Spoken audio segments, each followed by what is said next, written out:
to really, it's a discussion part, you know Yes, what I that's the mean? problem. The Sì, discussion sì, part. sì. Oh, cavallo. You, I you even- speak I very even was well. thinking about a possible question, you know, what Oh my could God. people ask and what could I say and how to pronounce this. But you speak very well. Thank you. Thank you very much.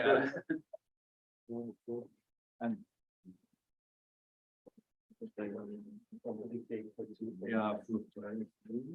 Wieder.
So, du kannst sprich in ein Mikrofon, wenn du begrüßen möchtest. Ali Claudio, bitte, setz dich drin. Aber Sprich ins Mikrofon.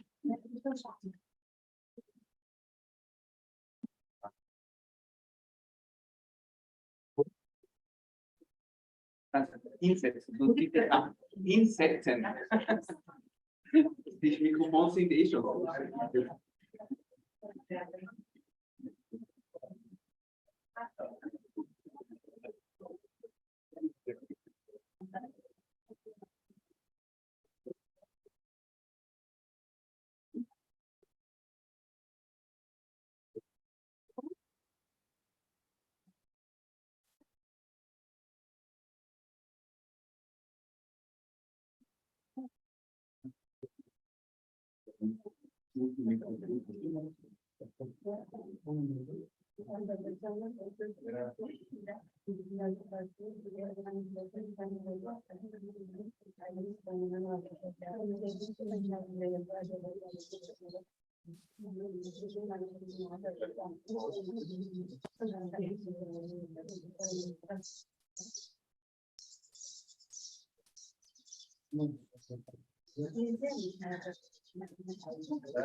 Good morning. Are we ready to start? I would like to welcome you all very warmly to the Hybrid International Conference on Women's Revolution in Iran under the slogan Women Live Freedom. Today at Offenbauer Zentrum in Vienna and also online. Welcome everyone. My name is Claudia Thalmeier and I work for WIDE as a coordinator. WIDE is a network to promote women's rights and feminist perspectives in development, cooperation, and policies. So WIDE is based in Vienna, but we are also part of a network across Europe, like us. So WIDE is just a small supporter of this conference. The main supporters are the Cultural Department of the City of Vienna, the Coalition of Faith-Based Organizations, Spirituality and Justice Initiative, and UNSA Vienna, a Vienna section of the global network on knowledge of practitioners and academics focusing on the UN work areas.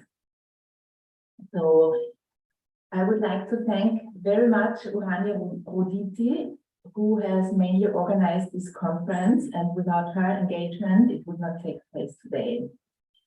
Together with Behnaz Hosseini, she initiated this conference, and she mainly organized it with the support of Huma Basat Khan as well, and I would also like to thank her. And also a big thanks to everyone who is in this room and who is present or will get present today online, and who is contributing either as a speaker, as a facilitator, or as a participant. So I think you know all very well the background of this conference, that it's linked to the unrest and the demonstrations, the protests that followed the killing and death of a young woman who did not allegedly wear her hijab correctly, and also the very terrible repression that followed with hundreds of unlawful arrests, multiple executions, and numerous other human rights violations in Iran. So this conference aims to provide a platform to speak out and to discuss and exchange about the struggle for women's rights and human rights. So the program has been carefully drafted, giving special attention to the situation of women who belong to ethnic and religious minorities in Iran. Scholars from different disciplines, activists, and intellectuals will debate their take on the current state of women's rights struggles in Iran. So about how the program will work, there will be 4 panels in between a lunch break around 1 p.m. and a coffee break in the afternoon, and the conference will end at 6 p.m. We will have several panelists who are present here and others who will join us online. And before the panel starts, an introduction will be given by Shule Samini, a human rights and women's rights activist based in Vienna.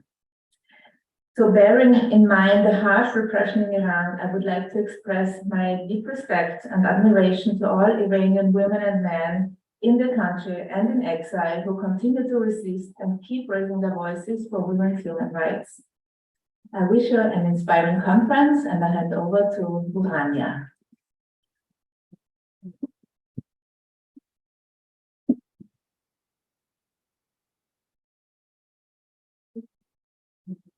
Thank you very much, Claudia.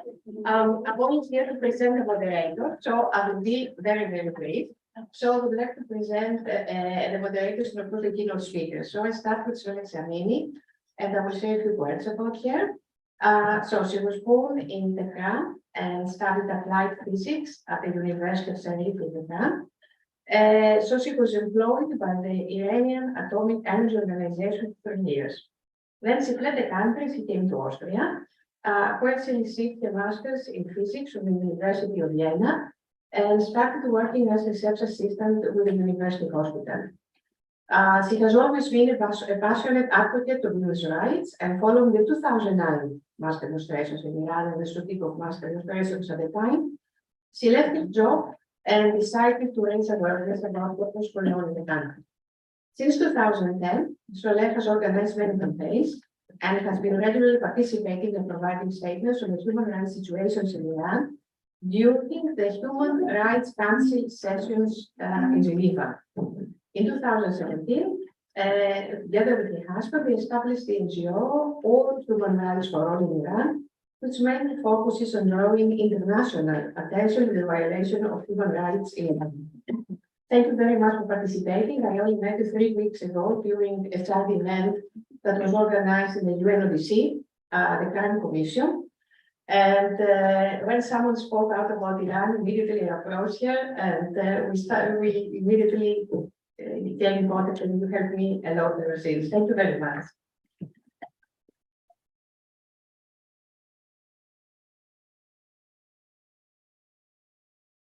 Thank you very much, everybody. I know it's a working day and everybody is very busy, so your being here is very precious.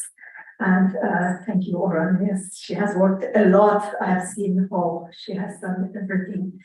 What I wanted to say is that since 16th of September, when the Mahsa Amini was killed, the life of none of Iranians is the way that it was before them. So none of us, either in Iran or outside, living outside Iran, the change was really big. So we all can touch it, we can all understand it. There are lots of questions always. Why Jina Mahsa Amini was the death of her? There were, before her, there were women and girls who has died. Afterwards, we had lots of them as well after this, all this demonstration and everything. Why she was the one who just clicked this thing, and then everybody came to the streets. Here, everybody had the feeling that they have to come and participate in a protest against what is happening in Iran. So we all believed that was because Jina Mahsa Amini was a very normal person. She was just someone like everybody else that wants to have her own life. So then on her, then she was buried very fast, and apart from where she used to live, so that was not the closest graveyard that they buried her, the security officers. There was a small stone on top of her grave at the beginning, and on this small stone, it was written, Jen Jian Azadi, Zan Zendegi Azadi. So that was the first time that I myself, I follow the women's rights issues, but I have never seen this. And when I saw that Zan Zendegi Azadi, my God, that is it. So that was the thing that all Iranians got it as well, because why? Zan, that was Zan in Iran, woman in Iran, is the symbol of discrimination. So from the very beginning, before birth, until they die, they go under discrimination, and this is a systematic discrimination that includes also lots of violence because of discrimination as well, so that it opens the hands both for their public life as well as private life to men of family, but also men in the streets to practice violence against women.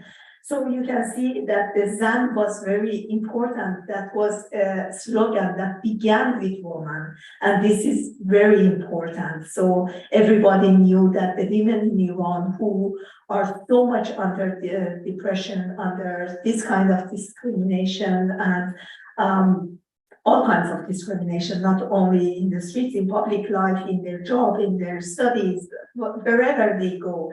And this kind of just pushing on their thoughts so that they have the feeling they can't breathe anymore.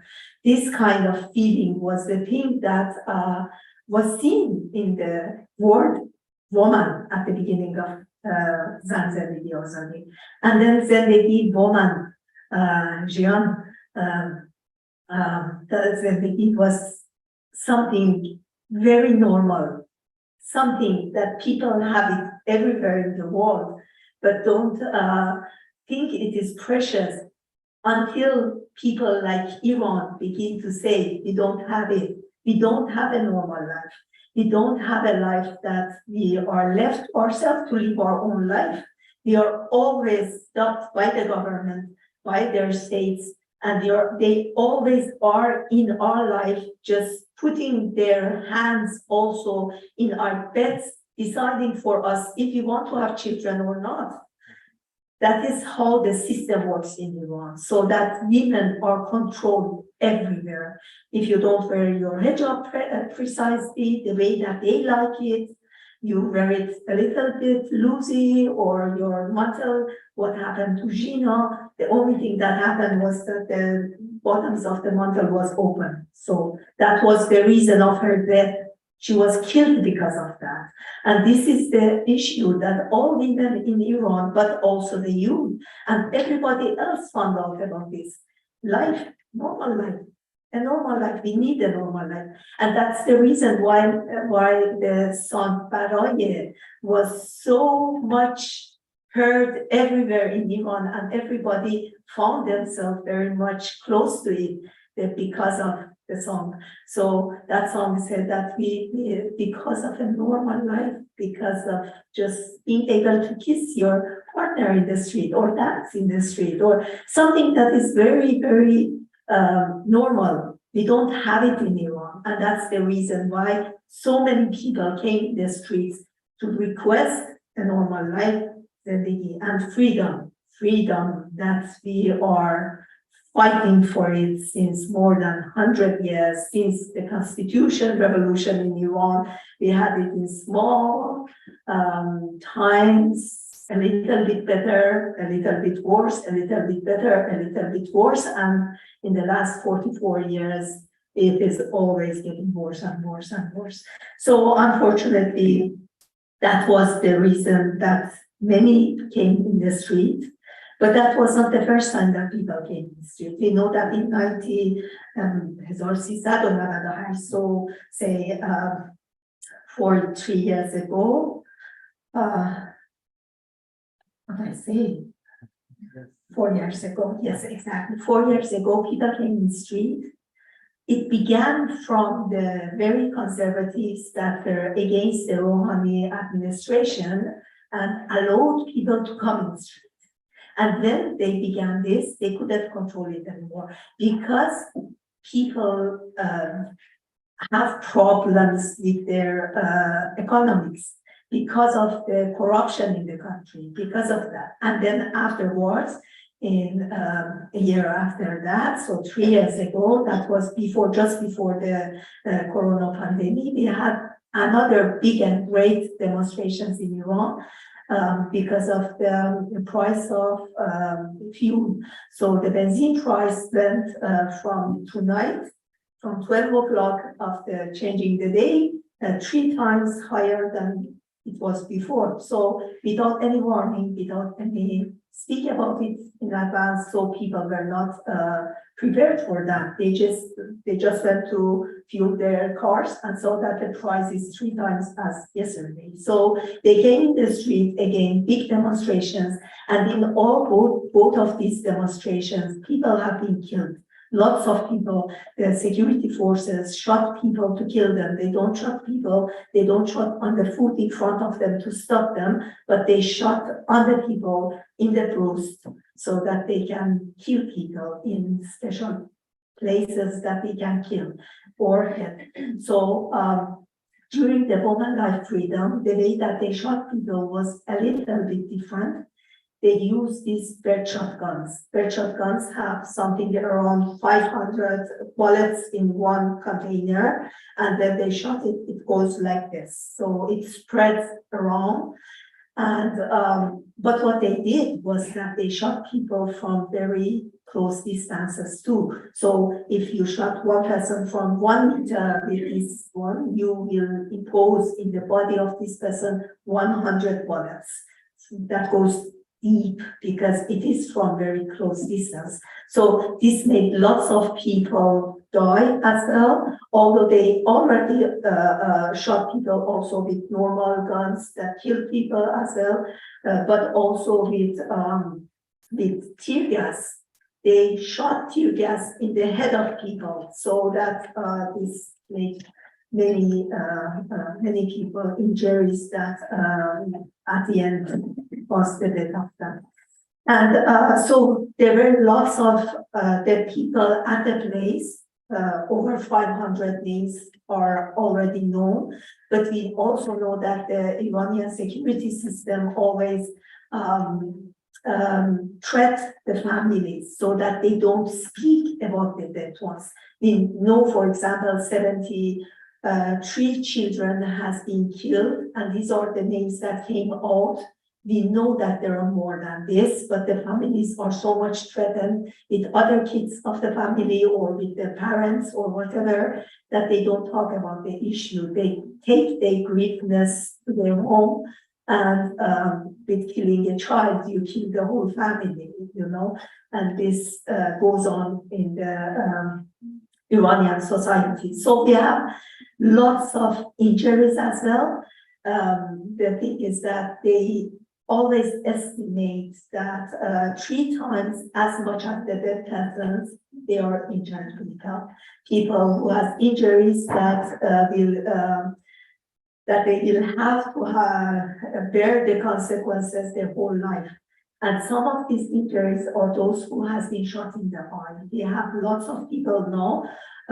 There was one report at the first month of the demonstrations in Iran from a very famous eye hospital, special eye hospital in Tehran, that over 480 people only in this hospital has been registered who has lost their one eye or both of them because of the shotguns that the bullets that were in their eyes directly. So this is only Tehran we are speaking.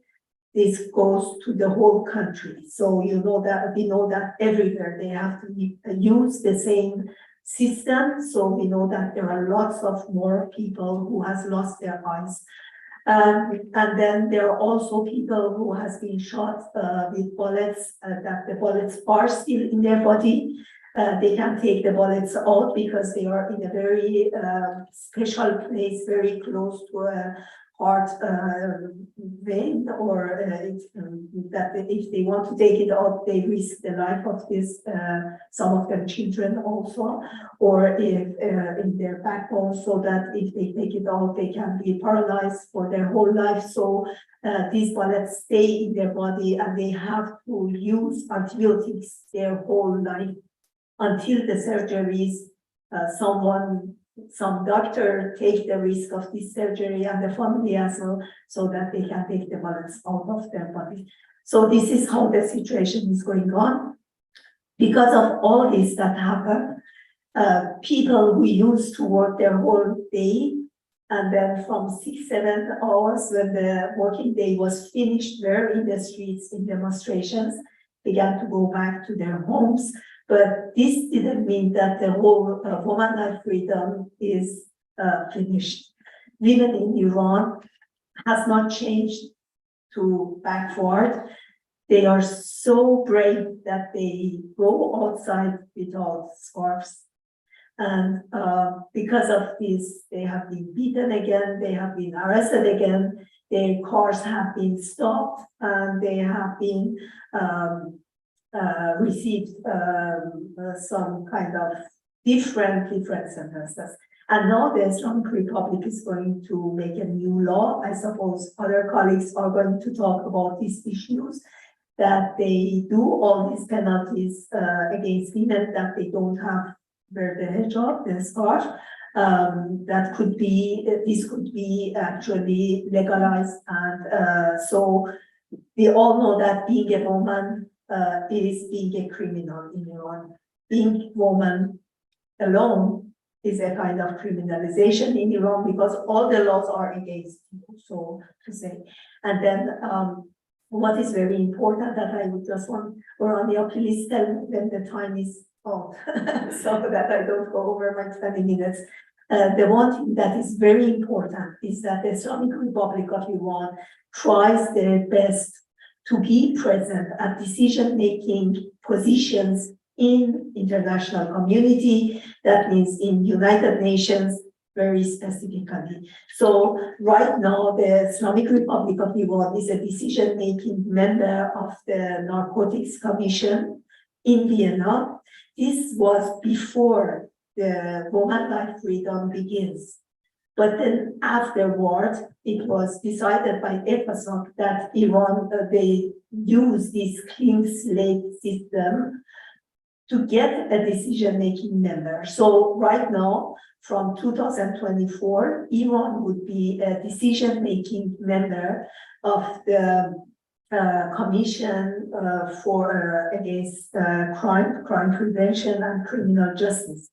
And what we were talking about criminal justice in the panel was that the criminal justice in Iran is like that, that if a man cuts the head of his daughter's head, they receive 9 years of imprisonment.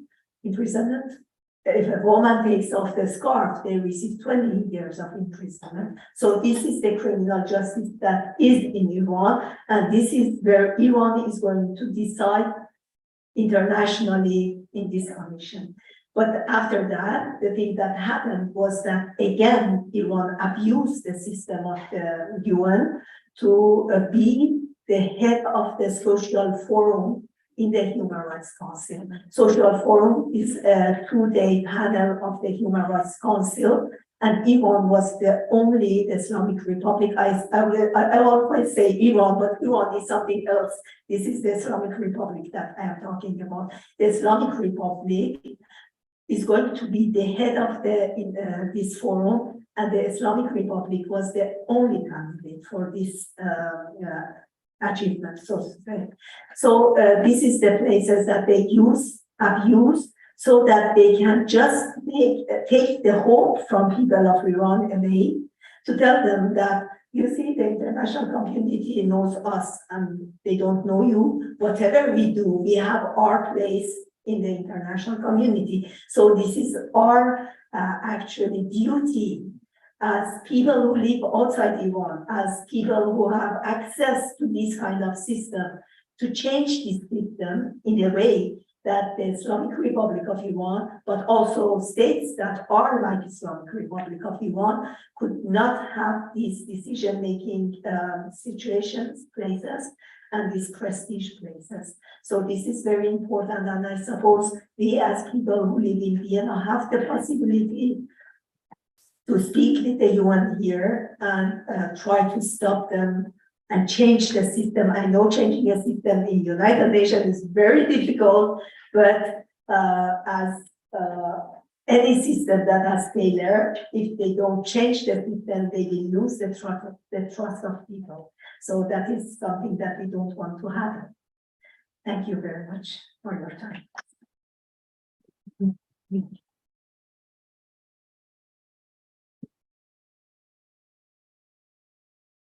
Thank you very much. Now, I will very briefly present the moderator of the first panel, Sarah Soutani, who has an academic background in cultural and social anthropology, political science, and human rights. She studied at the University of Vienna, Université Descartes, at the Sorbonne in Paris, the Human Rights Institute in Copenhagen, as well as the European Inter-University Center for Human Rights. Over the last years, she has been a lecturer on human rights issues at the Volkshochschule in Vienna and the University of Applied Arts, as well as a human rights and gender advisor in the fields of humanitarian aid and development cooperation at the Austrian Development Agency and Diakonie, the Austrian. Currently, she's an advisor at the Competence Center for Diversity, Anti-Racism and Anti-Discrimination of the Federal Ministry of Arts, Culture, Civil Service and Sports. So I believe now the first panel is here. Maybe we only have 4 chairs. I mean, we could bring the chairs, or you could maybe, as you wish, maybe you come here and the first 3 speakers come as you wish. I can introduce the speakers and then they just. Yes, or they can do that. Each speaker comes here. Yeah, yeah. It's the only panel that it's fully everybody's here. But we will need another chair, right? So it's Yes, yes, we can always bring. Yeah, it's up to, yeah, yeah. All right.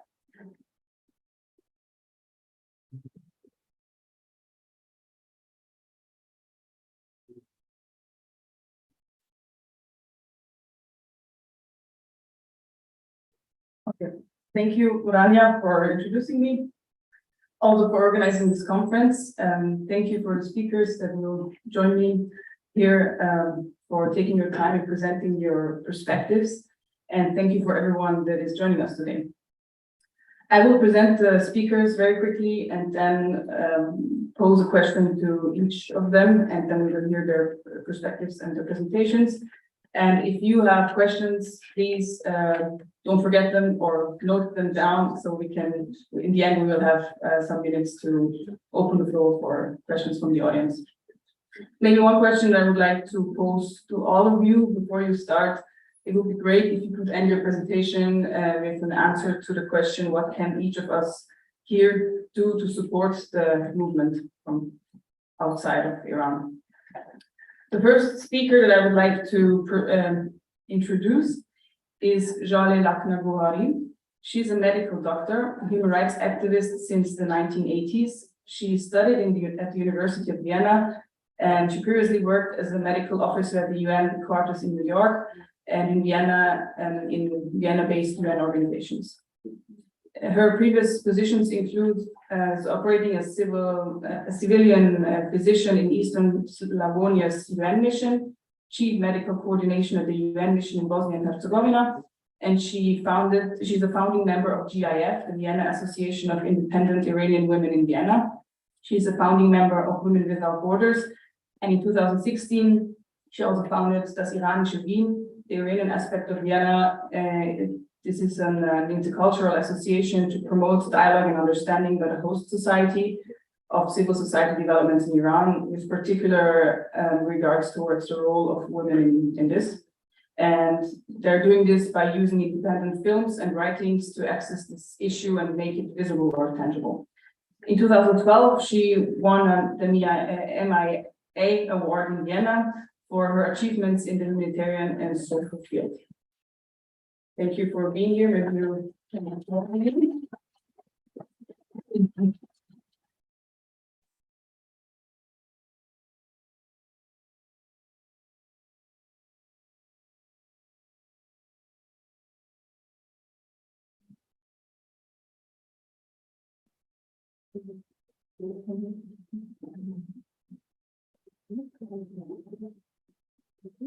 The next speaker that I would like to introduce is Azadeh Giftash.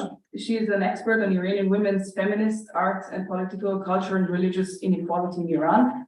She holds a PhD in philosophy, and in her work, she focused on Iranian women feminist art and activities against unequal rights issues in Iran, such as political, cultural, and religious issues.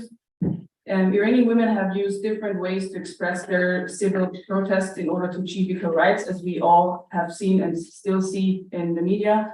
The art of Iranian women's resistance in the contemporary revolution, from the constitutional revolution until today, is the focus of her work. She writes, I quote, "One of these ways, along with literature, is the language of art, which is capable of expressing their concerns to the world with the most concise transnational, ethnic, and linguistic method." Azadeh, thank you for joining me. I don't see you here. I'm sorry to say that I'm just sending a message. I don't know why you're supposed to have. All right. With you before. I don't know if you have. We hope she will reach us soon. The next speaker that I would like to present is Fred Petrosyan. He is a veteran journalist and researcher, previously worked as an online editor-in-chief of Radio Free Europe's Persian service and the Iran editor of Global Voices, which is a Harvard University project. He co-founded the award-winning March 18 movement to raise awareness about bloggers worldwide. He launched M Voices, which is a bilingual magazine for religious minorities in Iran. He is a senior collaborator and news editor for the Article 18 organization, and he's an international speaker on civil society, protest movement, and citizen media in media and academic centers such as Yale University, and his writing has been published in international media such as the Washington Post. Fred, thank you for joining us.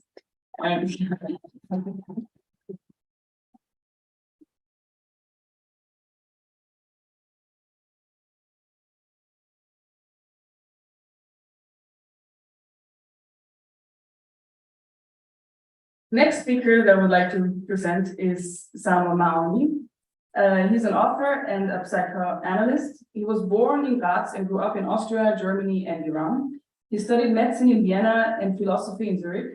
He worked as a psychiatrist and psychoanalyst for many years and now lives as a freelance writer in Vienna. His publications include such as the book Respektverweigerung, warum wir fremde Kulturen nicht respektieren sollten und die eigenen auch nicht, which is an essay. The novel Teheran Wunderland, and another essay, warum wir Linke über den Islam nicht reden können. And his latest novel, Çiçek in Tehran, is about a revolution of women in the fictitious Islamic Republic of Tehran, which is triggered by a mysterious text whose male readers change into women. Thank you, Hamo, for joining us. And then other somewhere up, I guess, so there's another.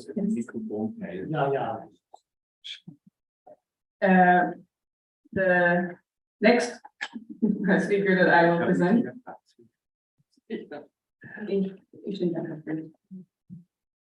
is Nazila Bolestan, who is a content strategizer, comes from a distinguished background in academia and the information system and communications world. She is an editorial director, writer, and producer with Horizon INC based in Paris. She is an anti-corruption activist and has been a human rights activist for more than 20 years. She's connected with hundreds of activists and civil society networks in Iran, and she's a spokeswoman of the Hamava Association in France and is the director of Women Watch Project, and has been the chief editor and TV producer since 2014 at Andische TV.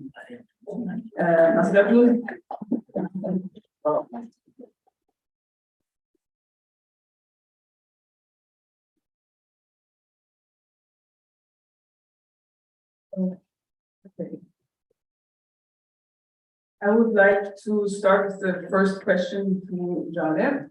And my question is, what are your observations on how the absence of freedom of speech has given force to an increase in artistic creativity and boosted the power to confront restrictions?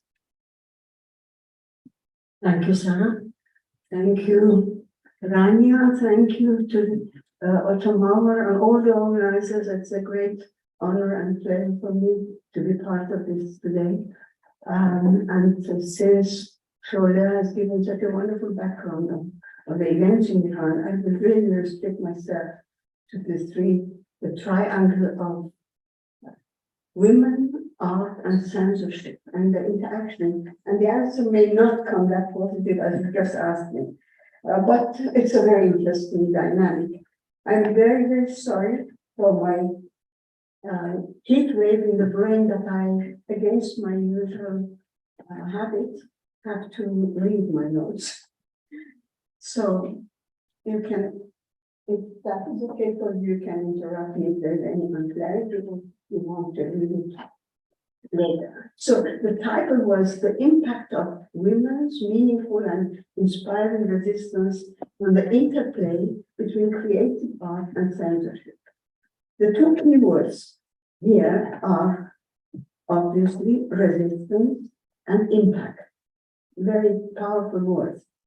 And that is in the context of the omnipresent and comprehensive censorship in the Islamic Republic of Iran. I will use that with the Islamic Republic. We're talking about this regime in Iran. And it's a regime which is a backward-looking system, an ideological system, and does not tolerate any idea which is outside their box.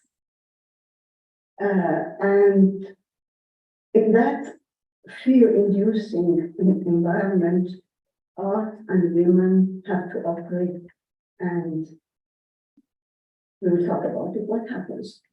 I mean, most of you are following the situation in Iran, but let us condense it to some very concrete situations. And at the end, if I have time, I have a delicate surprise to present to you, because I had the opportunity to be called by a very well-known, internationally well-known female artist. And what she told me, I would really like to share with you. She's no longer in Iran, and it was very interesting to listen and note the observations that we have on the recent developments. In this system, in the system of fear-inducing and spirit-controlling regime, the strict feminine art in particular, and art in general, and feminine art in particular, has practically no place. Artists see and feel by the merit of their sensitive antennas the delicate and vulnerable waves of what happens around them.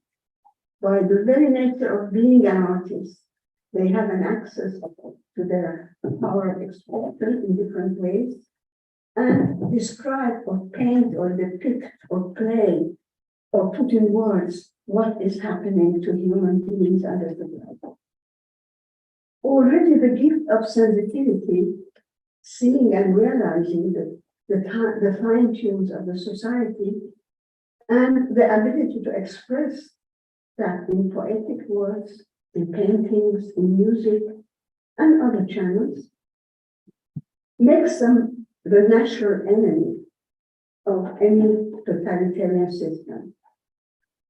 So, also, natural enemy of Islamic Republic. Consequently, the totalitarian regime, helpless to get into any dialogue with this creative world of feeling and expression, has only one answer, and that is control, restriction, and exclusion. Things which you can summarize under the word of censorship. And we will talk a bit more about the different layers of censorship. It's not just one. entity.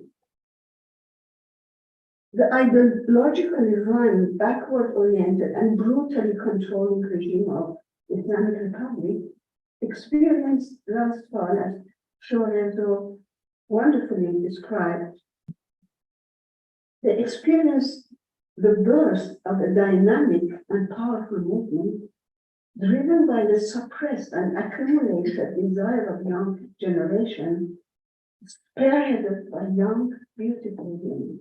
I want to emphasize the two words, young and beautiful.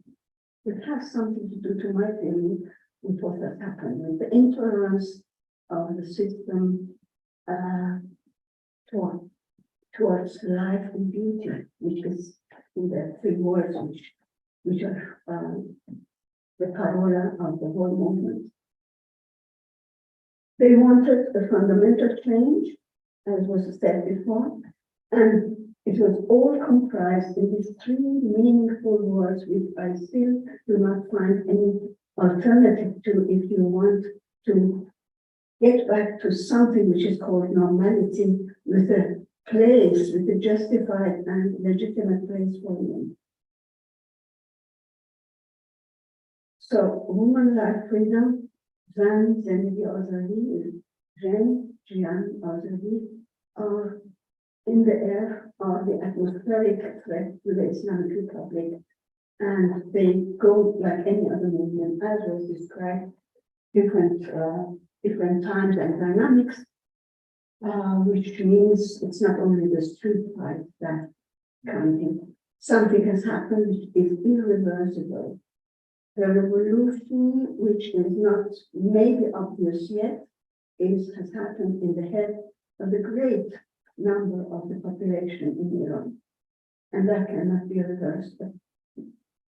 Another thing which is I want to, outside my subject, discuss is that the young generation has overcome something which their parents' generation and grandparents has not managed to surpass, and that is fear. They are fearless. They go, as was described, they go and they know what can happen to them. They go on the street, and the symbol of hijab, which is not the only thing that women want, but it is the symbol of their suppression in Iran at least, has become very meaningful, and they dare to say, we are here. Now, we don't want to go into the history of women and art in Iran. It is not a very long history, except for some exceptions of brilliant women, but there were similar cases.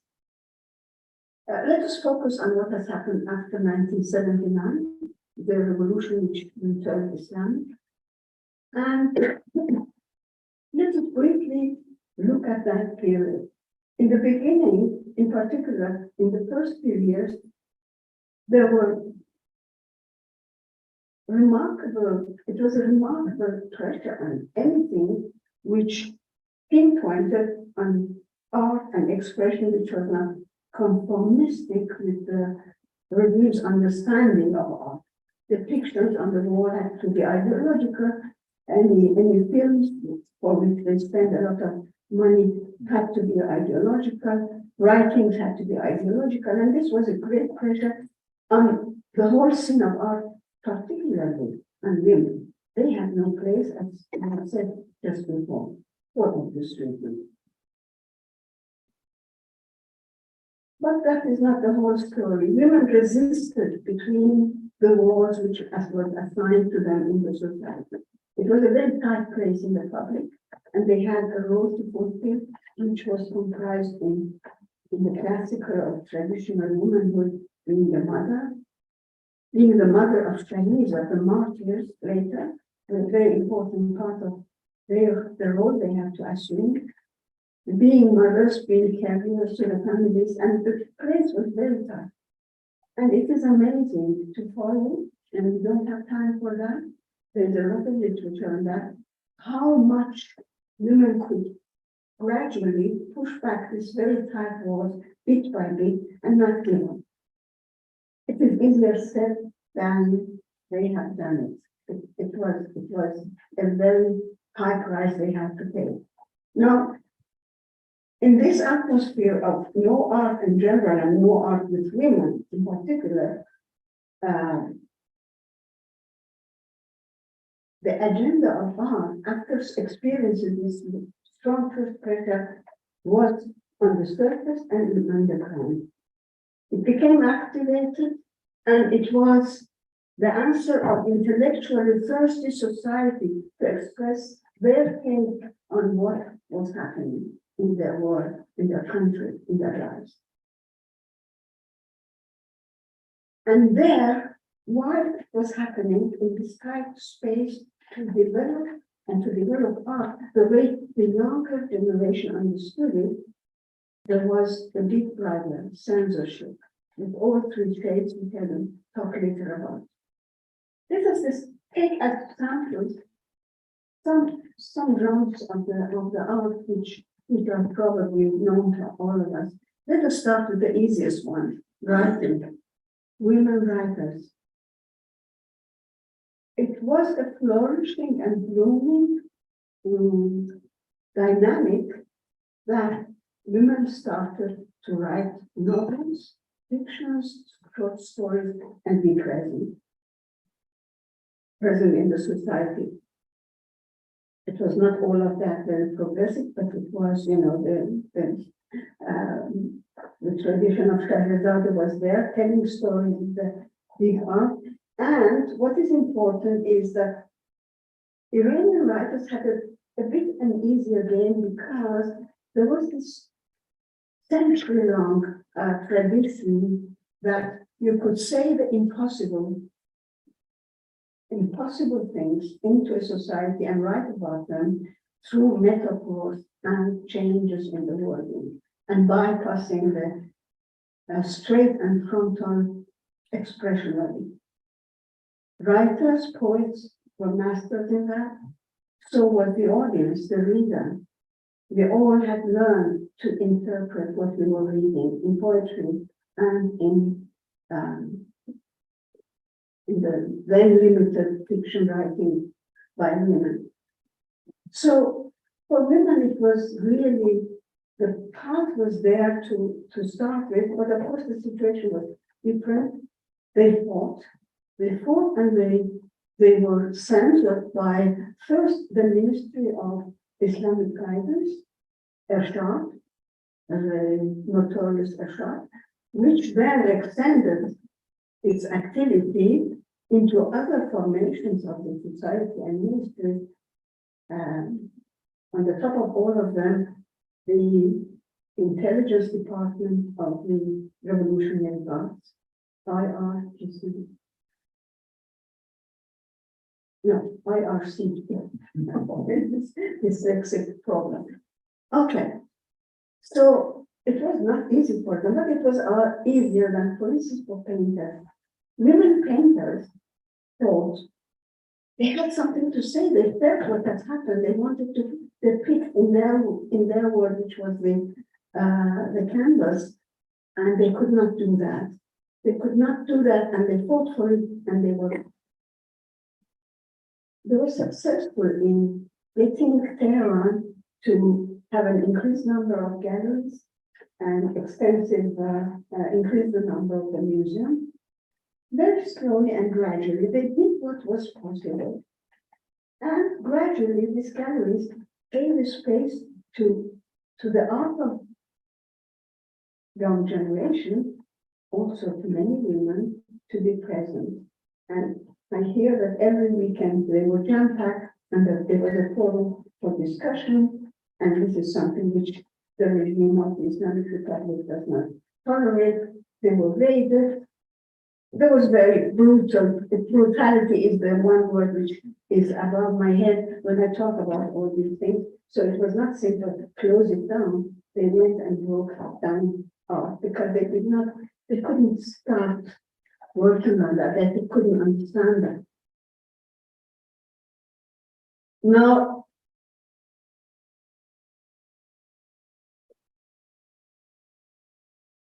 oh my God. Okay, that is difficult. Music I won't talk about. You know, women were not entitled to sing or have a single presence on the stage. until now, even if the Symphony Orchestra of Tehran is invited to perform in somewhere abroad, very, very quietly they take the women cellists out of it and they don't permit them to go. So it is that. What is very interesting and important is the field of film and theater. You know that the Iranian films have international reputation, and that I'm talking about independent and author films, not the official ones which are funded with millions of amount they are and all of it, but the others who take it out of their pocket or their friends and produce and go and win competitions.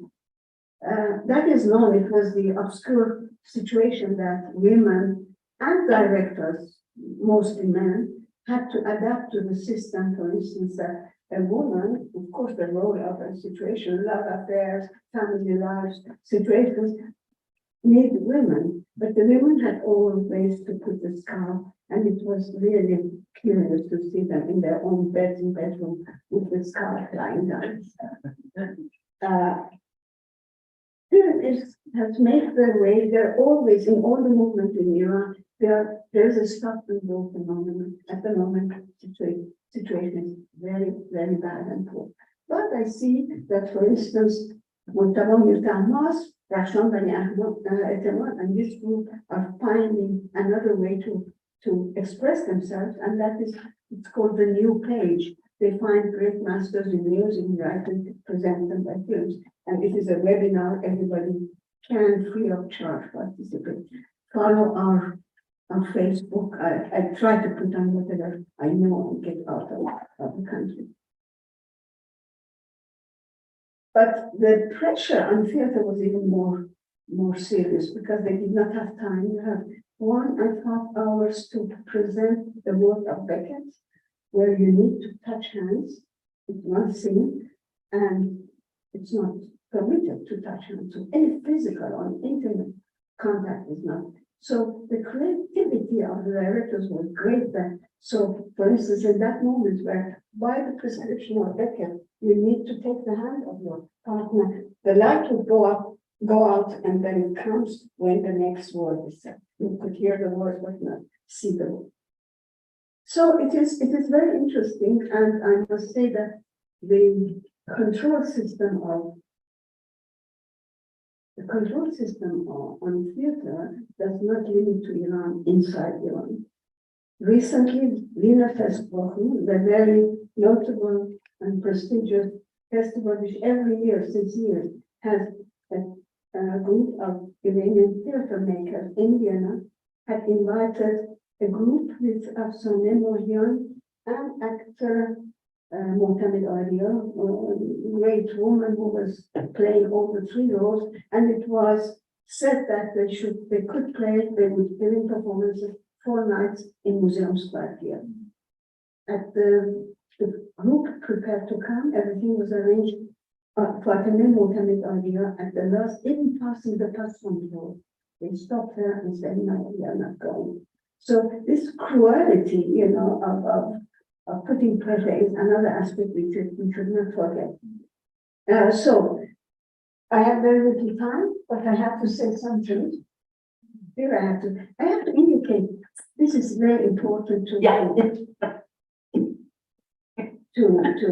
finalize, and then is there anything I should know?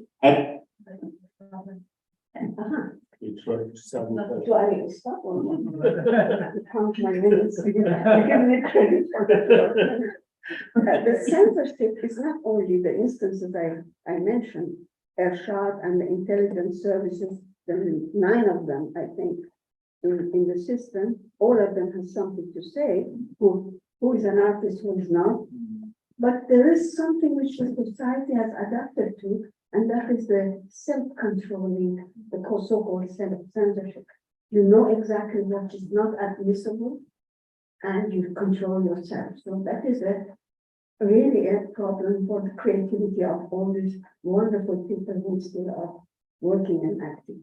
And now my last point, after having talked to this wonderful actress, whom I I'm not naming by her name, I want to name her Taji, just a fiction name. He told me something else about censorship. And she said, I told her that this conference is coming up and what is her view. She just only 3-4 months ago, she decided to leave the country against her feelings because some of very close friends were arrested and there was the danger that she would also have a turn very soon. By the way, that was also what the author of the theater, which was shown in Museumsquartier, and a movie, which is not meant as a movie, but the author who lives in Canada came and said exactly she had to leave because she knows she will be on the road for the next one. There is a death row and there's the arrest row, which sometimes leads to that. What she was saying was a painful heart she had about her male colleagues in the society. The group of artists, and now we're talking about the world of art inside the Republic of Iran. The men have managed slowly and gradually to capture the power of presence in the society. If there is a talk to give, they call Mr. So-and-so. If there is a position in the university, Mr. So-and-so recommends another Mr. So-and-so. They never think to take in the female colleagues, and she, Taji, was complaining that this has become a normality, with an enormous pressure on them, because this is your peer group. And it is very painful. It's not only painful for the production of their work, it's also painful for their income. They do not get positions in the university, although they are brilliant. It's always a man who is selected, and this selected man takes their own. So this is the 3 levels of censorship, and by that, very thankful that you did not interrupt me. And thank you for the invitation to be able to share that.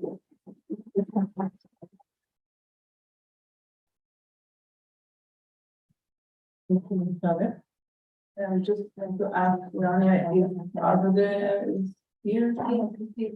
No, Okay, all right. Then we wish her all the best. I will continue with Greta Tusian. I may ask you a question before you ask me a question. Journalist.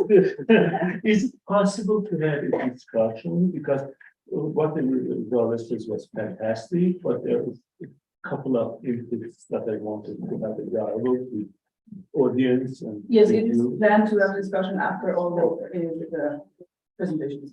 But don't forget what you wanted to. No, I just. Okay, great. Okay, over the past 4 decades, discrimination and structural violence has been institutionalized, against millions of people that belong to religious communities, and has been legalized by the Iranian regime. And besides direct and structural violence, you also speak about the cultural violence that the Norwegian theorist and father of peace studies, Johan Galtung, has presented. And my question now to you is, how is cultural violence used in the regime of gender and religious apartheid in Iran? And how does the resistance happen? And we know that there is also violence between minority groups, and the question is also, how is this violence present beyond the state's policy? And my last question, how can some concepts and theories that we know in the West, such as the critical race theory, how can this maybe help to achieve social justice also in Iran? Maybe we could do the suggestion. The West. Okay. So, thank you very much for coming. Thank you for the introduction, Sarah. And just before starting, I just want to clarify a couple of things. When here I talk about religious minorities, in my mind, it's atheists are included. It's better to call it persecuted religious or belief minorities, because in Iran there are groups like dervishes, what well, imams, what got persecuted as other people in many cases, and they are not considered, at least in theory, as minorities. It's one point. Second point is when we talk about minorities, I talk about within one kind of situation, is including women. We are not, I quote somehow Simone de Beauvoir, we are not born women, we become women, we are not born minorities, we become minorities because we are deprived of our rights. And minorities can do it to the other minorities too.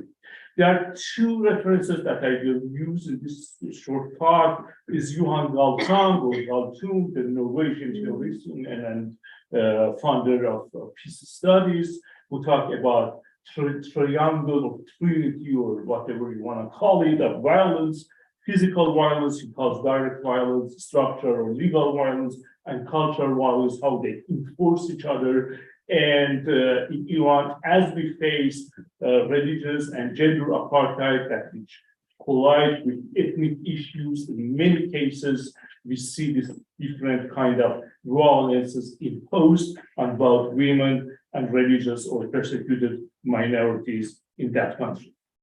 And another person that I will quote is Pablo Freire, the Brazilian thinker whose pedagogy of oppress and pedagogy of hope he had very much impact in the 1970s, and now it comes back with critical theory of race in the United States and again.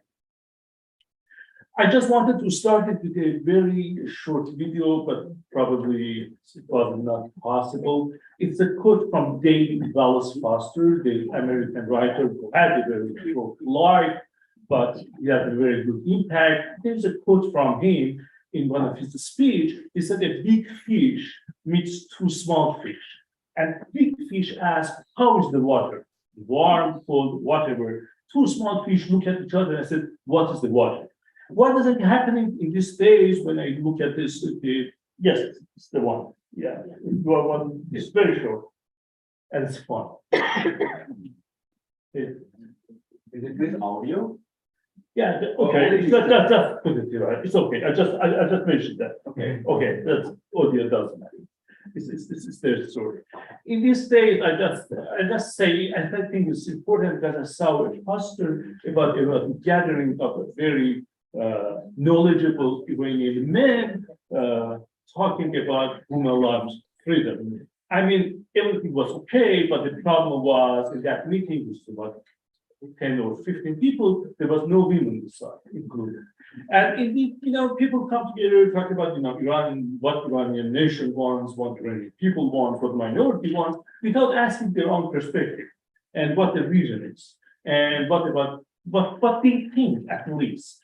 And it's good in a kind of this meeting, the small or big, that other different ideas come together and we have a dialogue based.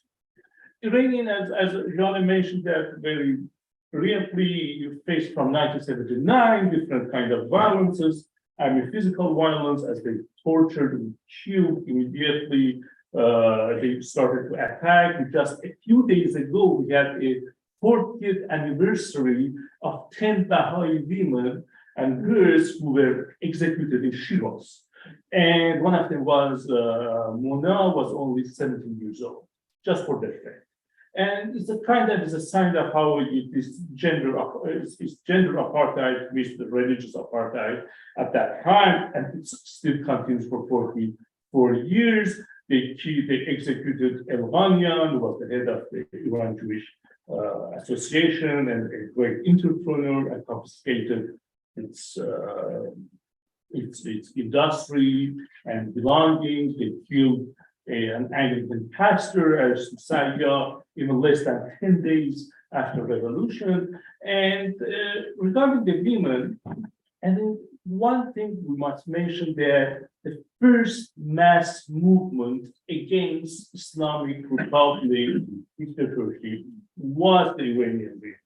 They started to demonstrate against the hijab, they imposed the compulsory hijab that Khomeini ordered that, and it didn't work out, of course. One of the reasons it didn't work out, you can watch YouTube, I think it's still there. Homa Natef, a great Iranian historian and a leftist, she lectured in Iran, she lectured in Sorbonne. She was honest people, I think, because she talked about what they did. She said, we went there, they were waiting for us to give them the guidance and instruct them and to lead the movement.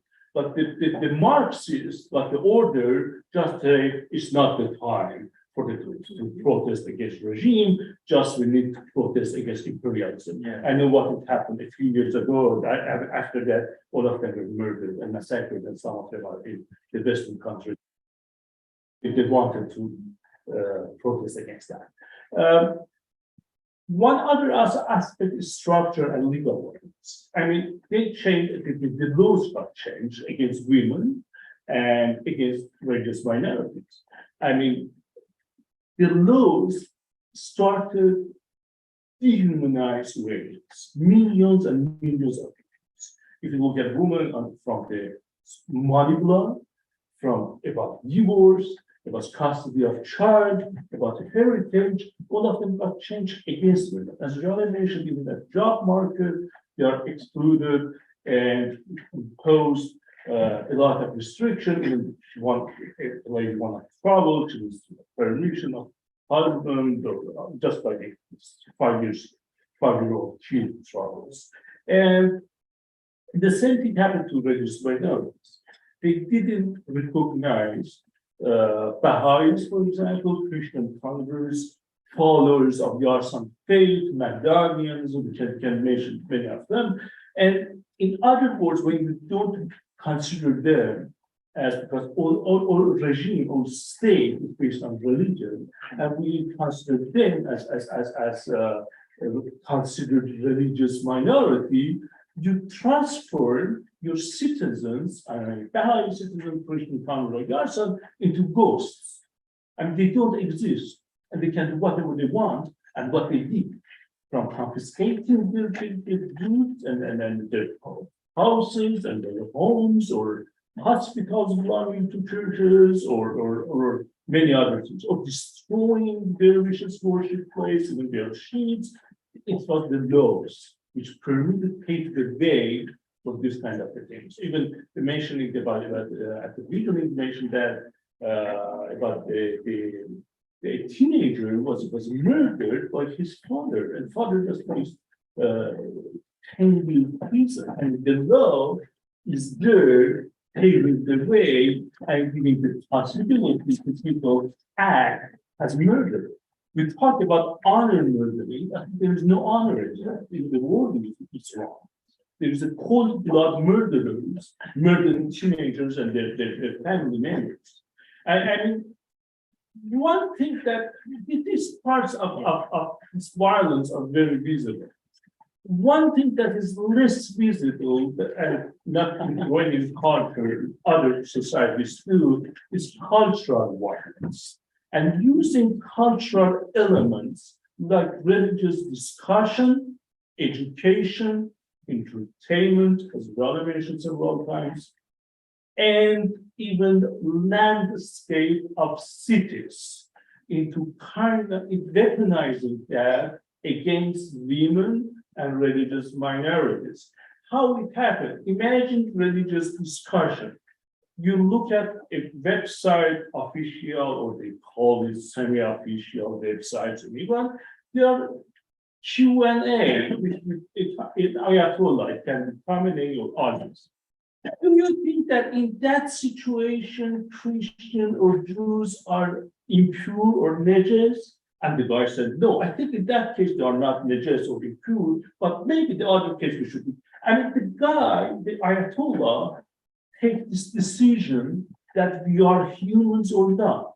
Because when called impure, they even don't touch your glass or your food, you are not human anymore. Just call it what it is. And the other side is exactly about women. There are discussions, why it's good that a man can marry 4 women? And then it started, Ayatollah critics explain this thing that is a very normal thing, that they can impose on you? Or why, I think, I mean, very unusual too, why we believe it's good that women cannot take the same part of heritage than men. And finally, you know, the victim, which is the women, becomes the blessed one in the theory, they do it for the good, but there are kids that cannot even understand what is good for them now. I mean, it's one part is entertainment, I mean, religious talks, and then you go, and of course, on the religious talk, we can see it from Khomeini to Khamenei or others, directly called Baha'is, the poor of Nedes, or so on. And on other unrecognized religious minorities, you see that coming again and again. But one of other things is entertainment, film industry, for example. They are honor killings, the women are there with their veil, and but the worst part, I think, when you look at the films which are not, you know, they are comedies. And this kind of violence against women and against sometimes minorities are kind of packaged embedded into that thing.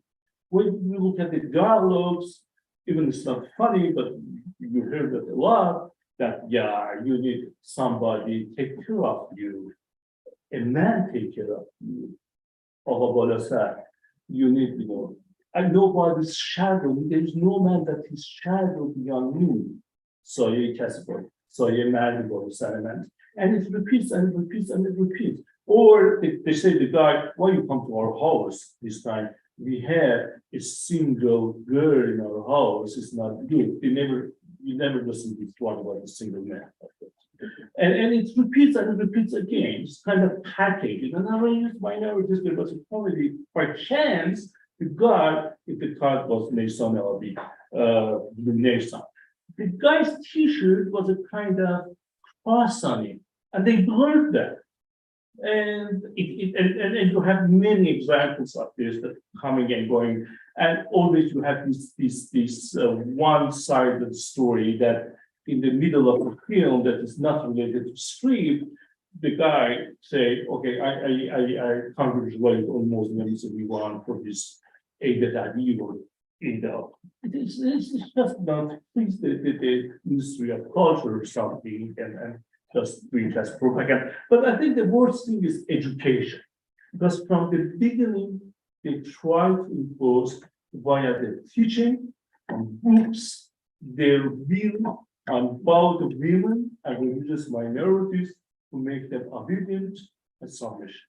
One thing that Pablo Freire said in his pedagogy of oppressed that I think is brilliant is that when they are oppressed and oppressors, you don't think that this education system oppressed are excluded and don't belong to this system.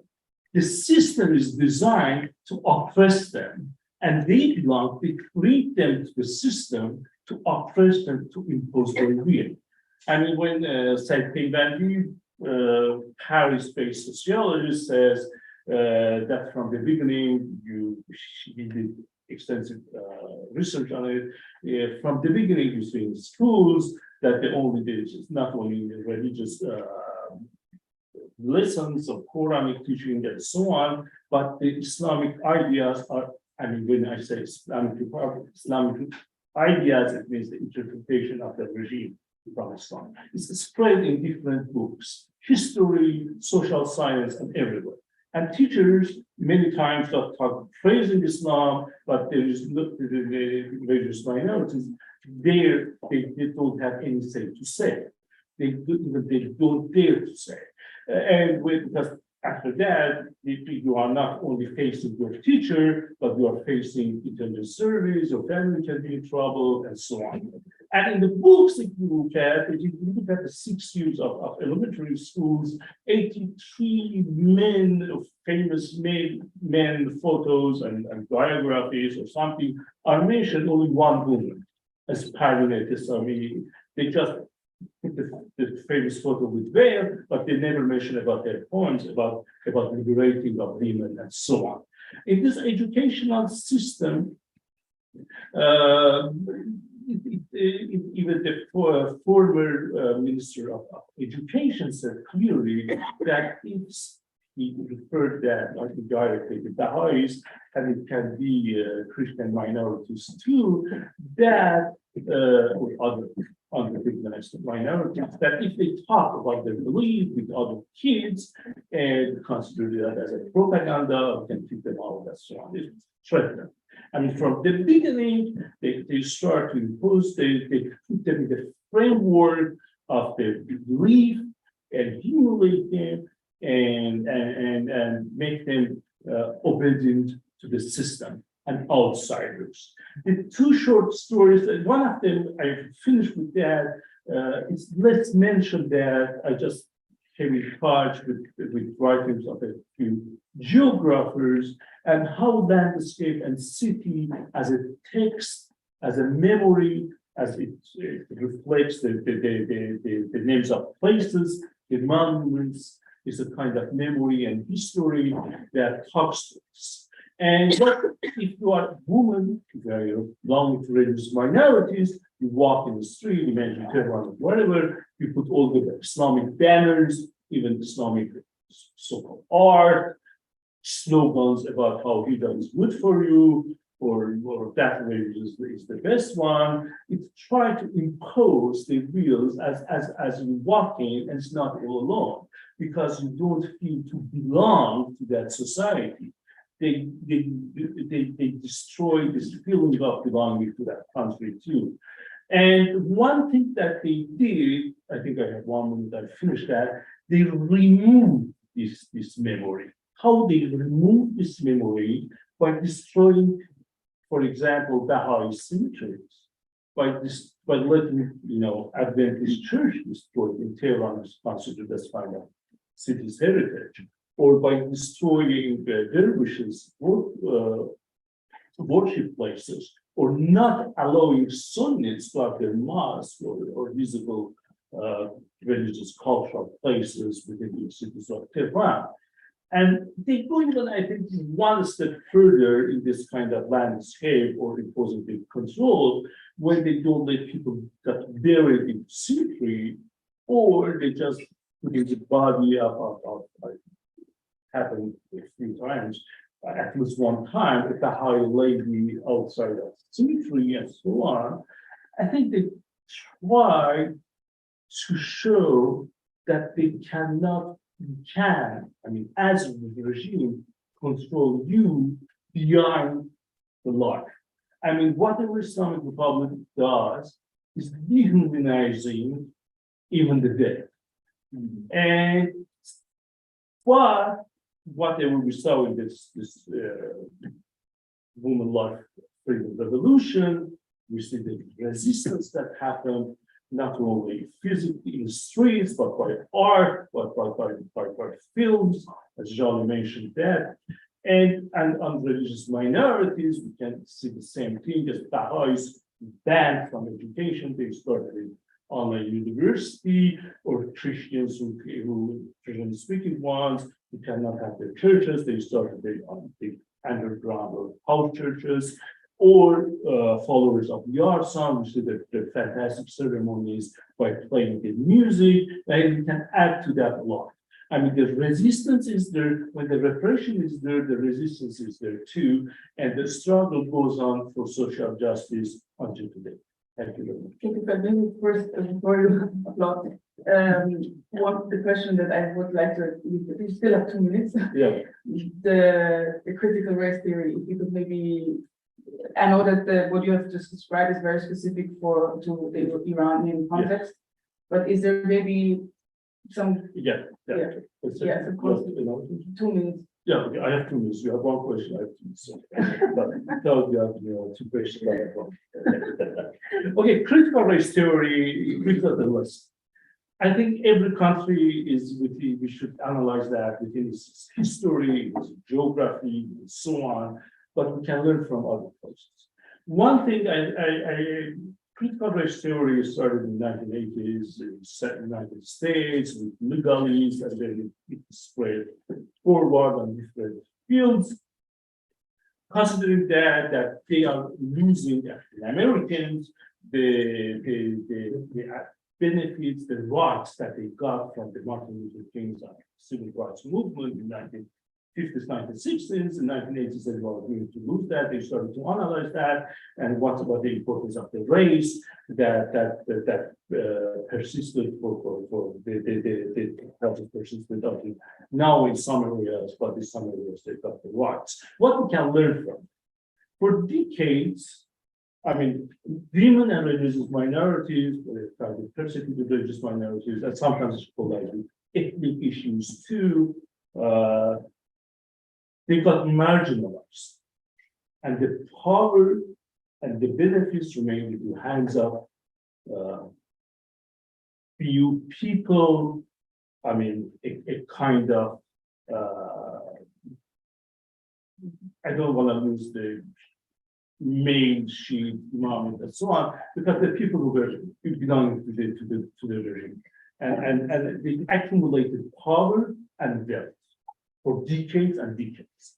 And now tomorrow, it's imagined that Iran is a democratic country, we have all freedom and the rights are there. And the starting point is not the same. It's just what happened to African Americans. We had a democratic constitution for a century, more than 2 centuries in the United States. But as Martin Luther King said in his Washington March, said you gave us, you promised us, but you fulfilled that. You give us a check, but it doesn't work. It's the difference you can do. It means you can have a perfect constitution in Iran's tomorrow, freedom and democracy, but still you have these marginalized groups who got suffered for years, for decades, and they are not on the equal departure point with other people. What I want to say that what critical race theory or the idea and the concept of diversity and inclusion teach us that we need for social justice think about 2 things. There are equal opportunities, but there are fairness too, because the departure point is that it's not the same for the people who got suffered and repressed for centuries, for decades, and people who accumulated have had all this privilege.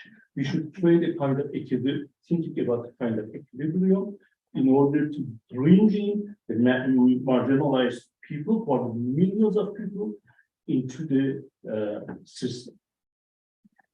Thank you very much.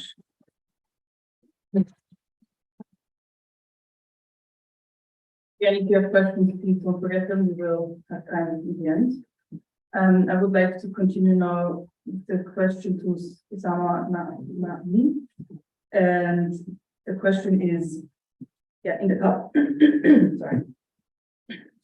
And the public debates in the West about the current protests in Iran, one topic has been consistently left out. I mean, we have talked about it or heard about it now, Islam and other religions. But what we also hear,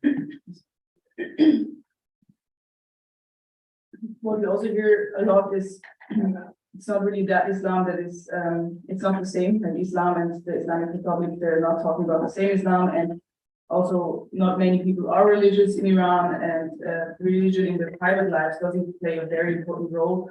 So my question to you is, which role has religion or Islam played in Iran's recent history, and what is its relevance to ongoing protests? And is there any connection between the feminist revolution of Iran and the debates surrounding Islam in Europe?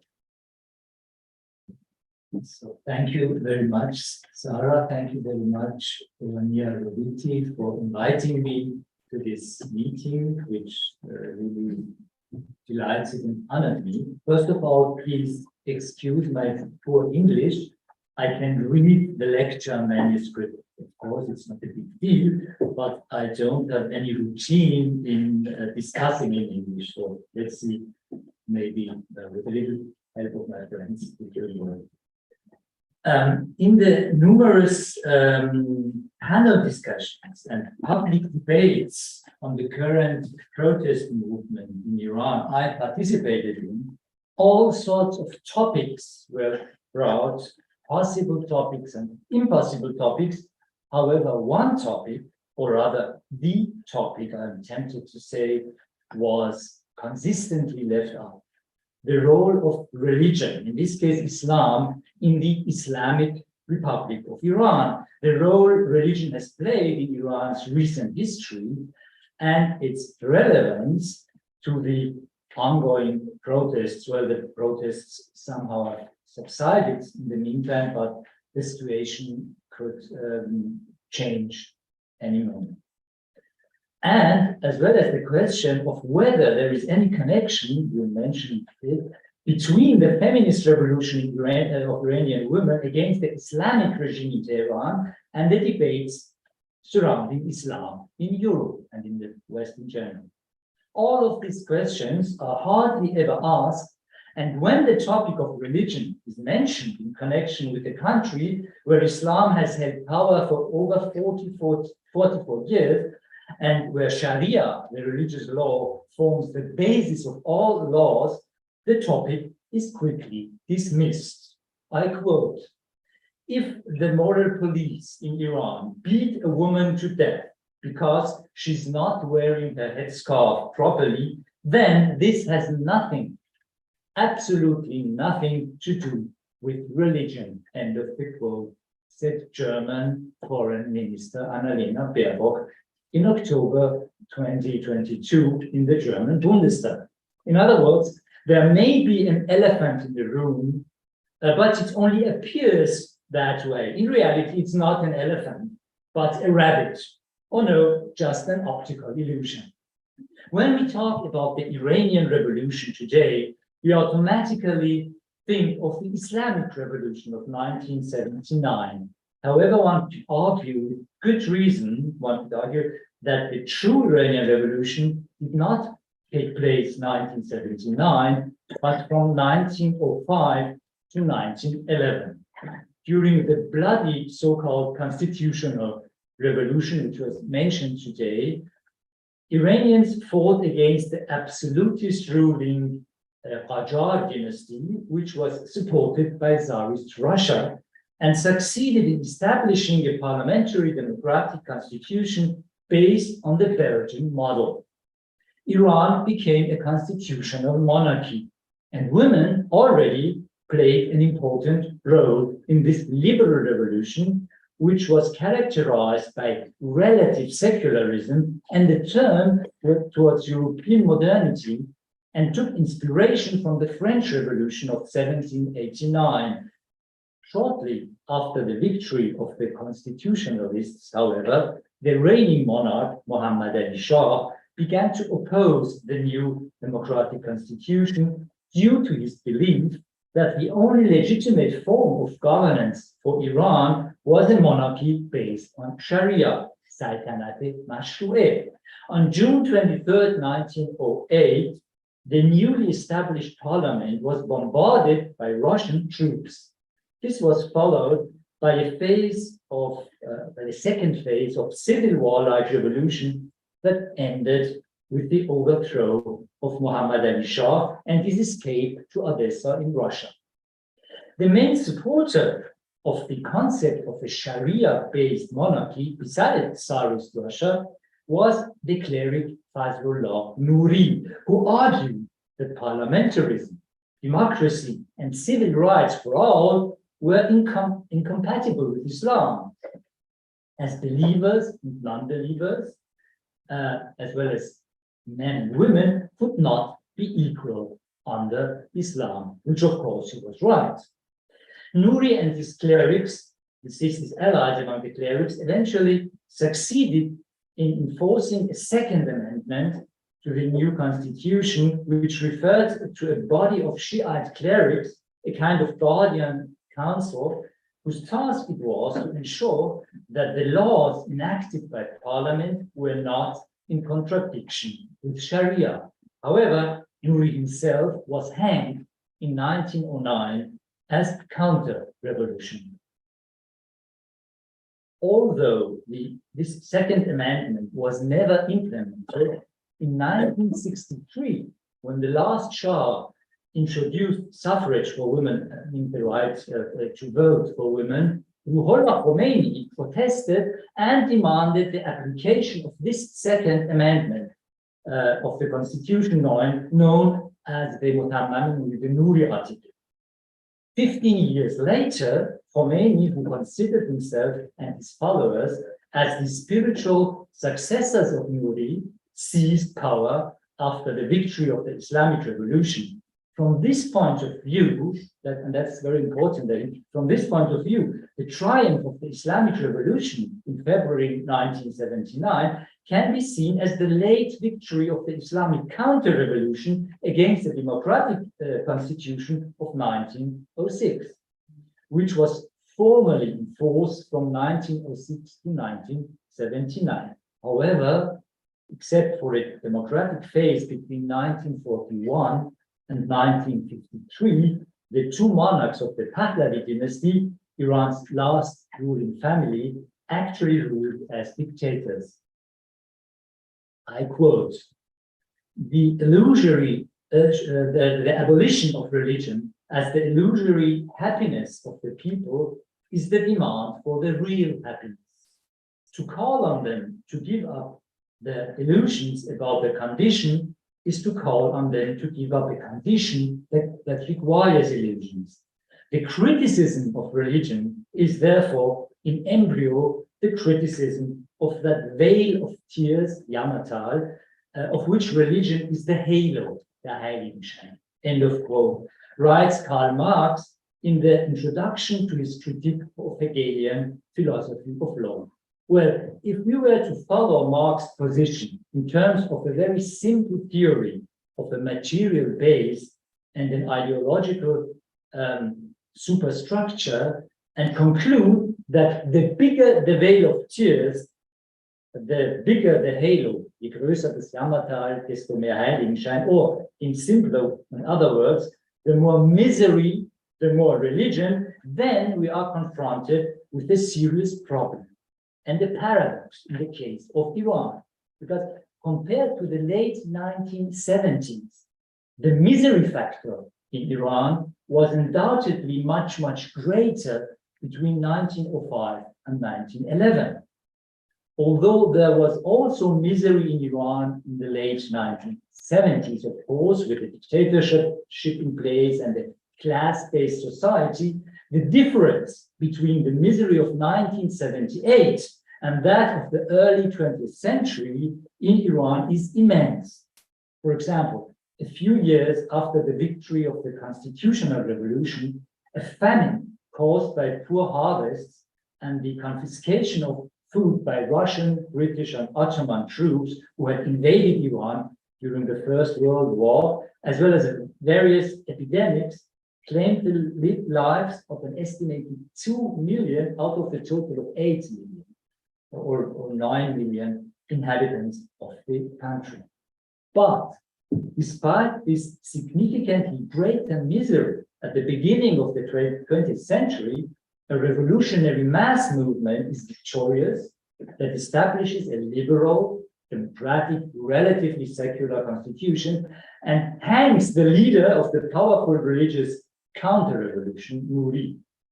In contrast, in 1979, in a much, much better economic situation, an Islamic movement emerged victorious, introducing Sharia as the basis of all laws.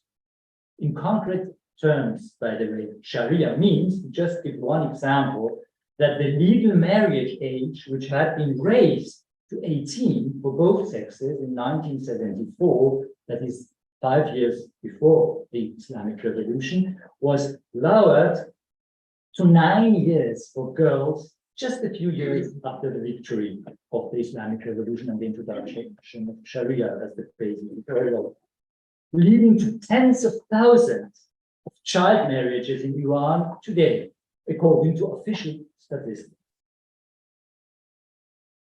One explanation that is often given for the victory of the Islamic Revolution in 1979, which appears plausible to me but falls short, is that the late Shah saw the main threat to his rule in leftist forces, rather than the Islamic clergy whom he partially supported, allowing the clergy and the networks to educate relatively freely and mobilize the masses against the regime. However, the Shah was not alone in this miscalculation. When the so-called political Islam, a new enemy of the West, entered the world stage with the victory of the Islamic Revolution in 1979, no one had anticipated it. On the contrary, the United States, for instance, in its fight against Soviet communism, had previously relied on the Islam factor, and considering the war in Afghanistan, one could argue that it had been relatively successful. Today, however, the current developments in Iran could once again revolutionize not only the world order, but also, if I may say so, our view of the world. In early 2021, the German radio station Deutschlandfunk reported on a representative survey according to which 70% of all Iranians do not consider themselves Shiite Muslims. In my opinion, this result is of critical importance for understanding the current revolutionary movement in Iran. When considering that Shiite Islam is the foundational ideology of this Islamic State, and that according to the constitution of this Islamic Republic, Ali Khamenei, the supreme leader of the Islamic Republic, is not the head of state, but rather the so-called hidden Imam, a Shiite messiah who is supposed to return at the end of time. So considering that, then this survey result demonstrates the radical alienation of Iranian society from the Islamic Republic.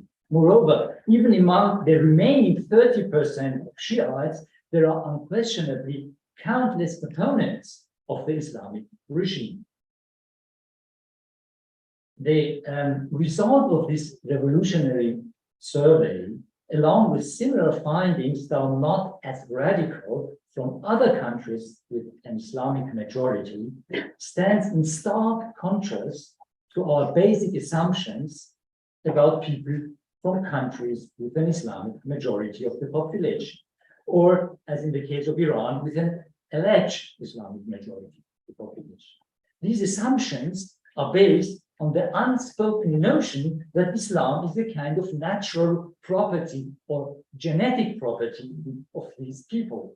And they, in turn, form the basis for instance, right-wing conspiracy theories, such as the Great Replacement theory, which claims that the population of Europe is gradually being replaced by Muslims. On the other hand, many leftists, such as me, and liberals, without realizing it, also subscribe to the notion of Islam as a natural or quasi-genetic property.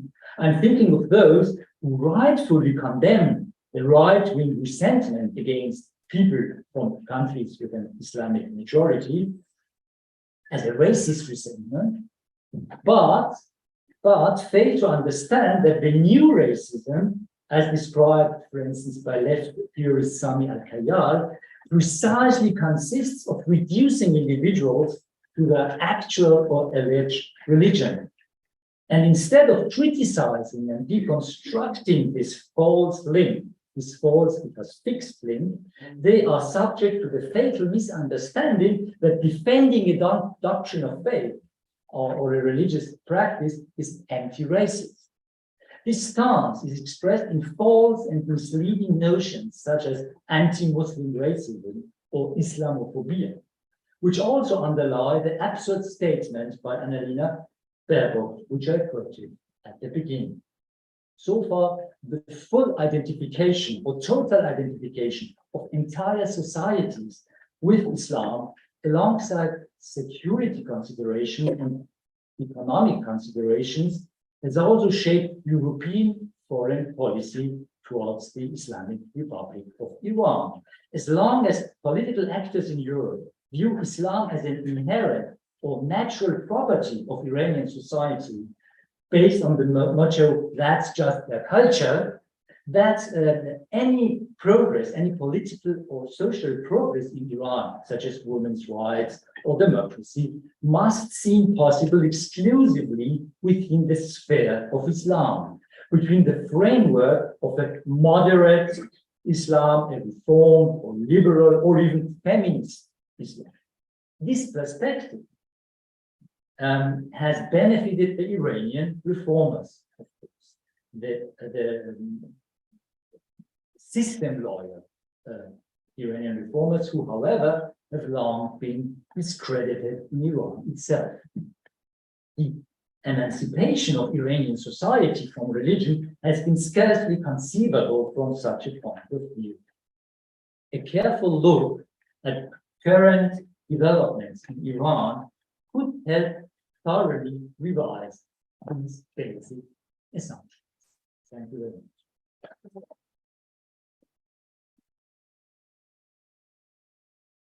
Thank you very much. It was helpful to have some historical overview.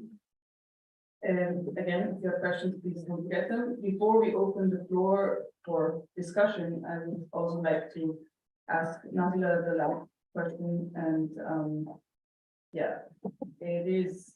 Yeah, we have heard about many human rights violations committed by the regime now, and as you are anti-corruption expert, I would like to ask you what role does corruption play in Iran's situation, as well as in the current movement, but also the movements before that.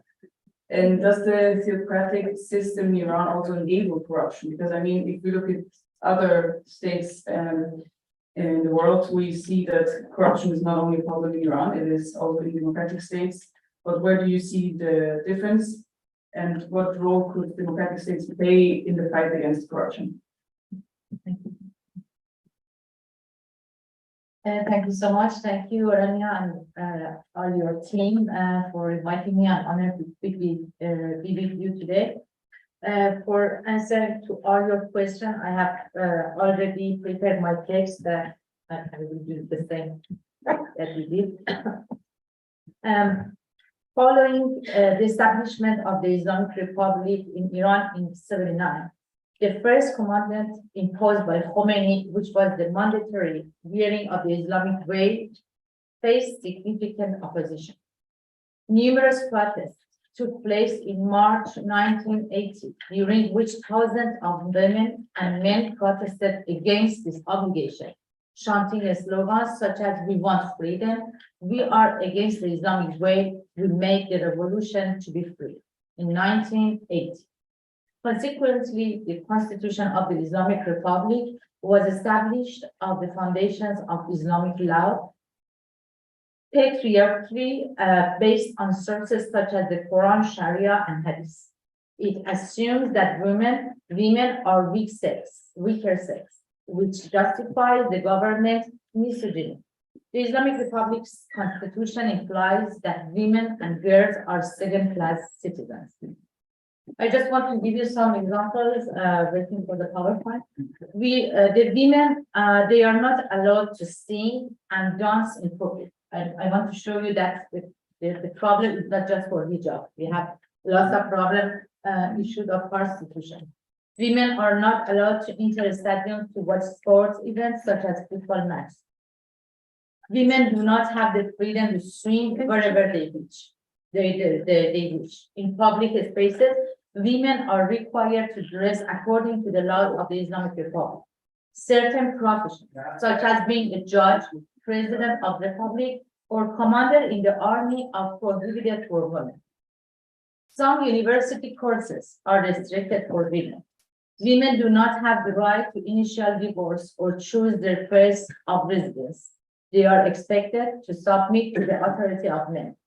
Girls and women cannot apply for a passport or leave Iranian territory without the permission of their fathers or husbands. Women do not have equal inheritance rights compared to men.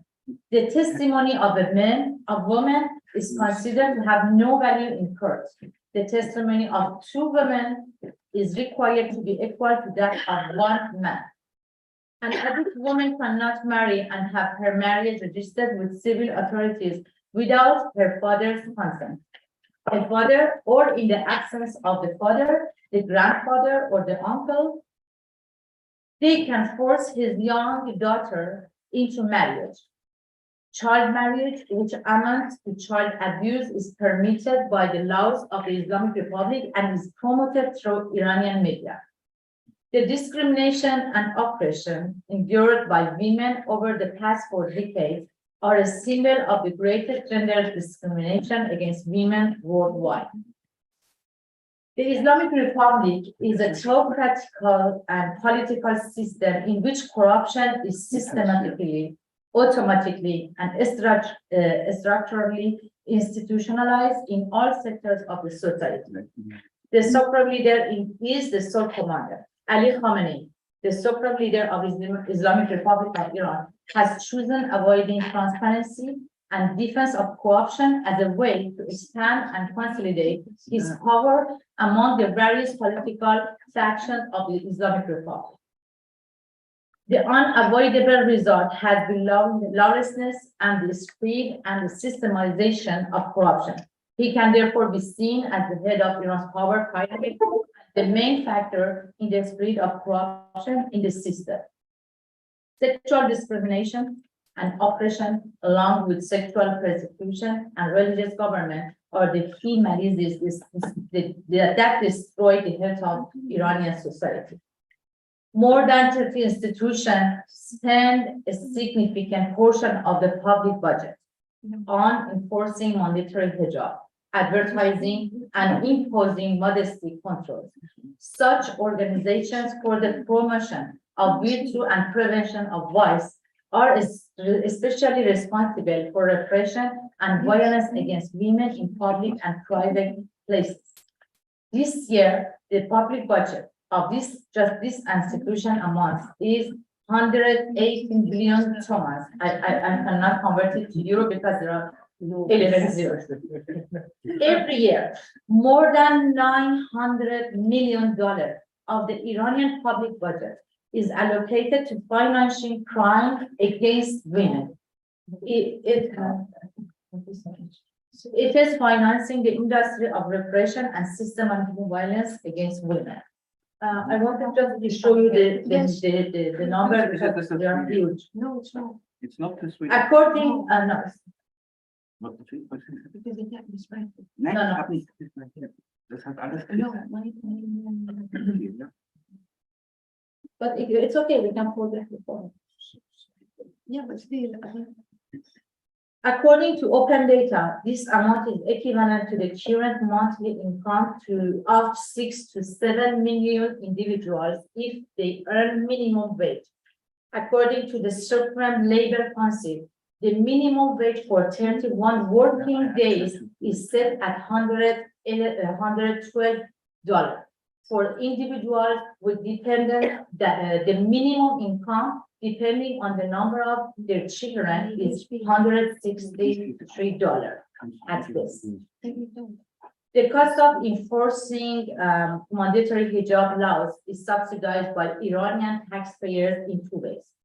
First, there are indirect costs in which the government, on behalf of the people, allocates a portion of financial resources, such as proceeds from oil sales and tax revenues for hijab enforcement. Iran Open Data estimates show that in the current year's budget, it is around $183 million. There are also direct costs Iranian women and children have to purchase specific items of clothing, such as manto and head covering and chador. Based on average estimates, these expenses amount to over $713.9 million. You can imagine if you compare, you can go to our site and you can compare the number of the budget, the public budget for education, for environment is 1%, and you will see the million dollar they are using for repression against women in the name of hijab and modesty behaviors, etc. Data from the World Bank Information Center shows that the employment rate for women in 2020 reached less than 40%, which places Iran in second to last place in its region, even after Afghanistan. One of the most important issue in Iran is child marriages. After a period of relative decline, the number of reported incidents increased after the pandemic.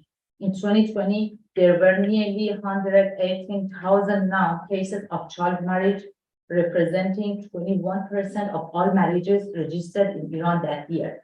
This is the official statistic. We have, for example, a lot of Baluch or a lot of Bahai that they don't have no ID cards, that we cannot reach the real statistic. Child marriage as a phenomenon in Iran exists for a range of reasons. One of the reasons for the high rate of child marriage in Iran is the ideological political system. The institutions that I mentioned, especially radio and television, from the public budgets, they spend $1 million each year, promotes the early marriages of young children through official media. Also, religious conservative trends through political influence prevent any reform of the law that can ban child marriages in parliament or everywhere in Iran. The sexual persecution and the gender discrimination by the Islamic Republic regime is crime against humanity. Thus, the institutionalized sexual discrimination by the regime of the Islamic Republic constitutes a form of gender and sexual apartheid. Despite being denounced, not only it has not been addressed, but any specific convention, as it is primarily seen as internal issue falling under the jurisdiction of each state. For example, for Africa, South Africa, they have condemned the apartheid because they were the discrimination, racial discrimination. But the crime against women, even in the United Nations, even in the European Parliament, we couldn't have yet to have a convention that they say clearly that this is a crime against humanity. This is just discrimination like others. But also, I will come back to you, Václav Balik, President of the United Nations Human Rights, announced the selection of the Iranian ambassador in a letter dated May 10, 2023, stating that Bahraini had been selected from candidates nominated by regional groups. This is very shameful, I think. Meanwhile, the special reporter Javid Rahman, the senior expert of the United Nations on Iran affairs, has described the actions of the Islamic Republic in the past month, especially for the number of executions, as crime against humanity. That's why we have to call on Balik to immediately replace Bahraini with another candidate that would equally satisfy the United Nations human rights principle of regional rotation. The fight for women's life freedom is a fight for sexual equality against gender and sexual persecution. That is why we have to appeal to all defenders of human rights and universal values to officially recognize the heinous behavior of the Islamic Republic as a crime in terms of sexual discrimination against women. We shall urge the world not to be witness to such barbaric acts against women like Gina, Nika, Hadis, Sarina, and many others. Women life freedom is a cry of feminist revolt from the streets that does not suffocate despite the strong repression by the forces of the Islamic regime. This revolution spreads throughout the country and in all social classes. The women and the schoolgirls were joined by the men who took to the streets to demonstrate. They challenged the regime with non-violent actions. The perseverance and courage of Iranian women and men show that despite the social yoke exercised by the regime, the population is attached to universal values, freedom, equality between men and women, and the separation between religion and the state. Was that my time? Thank you.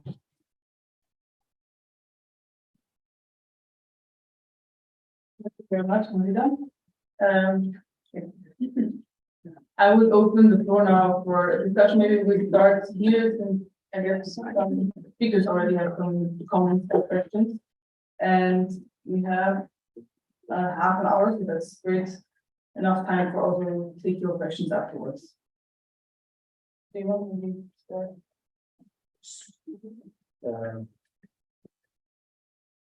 Thank you very much. First, I have a question from Jade. Thanks for your expose.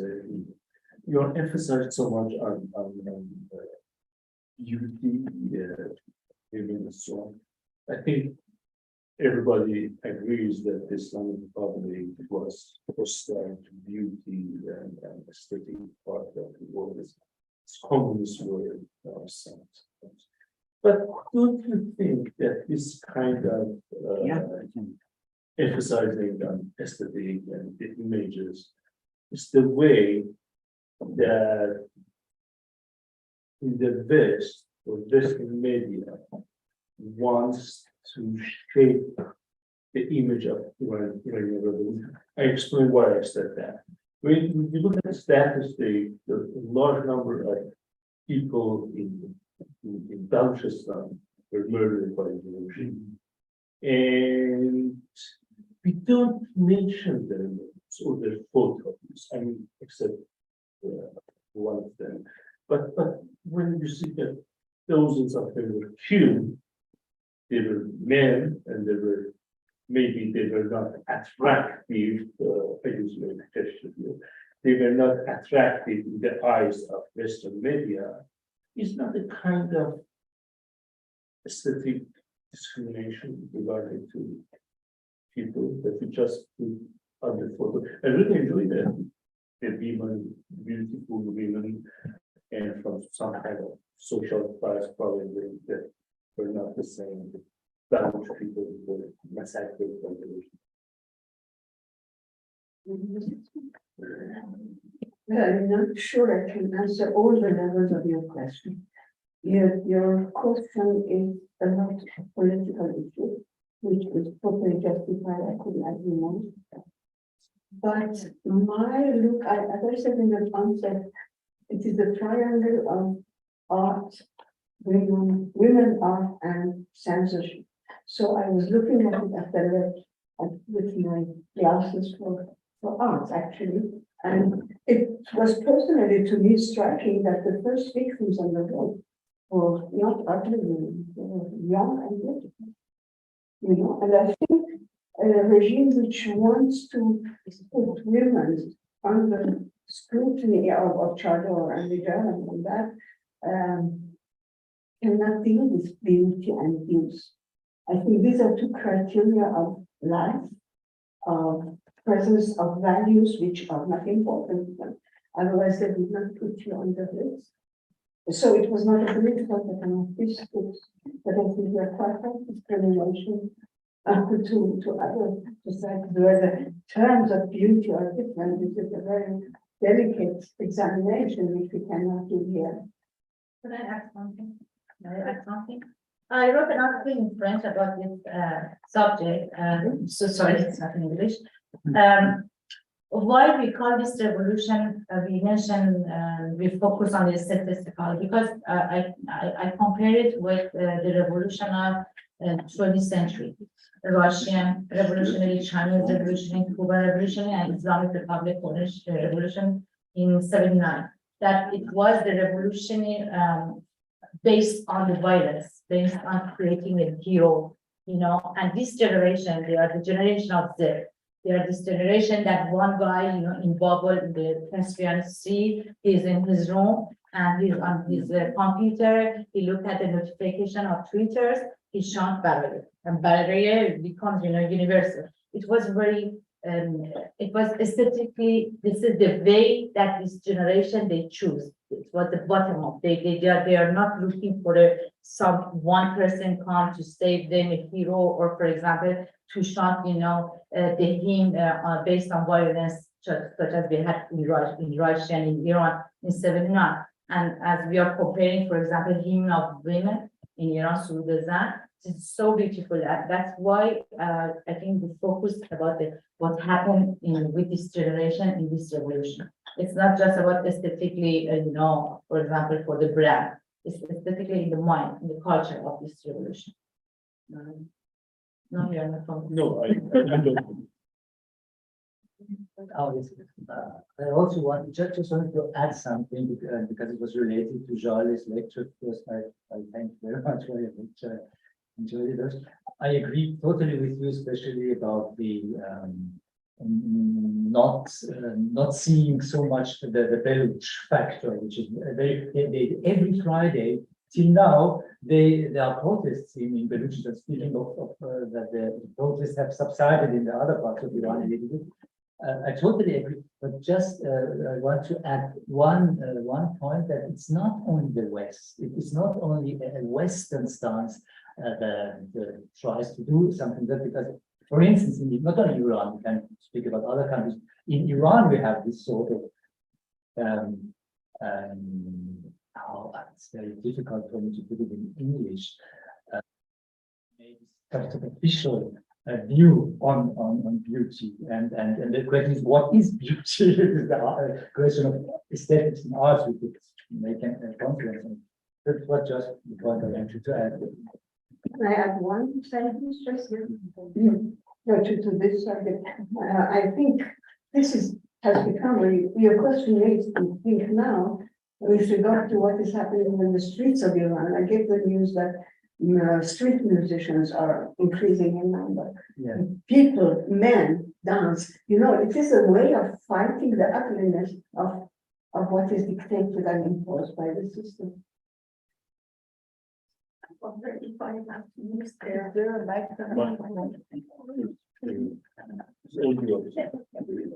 Thank you very much. And thank you all of the speakers for a very, very rich contributions that we all made. So I just want to add something, and that is, as many of you might already know, we are today at 270th day of our sit strike in front of the UN in Vienna. And there we have had lots of photos. So from every photos that we could have reached. We had one problem with Baluchi people. There are many photos that we could find was the photos of them as a child with, that in Iran people go to school at 7-year-old. And then at the 5th class, they become a license. And for that 5th class of the school, they have to make photos. And this is the only photos that we could have find for Baluchi people, because they didn't even have photos. The poverty in the area is so much that it's not like that everybody has a handy and can make photos everywhere. Why some of these people are going viral, because they were already on internet. There were lots of films, movies, statements, whatever they have shared with the world.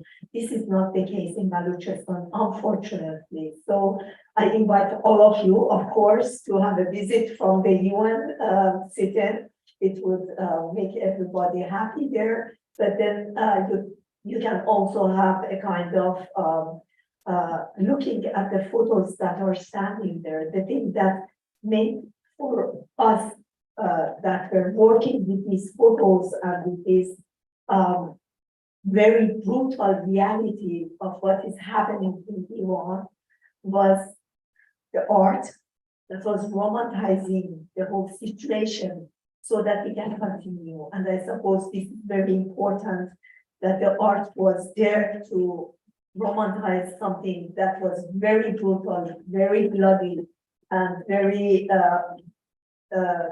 difficult to go on through it, but you're still going on. And I will ask you all to go and look at the photos that are hanging.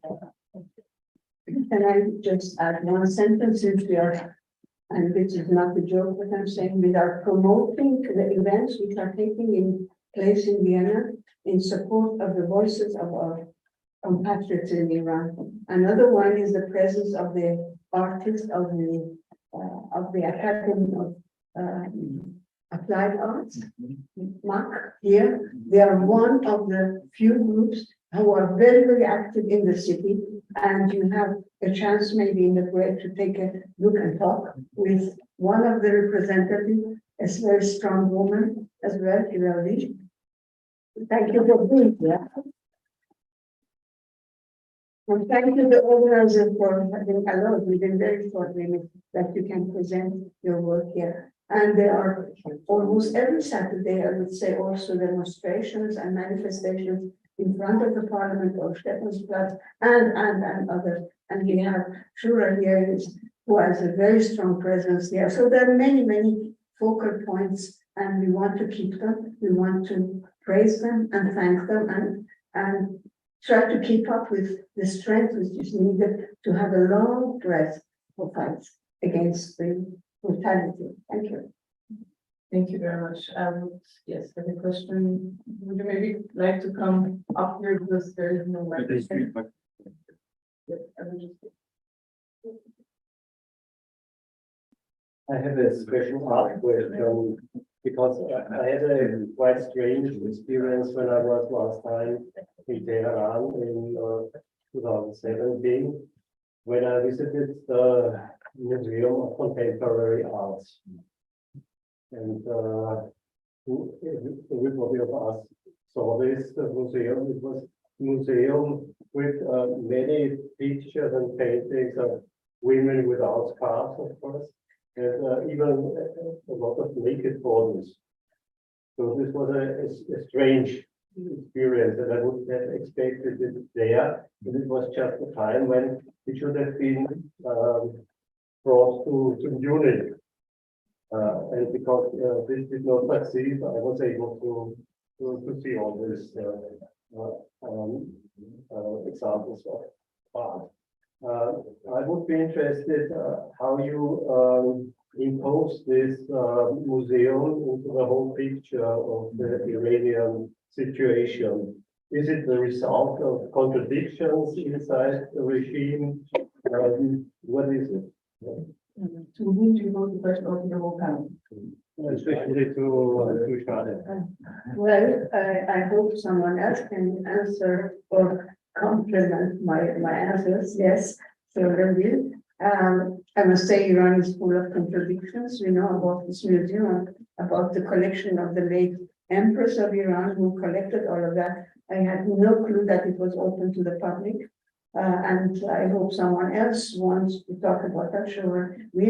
What I missed to say in my presentation was that before the revolution, the art where women were depicted in paintings was just the face. The problem that the young generation had afterward, they wanted to address the body, which is an important part of the human being, and they could not give up on that. And it was very difficult, but they did it. Shona, please add what you know. This was only one time exhibition that happened in Iran and was stopped afterward very fast. So that is what I can tell you by sure, because I know about this issue.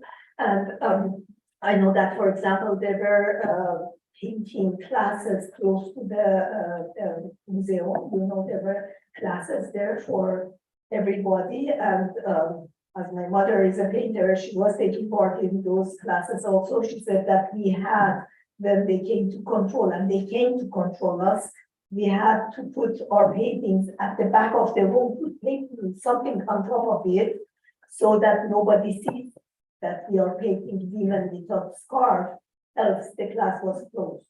So that was only once, and that was stopped very fast. I mean, maybe less than a week. That was the exhibition, and it was stopped. That exhibition, and that was they brought there, as Joanna said, at the center of the museum. There are lots of very precious paintings from all over the world. That is only done there.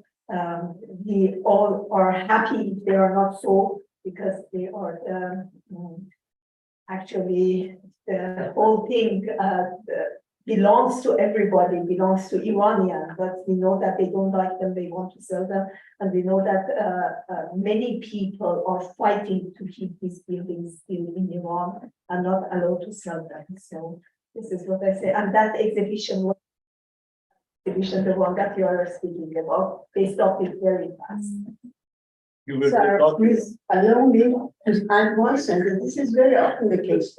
When you want to make a film, an independent filmmaker, they have to present the book. There are several levels of scrutiny. If they manage to, take off certain parts and make it, still they have to show it, and it gets the permission to be to go on the screen. But very often it happens that there is one show only. Afterwards, other official representatives come and say, take it out of the program. So this is not unusual for films as well.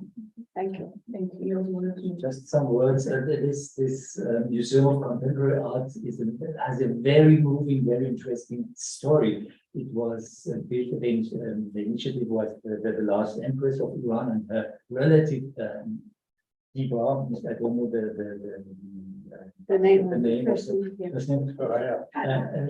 Yeah. Sorry, an architect built it. Mr. Diva, who was in Spain. I don't remember the first name. And there was in 2005, there was an Arte documentary about this museum and about a man, a very simple man, a Hausmeister. I don't know the English expression for Hausmeister. Caretaker, who was an uneducated man and who fell in love with these wonderful works of art from Rothko, Picasso, and so on. And he educated himself, and he sort of saved these pictures. And there was, I think, several times that came to there were exhibitions during Khatami's times and so on, and then they were again closed down. But yes, during this time. Kamran Diba, yes, that's the first name. Thank you very much. And this is because you asked, does this show some contradiction in the regime? This shows the situation of the Iranian society, which is in a great contradiction and alienation from the regime, because we have a very modern society in Iran and a regime in Iran which seems to be extraterrestrial. Thank you. Is there another question from the audience you would like to pose? No questions. Then I would maybe like to come back to my initial question, since we have heard a lot of very, very important information, but also very devastating. Could you maybe give us some hope, and each of you just tell us what we can do here to support the movement? So yeah, we also have some power here outside of Iran, I guess. I would start with What we can do here, it's to ask our parliamentaries where we are living, to ask our policies, our governments when we are in France, here in Autriche, and everywhere in Europe. And we write every day. I think it's not enough to the parliament, to the European Parliament, and to ask them that they recognize for example, the discrimination, persecution, or sexual persecution in Iran. They have to recognize it, such as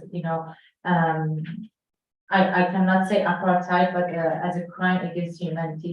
And even what happened in the United Nations, they have to change this person because he is a murderer. He is representing a murdered government. And what we can do to give them the voice and rise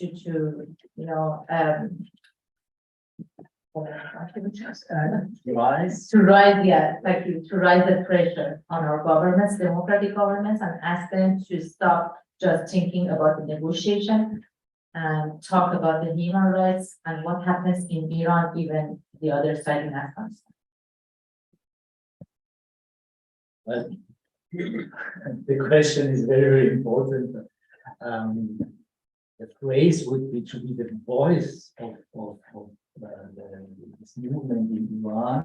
Of course, different people have different possibilities and different possibilities to access, for instance, the parliamentary members. I'm just remembering my cousin who used to live in Great Britain 30 years ago.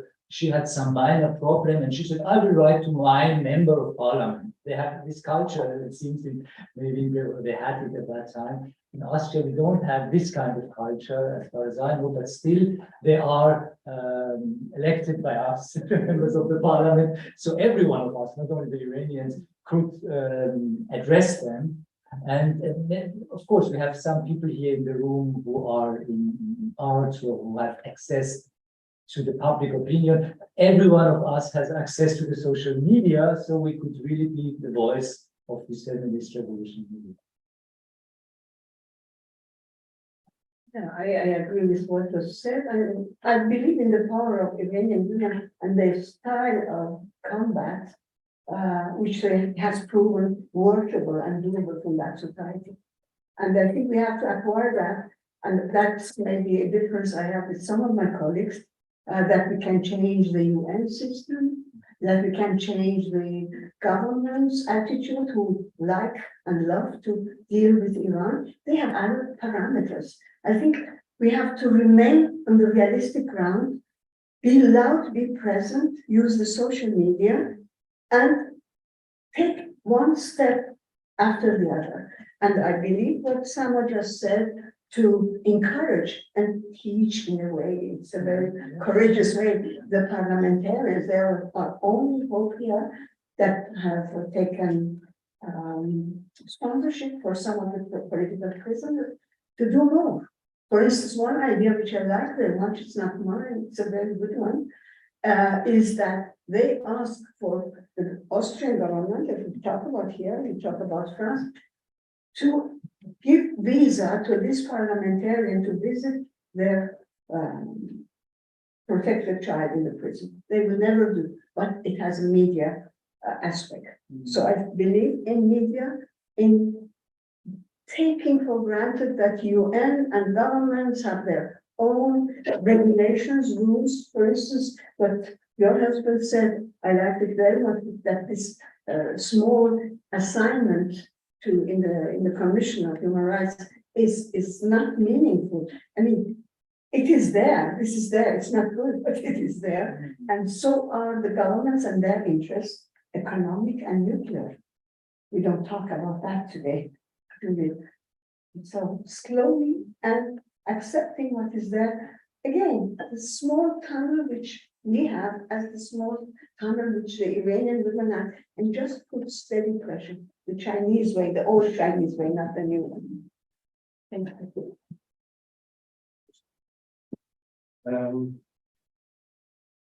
I think sometimes our national interests, including human rights issues, go in the same direction than Western countries' interests. It is completely secondary, even though other degrees issue for them, but it's our moral duty to struggle and fight for freedom as our people in the country do that, and sacrifice their lives. There are two short things that I want to mention. One of the duty of Iranian opposition or Iranian people who are concerned about freedom and liberty and justice within the country outside Iran is not to becoming the last stand of the animals farm in George Orwell's book. You know, animals outside of the window looking at the pigs, the revolutionaries, they playing in cards with gambling with human beings, the bad guy, the masters, and they don't see any difference. I mean, people look at opposition in the same kind of just fighting for their own interests, material ones, prestige, and so on. I think they are not going to see any difference between people who rule them and people who want to take the rule. It's one thing. The second thing, I just reading an airplane, Umberto Eco's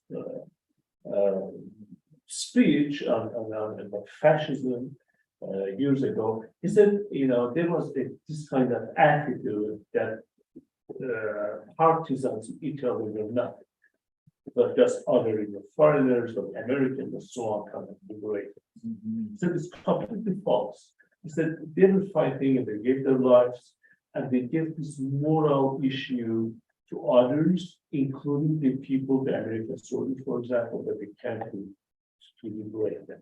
I said, and said at the end, the liberation and liberty and freedom is an ongoing process. I mean, it should be our slogan. There should be no. Sorry, just one, the worst thing that happens in this period after the revolution of Vienna is lots of parliamentary and the governmental, actors, they ask us, oh, you don't have a leader. This revolution, that we want to ignore these people that they are inside, they are behind in prison, such as Nargis Mohammadi, Nargis Mansouri, I can't say a lot of Umar Salehi, he's a singer, he's, in the prison, in the worst situation, he's one of the leaders of this revolution. Nargis Mohammadi, she's in the prison, every week she's, acting with the people, she's asking something. Then we have a lot of leaders, but when we want to ignore something, we will ignore. That's the issue. I just said one final thing, because she mentioned that Nargis Mohammadi. Recently, a video came out, Nargis Mohammadi again gave out some wonderful discussions about what's happening, particularly to women in the prison. And her husband, who's for many years is separate, 13 years, I believe, living in Paris, bringing up their children, their two children who haven't seen the mother, haven't been able to talk to her. And I thought this is a miraculous couple. She is in Iran behind the box, being treated badly, she still have the courage to push out her voice, and he is talking about her. I just wanted to present this very important cooperation between in and outside. Thank you very much. So to sum up, I guess, we know how we can be the voice of women fighting in Iran. And thank you very much for everyone for presenting your perspectives, and we'll go into a break now. Thank you.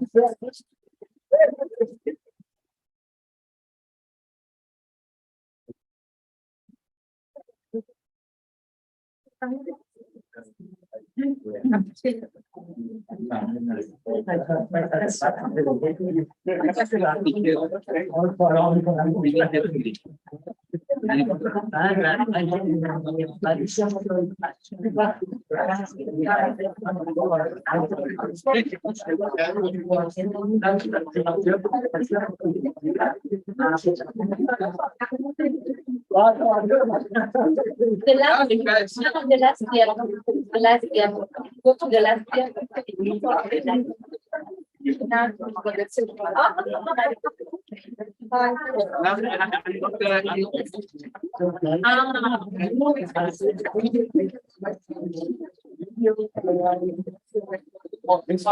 I'm not the No. You have to respond the last one. Yeah. The program the next month. Yeah. The next month, go to the next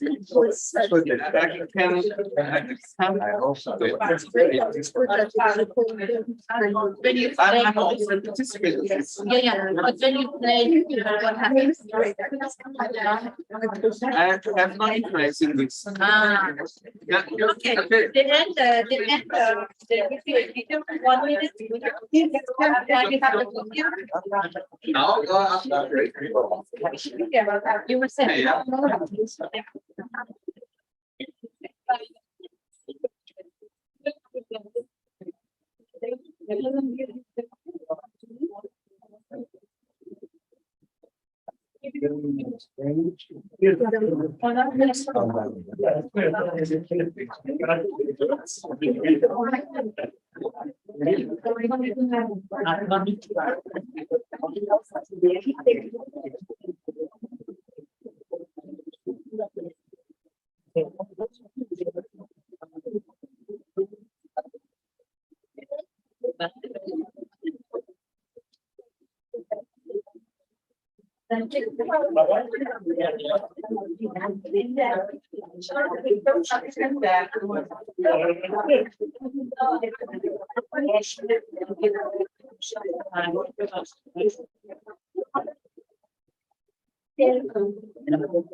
So I have a meeting, right? Yeah. But I cannot take CV, I mean,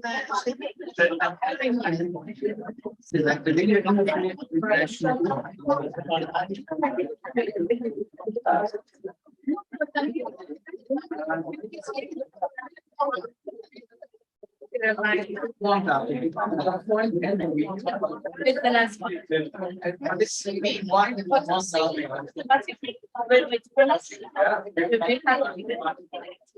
Yeah.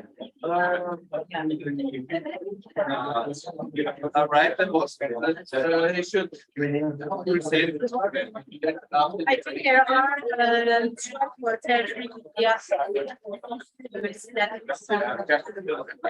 Right to him.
Let me see the other. Yeah, everybody wants organization.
You want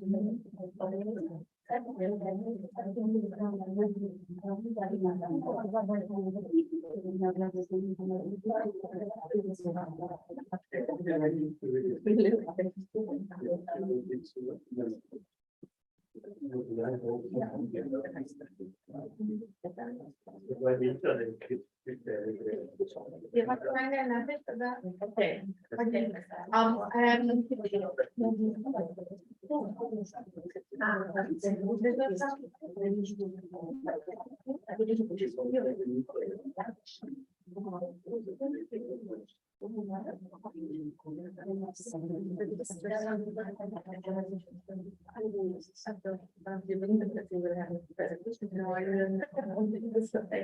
I just made my room all the things.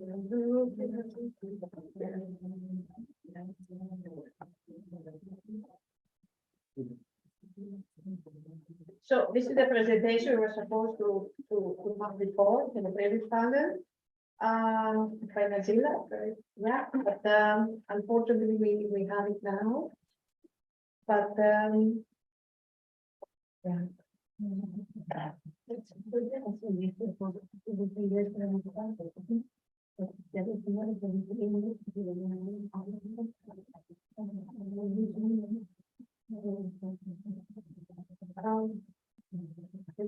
Maybe there's no sound.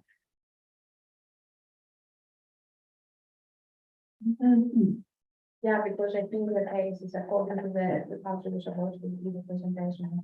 So there is some.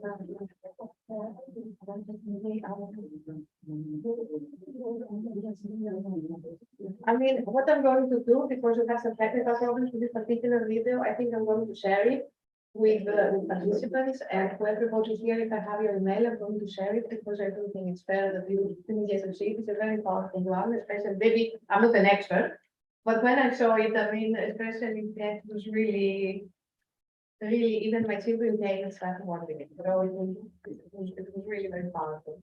Anyway, let's start this panel. And I will just say, introduce the moderator, Mr. Furan Hassani, and very grateful he's here. Of course, yes, thank you. So Furan is a lawyer in the diplomatic service of the Ministry of Foreign Affairs in Vienna. She was born in 1982 in Mashhad, Iran, and spent the first 5 years of her life in hiding with a politically active parents. The family fled to Austria in 1987 and was granted political asylum. After studying law in Vienna, Furan Hassani graduated from the Diplomatic Academy and joined the Foreign Ministry in 2008. Furan Hassani spent 6 years abroad during her career in the senior foreign service at the Austrian missions in Brussels, Geneva, and Jakarta. Currently, she works in the development cooperation section. Since September 2022, she has been documenting events in the context of the democracy movement in Iran and is involved as an activist and supporter of the feminist revolution. Thank you very much. Hope this works. Yeah, it works. So thank you, Rania, for your very nice introduction and presentation of me. Good day, everybody, ladies and gentlemen. Thank you for coming today. It's a very hot day inside and outside. I will be hosting panel 2 of today's conference on the Women Revolution in Iran. Before we start with the substance, I would like to tell you that there have been some changes regarding the panel composition. So we will have 3 panelists, I hope 3 panelists, Mr. Nasser Boladai, who is already online. He is joining us from Sweden. Ms. Fariba Borhan Zahi, and she seems to be online as well. Yes, she's also joining us from Sweden.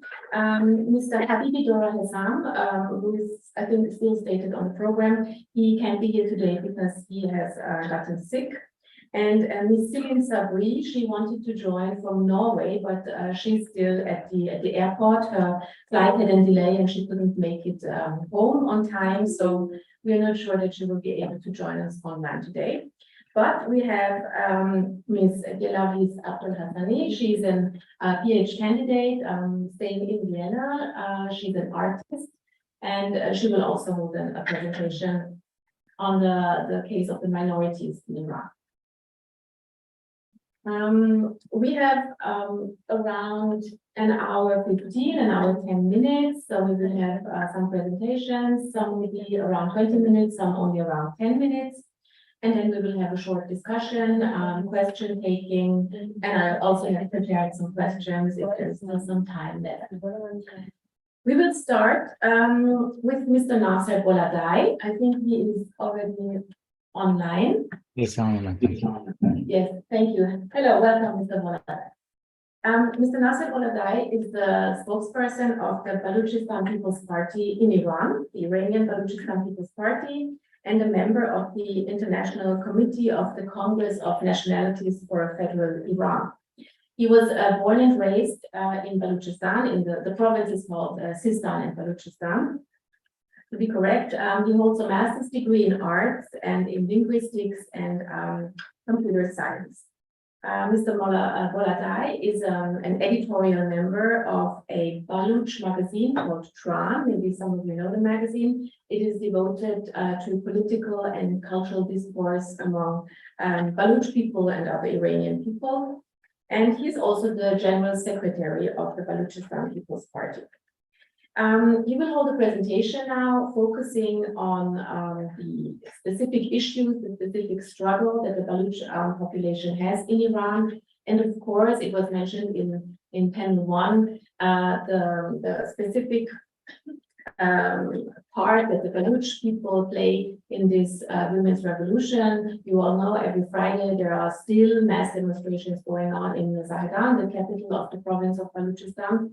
And it's very interesting also for me that the Baloch movement within the feminist movement, being a more conservative part of Iran maybe, has also adopted some rhetoric of the Women Life Freedom movement.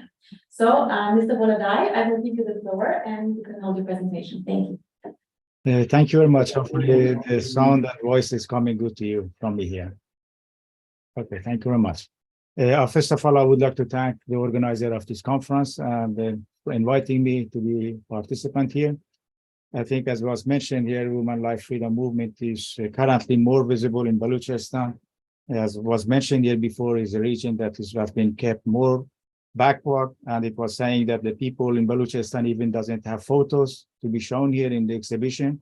There are fewer than anywhere in Iran. And there is a reason for that. It is not because the Baloch region is in itself is poor. Actually, it could be one of the richest regions in Iran or probably in the whole world. But the problem is that we had governments in Iran since the Pahlavi regime.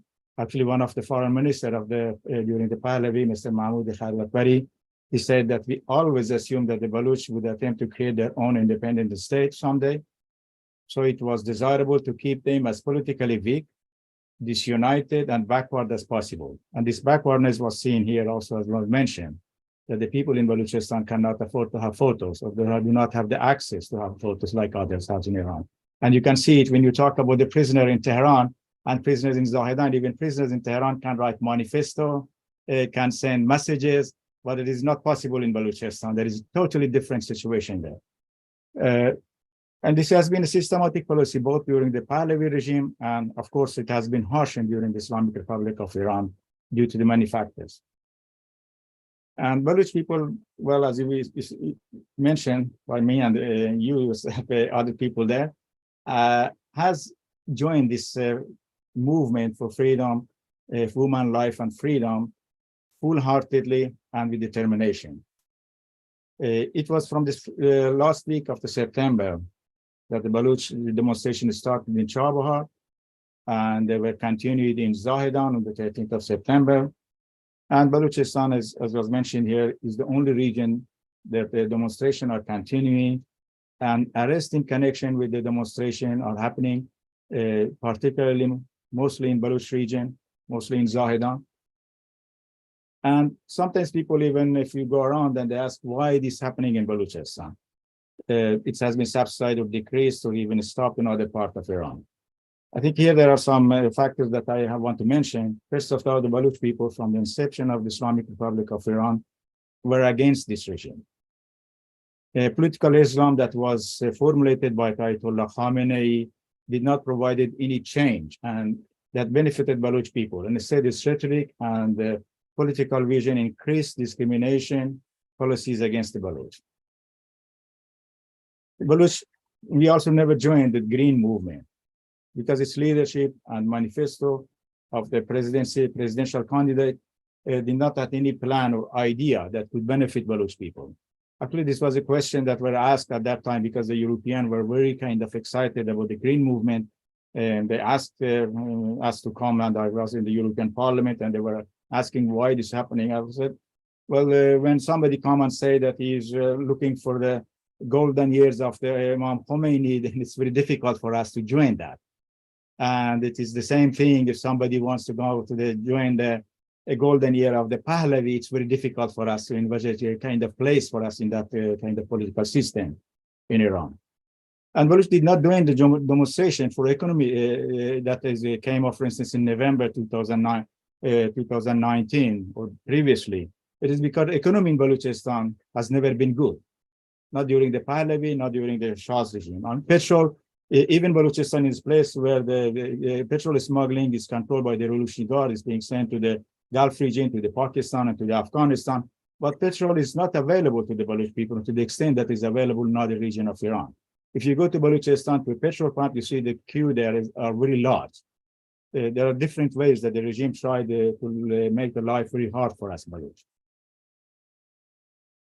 And killing of the Baloch, the extrajudicial killing of the people that are working, because the Revolutionary Guard sometimes use the local people to smuggle petrol. At the same time, they kill them. As they have saying here, at least I hear it in Sweden, I think it exists in English, give your enemy as much a rope that it can hang itself. And it is the situation that the regime has created by the poverty, by the backwardness, by the becoming politically weak, so that they have reason to kill Baloch all the time they want.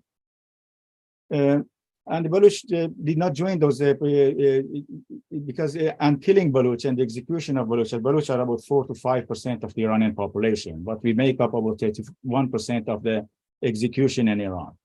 And it does not given by the Iranian elite, media, human rights, the sufficient space to talk about why Baloch are being killed there.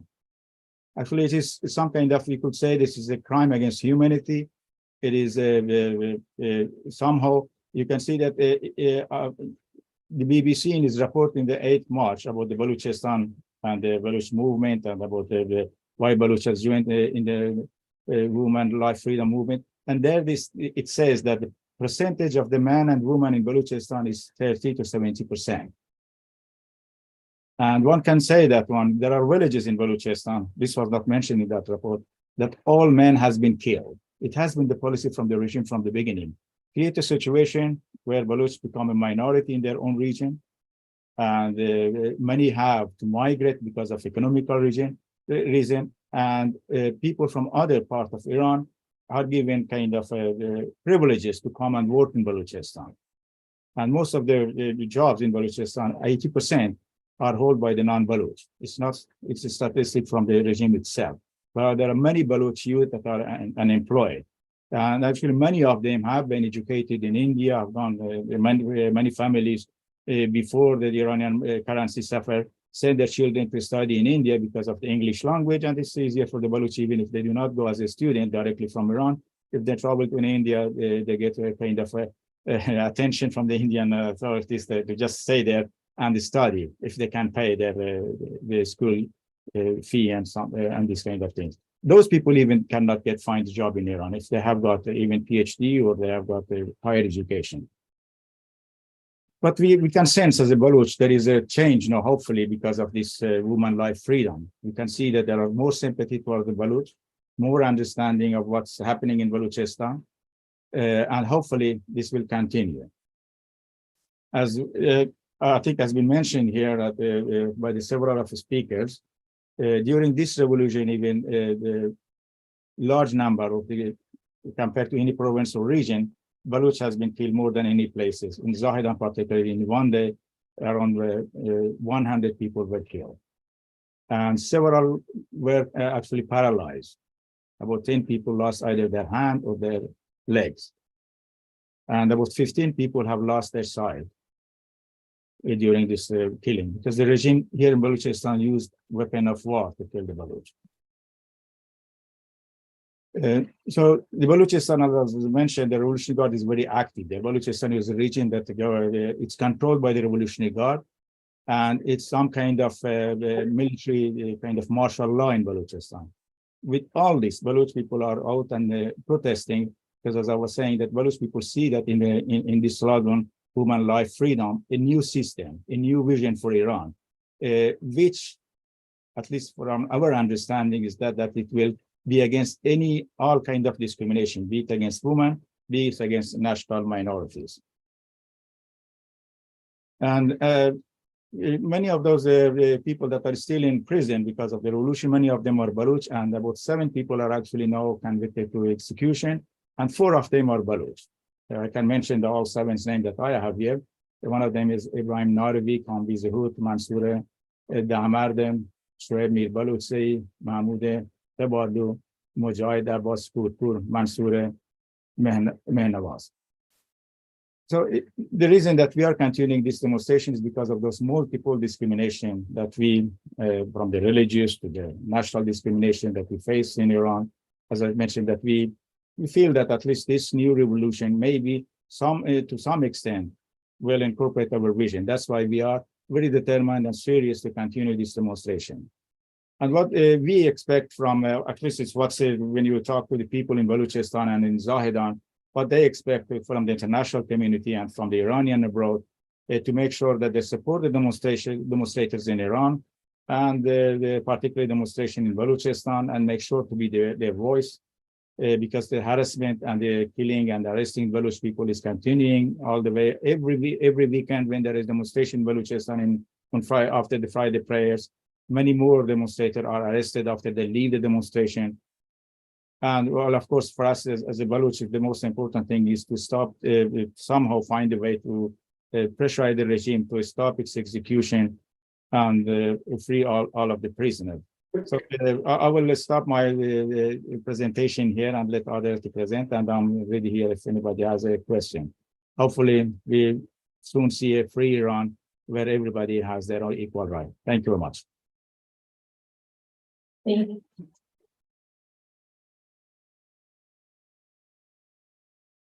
Thank you very much, Mr. Bolagai. I think there will be a lot of questions regarding the struggle of the Baloch people. At least I myself have several questions for you afterwards.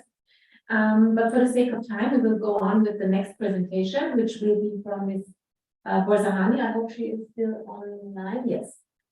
So Ms. Fariba Borhanzani, she is virtually, she's joining us from Sweden today. She is also of Baloch descent. She will talk today about the double discrimination against the Baloch people, against the Baloch women, being women on the one hand and from the Baloch minority on the other hand. Ms. Borhanzani is a literature graduate from Iran and pharmacy graduate from the Uppsala University in Sweden. She is a human rights activist, a very active defender of human rights for the last decades. She's a fighter for equality of women.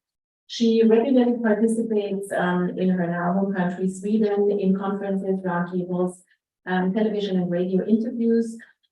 She is a voice for the Baloch women, especially, and she believes that Baloch women or Baloch people in general are treated like third-class citizens in Iran. And this is also the subject that she wants to talk about to us today. So I will give her the floor. Welcome, Ms. Borhanzani. Hello, everyone. Thank you for organizing this so amazing conference. I want to talk about women of Balochistan and the double discrimination against the Baloch people. In order to have a clear idea about the challenges, discrimination, and issues by the women in Balochistan, is necessary to first highlight the situation of Baloch people in general.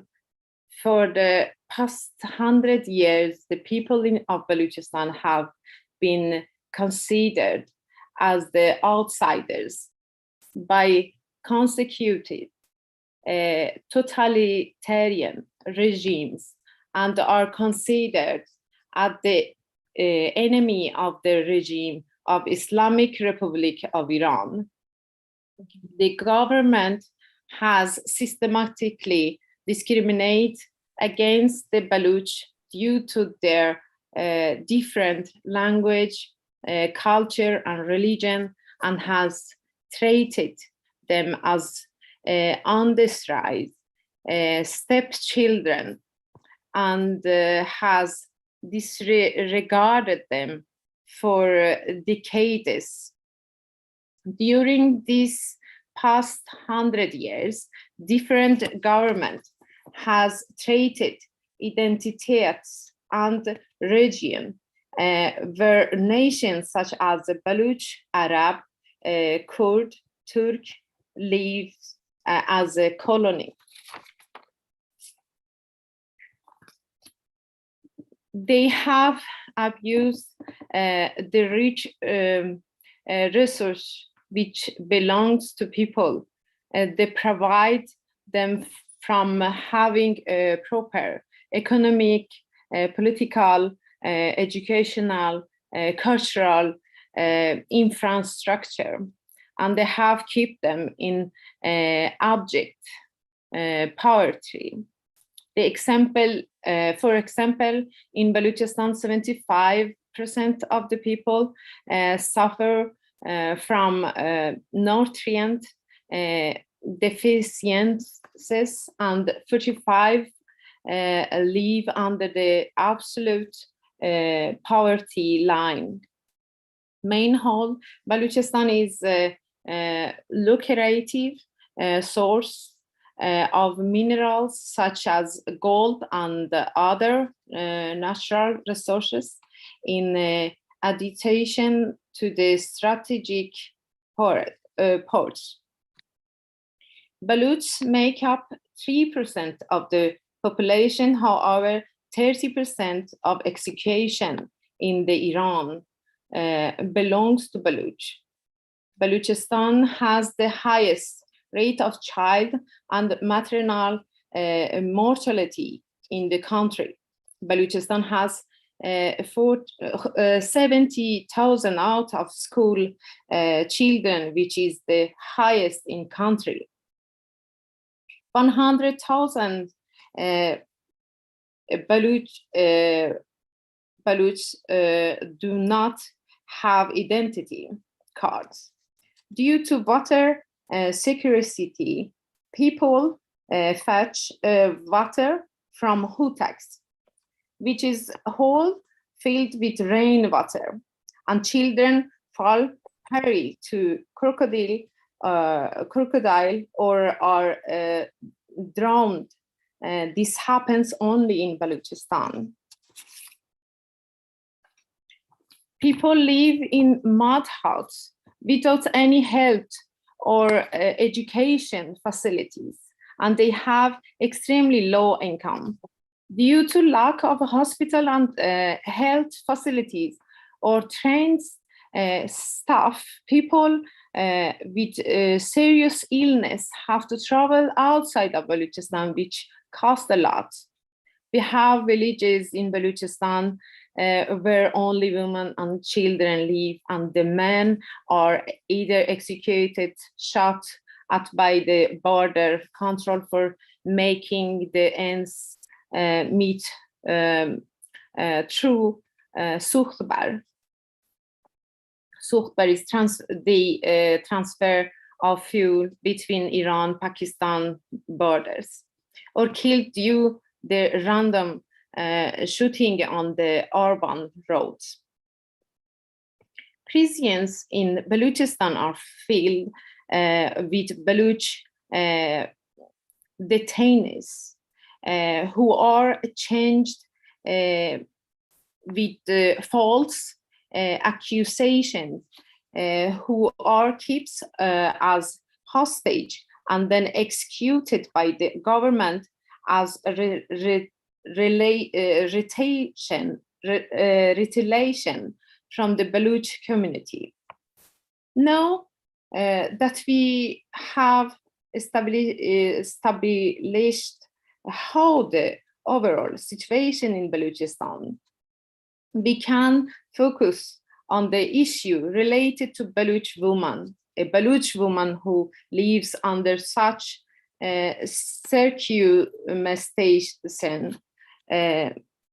For source has different concepts and challenges that, let's say, a woman living in the center or in Tehran. The Baloch woman has to suffer to access the most basic needs. Compulsory hijab, going to the stadium or cycling is not her priority. Imagine a woman who thinks of her 16 years old son who is suchtbar, wondering if he will survive or not, or woman whose husband is prisons for years and she's struggling to feed her young children. In these scenarios, even if the woman is well aware of their rights and fully understands them, she still has different priorities. Between a hot school with no facilities that can catch fire at any minute in the winter, and it's full of snakes and scorpions in the summer. For the Baloch mother, the priority is safety of her child. Baloch women are discriminated against on 3 axes: gender, social class, and their nationality. Marginalized nations are deprived from participating in economic life and are condemned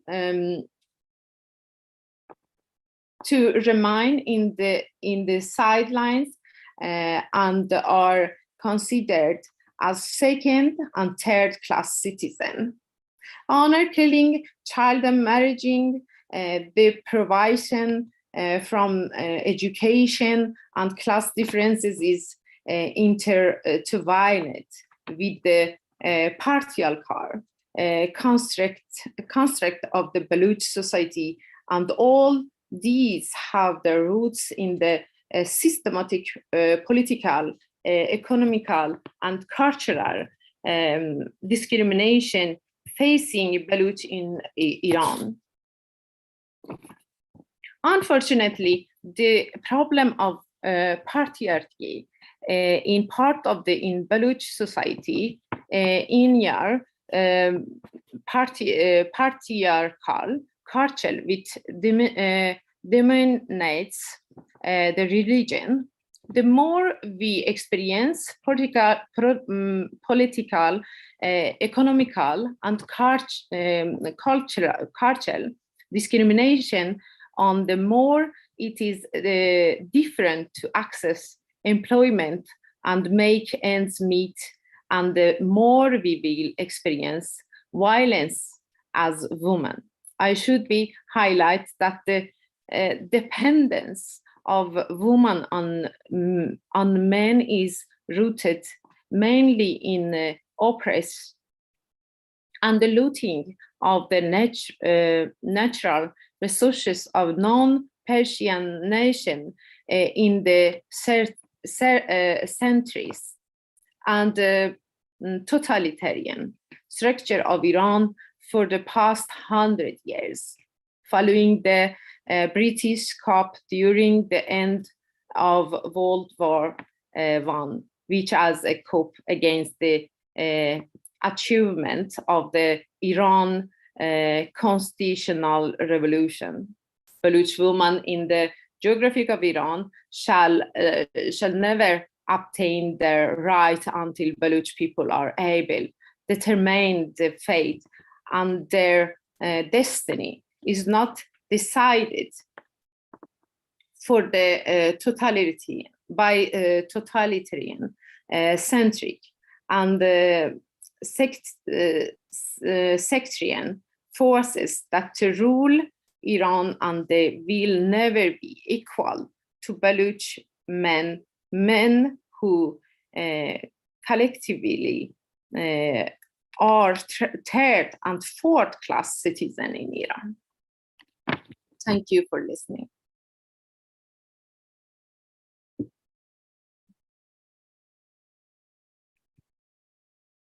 Thank you very much, Ms. Borhan Zahi, for your presentation.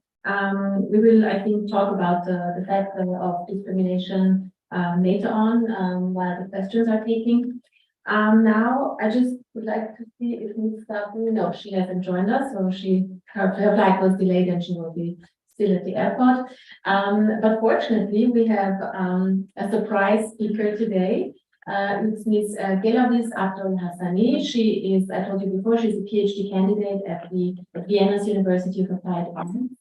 And she will also hold a presentation on the Women's Revolution. Thank you. Thank you. Hello, everyone. Today I wanna shortly to introduce myself and our group. I'm Amina Sai and I'm Gelavis Abdul Hassani. Are very pleased to be here as a part of International Conference on Women's Revolution in Iran. Also, we are very thankful from Dr. Borelli and Yolanda that they invited us to come here to provide our project, Women Life Freedom Project here. Actually, I'm an artist. As she said, I'm a PhD student from the Ankara University in philosophy.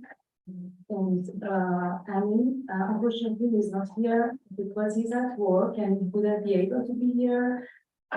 He's a student in law from Nivin. Sorry. And at the same time, he's writer and poet. Actually, your human rights activities and we are trying our best to keep alive this woman life freedom movement in Iran, in public, and in the world. As you see on the back side of this room, our project, those hand printed T-shirts and bags that we decided to make this project. I'm gonna read the statement and the theory behind this project, that how we decided to make this project and the reason of this project. I'm gonna read the statement for you now, and you will see that from where and how we visualized and created those creative and artistic production. And we wanted to say that how we can say our idea and our opinion and the aspect of you through art in this situation about politics, about our country, and how we can keep freedom and ask freedom for ourselves, our country, and the people who are living, especially in our country. As we say today, I mean, about different provinces in Iran, like Balochistan, Kurdistan, Azerbaijan. Actually, I'm from Azerbaijan, but I'm from Iran. And Azerbaijan is part of Iran, and I'm from Iran. Amin is from Iran also. And this was a short introduction about myself and the group and my group mates. And now I start to read the system for you. So, woman life freedom. The power that the in Middle Eastern countries and those involved in the art have a relationship that fluctuates between concord and discord, and increasing result. Modern technology affects the way activities are carried out today. So the recreation of any group in a society can be quickly transmitted to others. Thus, as an Iranian and Afghanistan competitors who live abroad, it is easy to get in touch with what is happening in both countries politically and socially. After the government killed Mahsa Amini in Iran, a massive revolutionary movement began. The protest created a profound slogan, which is woman, life, freedom, to focus the cruelty and stupidity of the Islamic Republic of Iran politics. Additionally, because of the senseless murders of innocent women, men, students, artists, children, and so on in Iran and Afghanistan carried out by the state, we are even more galvanized to speak the message of the movement as it carries so much meaning for us. Related news is constantly being spread via social media and different websites. This has been the new way to communicate ever since the Iranian Green Revolution in 2010, and of course the Arab Spring the following year. We neither need to wait to get the information directly from Iran, Afghanistan news channel, nor do we have to seek our foreign broadcasters in order to be up to date.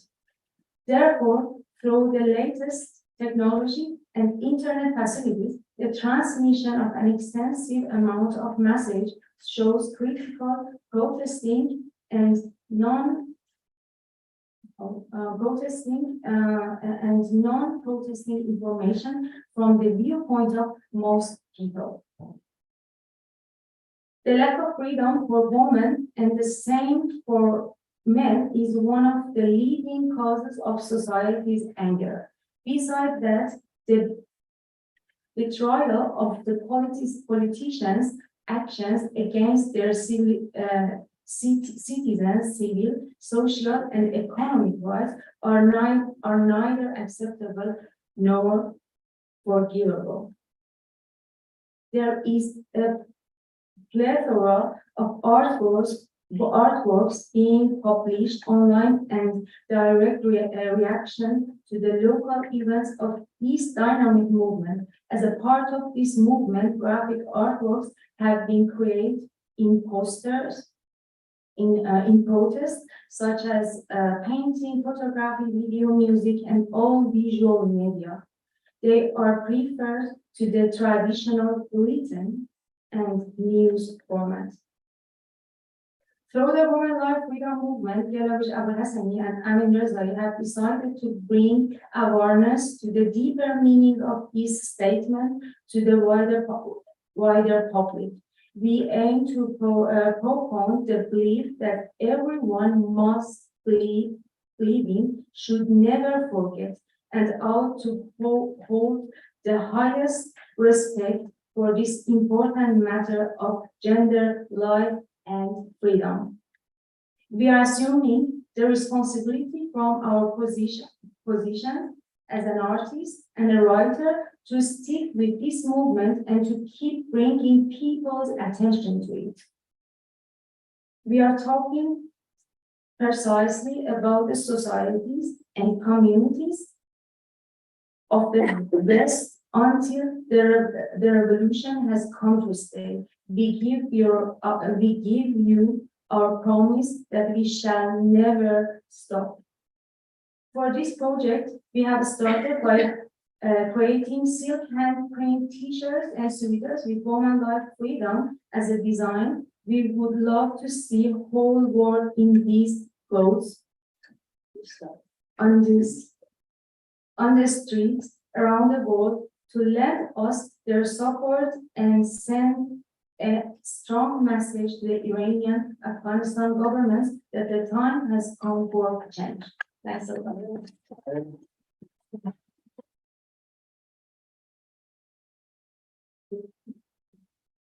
Thank you so much, Gela. It's Gelavish, right? Yeah, Gelavish, for the powerful statement and for the audience, the t-shirts and sweatshirts are behind you. You can, of course, I think, buy them also today. Yeah. So I will buy a t-shirt later on, I think.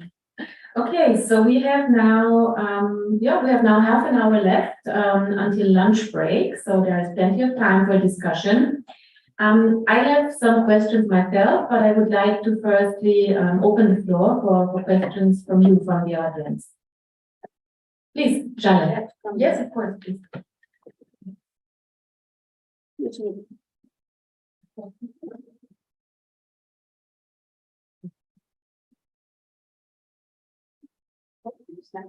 Thank you very much for all of you, Dora and Alice on the panel. And I'm really pleased that our artists in Pacific are coming out because they are present and no one, until I had the opportunity to be invited to Center Depot, I didn't even know that we have so many young talented artists, mainly female, but also male in this city. It's great to unite and reach hands with you. Two questions. One to Nasser, if I may address him with his first name, and one to Fariba. Maybe Nasser, I missed the emphasis on two things, which is very much in the news. One is the chanting of as Kurdistan Tazahidan, Jonan Fadwa Iran, that this unification of the ethnic groups which have been absolutely, not only now, but also before, being marginalized and discriminated. Maybe I did not hear it acoustically, but I think it's a very important reaching out that would say, not I am that and so on. As Gelavish was saying, said, I am a woman artist, but I am Iranian. And that's, I think, a very important point. And then from Fariba, I am not in a position to give Baluchi women some good advice. You know what is to be done, and I love your handwork of it's a landmark, it's a hallmark of Baluchistan. I would myself, outside from European perspective of an Iranian who loves the country, see the women coming out of only having beautiful work and being mother. You are not maybe listening to what we have in the first country. I think this attributed role. You are the mother, you are responsible for your boy on the street and for all the miseries and not having income and all that. There are fathers and the society is responsible. So I would very much visualize a future where women say, yes, we care about our families, but they are also fathers and it's a duty of the society. We want equal rights and we want justice for also the women of Baluchistan in their own rights and not because they give birth, they raise their children, they care about their family. This is one agenda, and the other one is to be an individual by their own right. All the best, and thank you so much. And I know it's a very difficult situation. We can follow just a little bit from the distance what is happening, and if the news is reporting correctly, women are coming out also to the demonstrations, which was not the case before. Is that right? I end here. Thank you, Hira. Thank you, Jale. And maybe Ms. Borhanzali wants to start with the answer.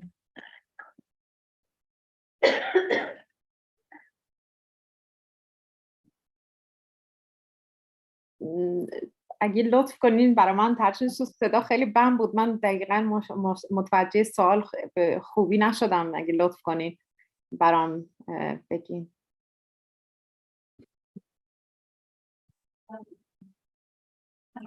جان خودتون بهتر میتونستم فارسی سوال رو متقنم بکنم. ایشون پرسیدن که نظر شما چی هست و اینکه شما چه پیشنهادی رو دارید برای زنان در بلوچستان و اینکه خوشحال میشن که زمانی رو ببینن که زنها فقط یک مادر و یک زن نباشن در خانواده، بلکه نقش در جامعهشون رو هم داشته باشن و مردها هم اینا هم نقش ها رو در نومنظر داشته باشن و اینکه خیلی خوشحال هستم و اینکه به نظر میاد که برای اولین بار هستش که زنها هم در تظاهرات ها و تجمع در بلوچستان شرکت میکنن به شکل گسترده و نظر شما رو در این مورد میخواستم. بله، من مجبورم به فارسی صحبت کنم. امیدوارم شما بتونید ترجمه کنید برای عزیزان اونجا. زنهای بلوچ همونطور که من براتون توضیح دادم که در چه تبعیض مضاعفی هستند، خب وقتی جامعه بلوچستان تحت تبعیض قرار گرفته بیش از 100 سال، به تبع بیش از این هم نمیتوان از این منطقه و از این زنهایی که روزانه در تلاش هستند، می جنگن و در چالش هستند توقع داشت و زنان ما هر روز مبارزه میکنن و کردن و دارن میکنن، همیشه بودن در صحنه.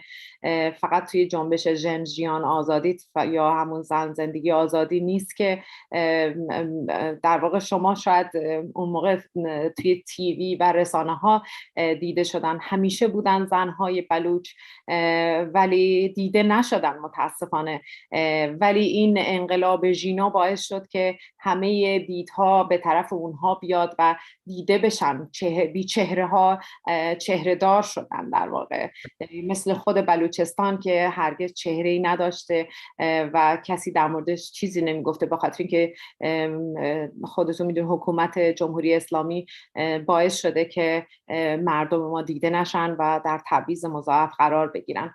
اینکه چطور میشه زنهای بلوچ بیشتر از این بتونن در جامعه باشن و نقش ایفا کنن، به طب مشکلات همون اقتصاد هست، اینی که در بازار کار باشن، کار داشته باشن و سطح سواد مردم بره بالا با آموزش و امکاناتی که فراهم بشه. به طب زنان بلوچ هم کمتر از بقیه همون امکانات رو اگه داشته باشن که مرکز داره و به حاشیه کشیده نشن، هیچ کمبودی اونجا نیست. ما اون گروه از زنانی که تونستن درس بخونن و امکانات رو دارند و دسترسی به اینترنت و تحصیل و آموزش رو دارند، اکتیو هستن، فعالیت‌های خیلی چشمگیری دارن و در این جنبش ژن آزادی اولین کسایی که در تظاهرات شرکت کردن همزمان با مرگ ژینا ما فائزه براهی رو داشتیم که اومد در خیابون و اعتراض کرد و یکی از اون اولین دخترانی بود که به زندان رفت و تحت شکنجه قرار گرفت و عزیزان دیگه‌ای که شاید زیاد اسمشون رسانه‌ای نشد ولی در زندان و شکنجه شدن و دست از مبارزه نکشیدن و هنوز هم زنان بلوچ و مردان در کنار مردان هر جمعه به اعتراضات خودشون ادامه میدن. So I just very shortly say what she said. She spoke about the intersectional discrimination that is in the Baluchistan. The main discrimination, it's not only women discrimination, but being a Baluch is also added to that. The thing that the woman like freedom revolution helped the women in Baluchistan to become a face. That was the reason that they were seen. That didn't mean that they were not actually in the society or not present in the society, but they were not seen before. They were there. And then she thinks that the education and receiving also part of the possibilities of this country for Baluchistan people will help that women could be more active. As we know that we see that those women in Baluchistan who receive part of these possibilities are very active, are very seen, and are very higher in their education. So that doesn't mean that Baluchi people don't receive education, but that doesn't mean that they are not able to be educated. So, and then the thing is that they were from the very beginning of this woman life freedom, they were active in Balochistan, and she named especially Faize Barahi, who was a young woman activist in Balochistan and was arrested very soon, was put in jail and tortured. Some other women activists has also been there, but then she was the one that came with the name in the media as well. And that the reason that we were not seen was that the media was not actually interested in us. That was the reason, not that we were not actually active. Excellent. Thank you, Shulia, Mr. Shulia, for the translation service. I think the second part of Shali's question was answered, but for the first part, the question regarding the unity factor, the unification factor, the chantings at the mass demonstrations, I would like to ask Mr. Boladai to answer this question, please. Thank you very much. I think the unity factor, as I was saying, I think all the time, both the Pahlavi regime and the current regime has said the Baloch are separatists or the Kurds are separatists. And the attempt to kill so many Baloch at the same time, to September, was to make sure that the Baloch, there would be an armed uprising against the regime, internal fighting, a civil war, that they would use it against the Baloch.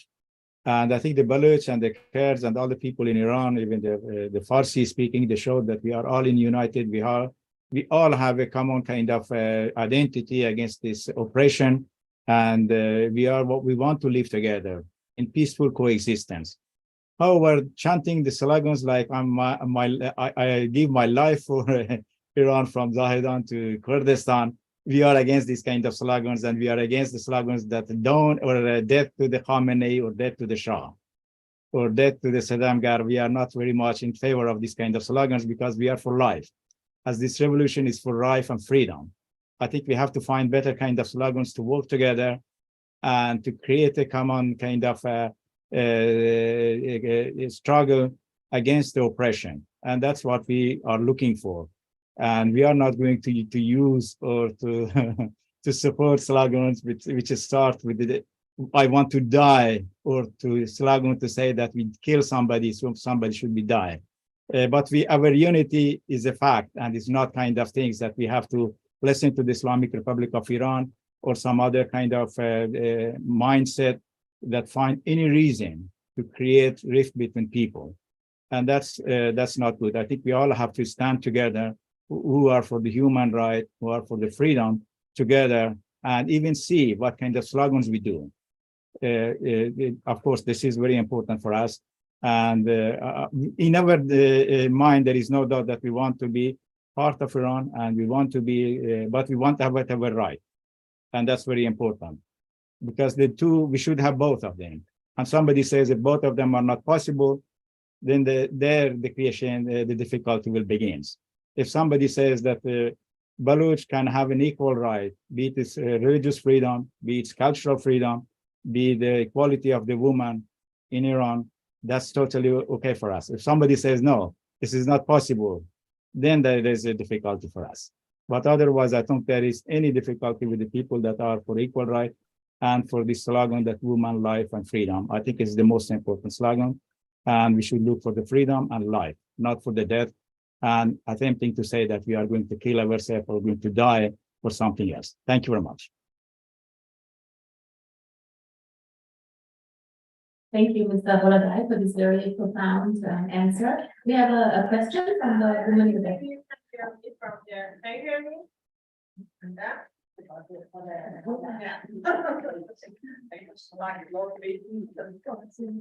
It's not a question, but I want to mention a slogan. The slogan is Kurdistan Zahedan Cheshmo Cheragh Iran. I think the best and really better than that was slogan. I am agree with you, but from big city like Shiraz, Isfahan, Tehran, and other city, they say Kurdistan Zahedan are eyes and lights of Iran.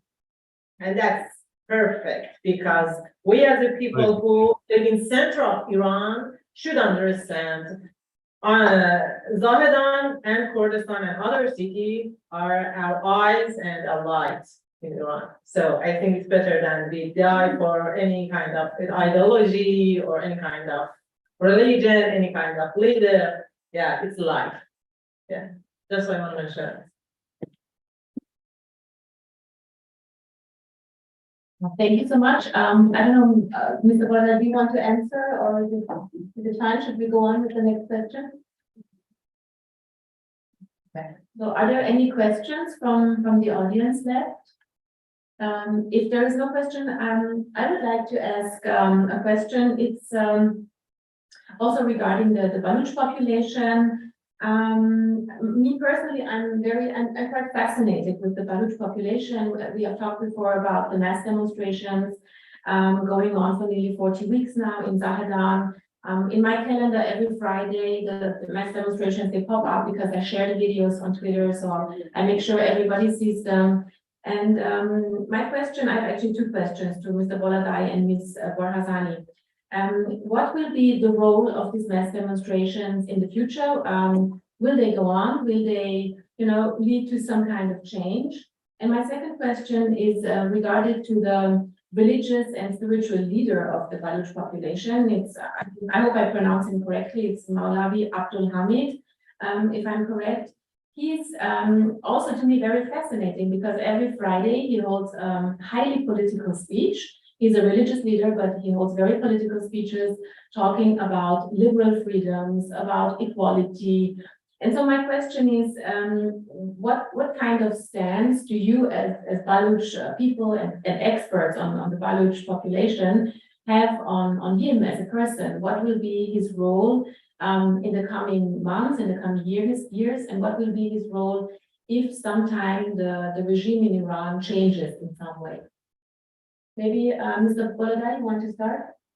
Well, thank you very much. Thank you. I will kind of start with that question.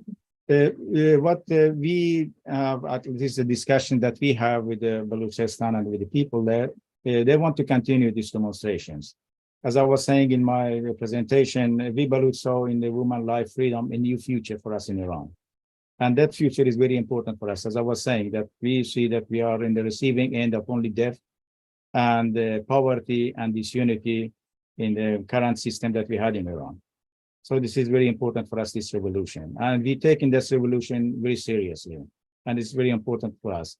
And what they are expecting, they said that we are going to continue that one. Whoever you speak with is abroad or with Iranian inside Iran is that they should also do the same thing. They should come out and demonstrate and support this demonstration. We know that some people say, why only Fridays in Baluchistan? But unfortunately, in Baluchistan doesn't have large cities in many places. And the control of Baluchistan, as I said, is martial law by the Revolutionary Guard. So Friday is the only day that people can come to the mosque and in large population, mostly in Zahedan, and show their support for what is Ever Maulavi Abdul Hamid has said. And I think they are continuing that one, and we are continuing that one, and we are trying to make sure that they get the support that they need. As it was saying about the Baluch religious leader, I think, the thing is that sometimes it's Baluchistan always have been a secular society. Only in the recent years, this has been changed. Only in part that is now governed by kind of Islamic Republic of Iran. If you see the larger Baluch population, both in Afghanistan and Pakistan, the Baluch culture of secularism is still there. There is a social conservatism like in other places in Baluchistan too, and we can see it. And there is a debate sometimes between us and people that are working more closely with Maulavi Abdul Hamid about the secularism and social secularism or social conservatism and political secularism. This is a debate that is going on. And as far as we know, previously when Maulavi Abdul Hamid, we are from the Baluchistan People's Party, when he, for instance, supported Taliban, we criticized him. We did not shy away. When he supported Raisi, we criticized him. And well, we understand his position because he was in the country and he was trying to make sure that he can play within the rule of the law in Iran, as he understood it, to make sure that there are some kind of good thing for the Baluch to come out from the presidential election or from the parliamentary election, but it's never come up. And the Zahedan 13th September or the Bloody Friday was the stop for him to know that there is no possibility or reform or to gain anything in that situation. I think he has been playing a very good role. But one has to say that even before this revolution, When Taliban used to kill the women reporters or other women that were working in the school or anywhere, Maulvi Abdul Hamid was outspoken, and he was saying that these women, Islam doesn't have said that you have to just kill a woman because she doesn't have a head cover. And in Islam, it's not like that. A woman go to war to get feed his family, for income for his family, he should be killed. This is not Islamic. So, but he, of course, he is a religious leader. But as I was saying, I think he understood. He has been saying that this kind of narrow-minded or religious thinking or political Islam is not working. We want a society where the people are not considered because of their religion or their ethnicity to be something or something else, or their gender. The government should be kind of somehow indifferent to what people are, their religion or their ethnicity or their gender. And I think this is a big step for him, and he's doing that one because he understands the situation. He's seeing what's happening both in Iran and Afghanistan, and he does not want the people in Iran, at least, where we can have a kind of a more role, to suffer more from this kind of mindset. And we have been, as I said, we have been critical of him previously. In some places, when he have criticized killing of women or arresting women, both in Iran and Afghanistan, we have supported him. But no, currently we support him. And it's one of the reasons that demonstrations in Balochistan are continuing, because there is unity between the secular and religious forces in Balochistan. And that's one of the differences that we can see in Balochistan compared to other parts of Iran. It is because we do not have created those rifts and have used them ideologically, like be a Republican or be a monarchist or be a leftist or be something else. We have been trying to stay within the slogan of the woman life freedom as much as possible. And that's, I think, one of the reasons that demonstration also are continuing in Balochistan, and hopefully they will continue. And that's why we think we insist on the support both internally in Iran and abroad. Thank you very much. Thank you very much, Mr. Bolazar, again for a very profound and in-depth answer. We have one, I think, last question in the back, please. For the Zoom, you have to please come, yeah.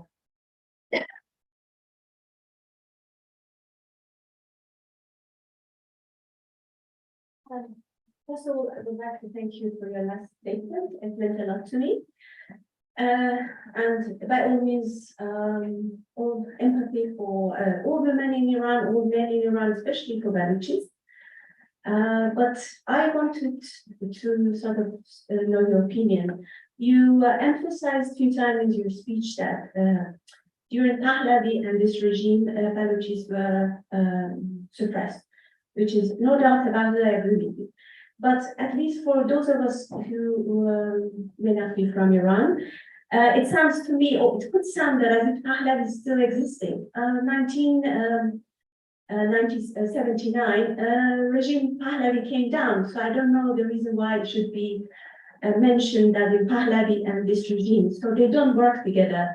And this, as you said, and that's why I'm saying I appreciate your last statement, the Women Life Freedom movement, it belongs to this time, belongs to the recent politics. So would you mind sort of giving me your opinion on that emphasis? Thank you.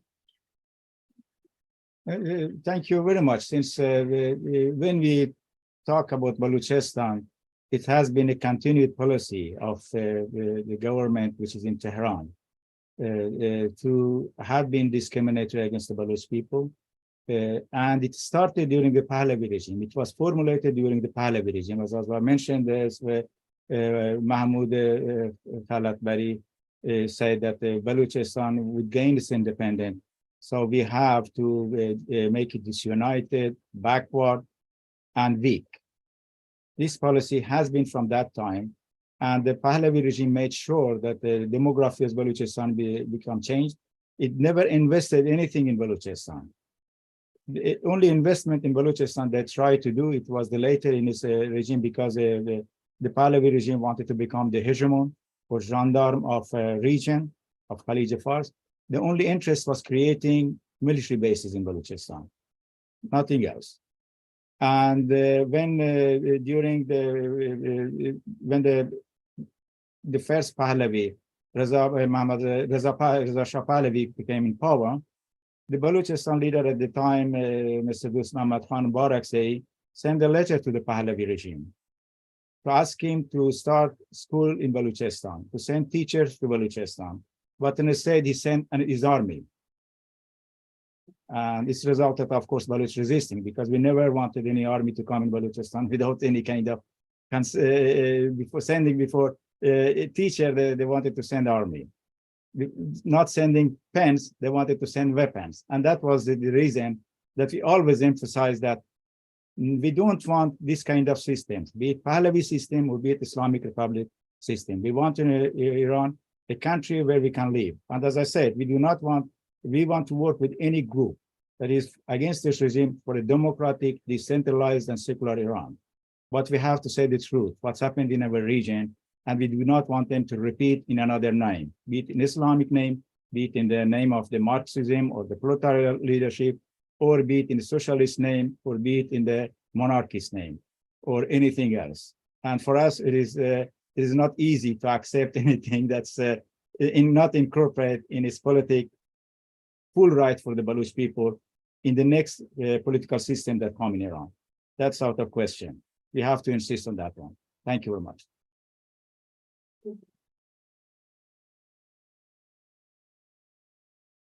Thank you very much. I think it's time to conclude this panel. Everybody is hungry.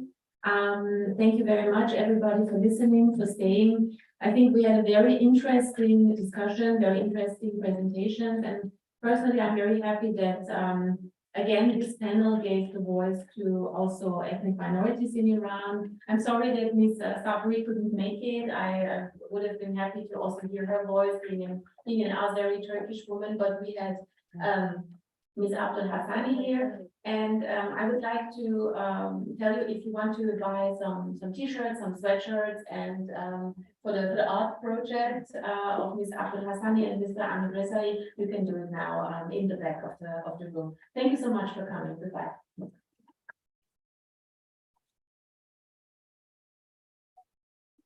The video now, the video is sponsored by our Overpass of Spanish Group. And also, please do not leave because lunch is going to end. It's coming, and then please lunch will be still here. If there's sound. Yeah, there is sound, there is a sound.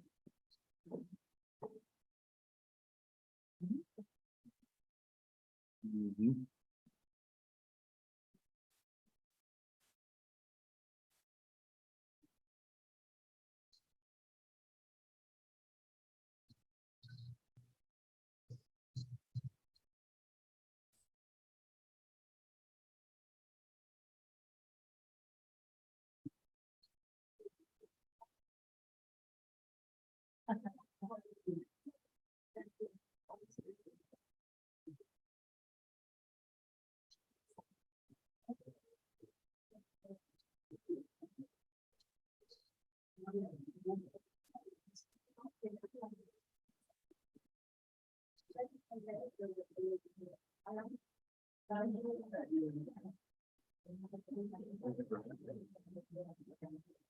have no sound. I don't know why. It's not long. No, that's your. The problem is the same. It hasn't come. It doesn't matter, I don't know. So, but it's possible for you.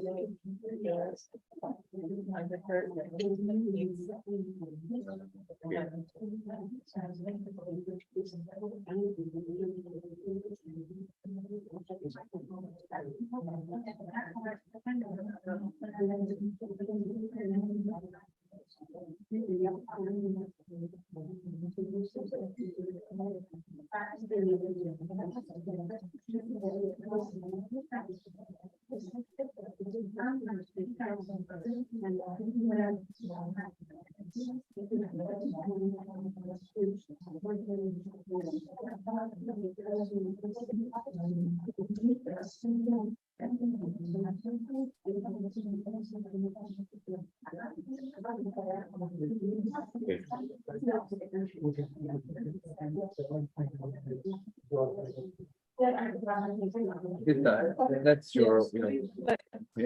Yes.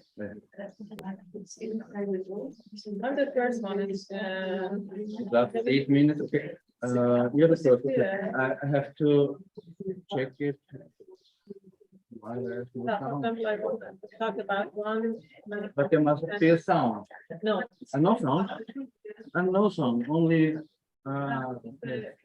Let's stop it and explain about. Stop. Okay, yeah, okay, you can stop it, go on, stop it and go on. Okay, I see. Okay.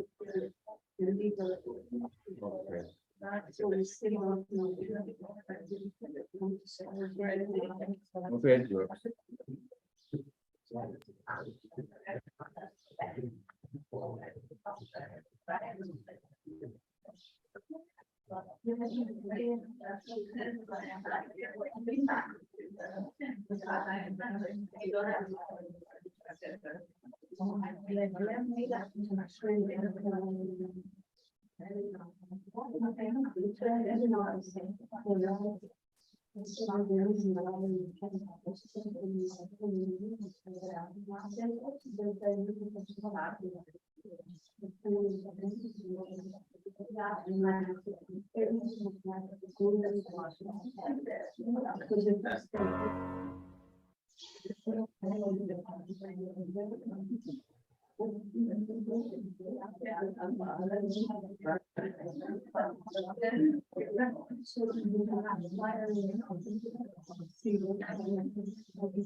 به اسمت اینوس روسیان رسم به عشق کرد از بغض برون به غیرت هم رسمان رسم که میدمم سپید دم دوباره بر فراز ایران من چو بشکنم طلسم شب دوباره میشود وطن این وطن آزادی به پای عهد باز و بسته میمانم تو را به گوش شب خسته میخوانم که از تو پشت شب شکسته میدانم آزادی به نای بارت صدا کردی ما دیگر ز راه رفته بر نمیگردیم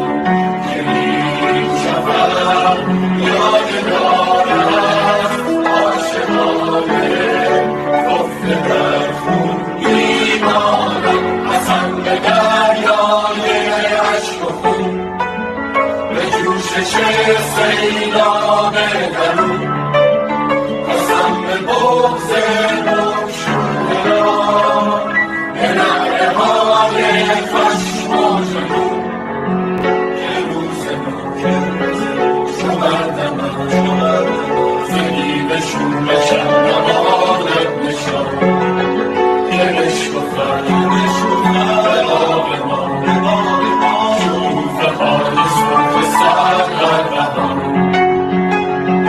آزادی به پای عهد باز و بسته میمانم خدا به گوش شب خسته میخوانم که از تو پشت شب شکسته میدانم آزادی به نای پایت صدا کردی ما دیگر ز راه رفته بر نمیگردیم که این شفق یادگار است عاشقانه گفته در خون میماند به خاک سرخ ایران قسم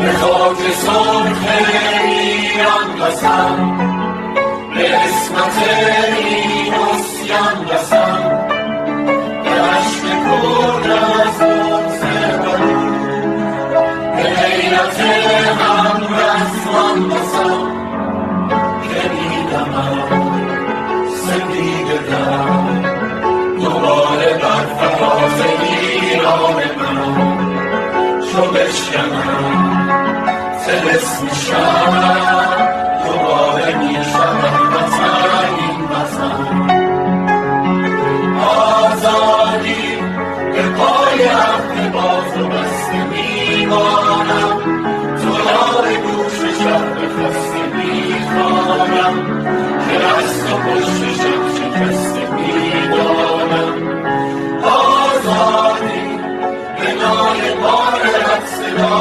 کردی ما دیگر ز راه رفته بر نمیگردیم که میشود یادگار است عاشقانه گفته در خون میماند پسند دریای عشق و خون به جوشش سیلاب درون قسم به بغض گمشده را به نعره های خشم و جنون که روز شمردم زنی به شورشم نماند نشان که بشکفت آب ما شوفه های سرخ سر در بهان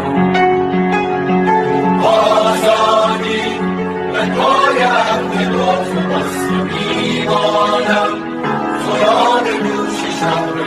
خسته میخوانم که از تو پشتشم شکسته میدانم آزادی بنای پای از صدا کردی ما دیگر زراه رفته بر نمیگردی که این شفق یادگار از عاشقانه گفته به خون میماند به خاک سرخ ایران قسم.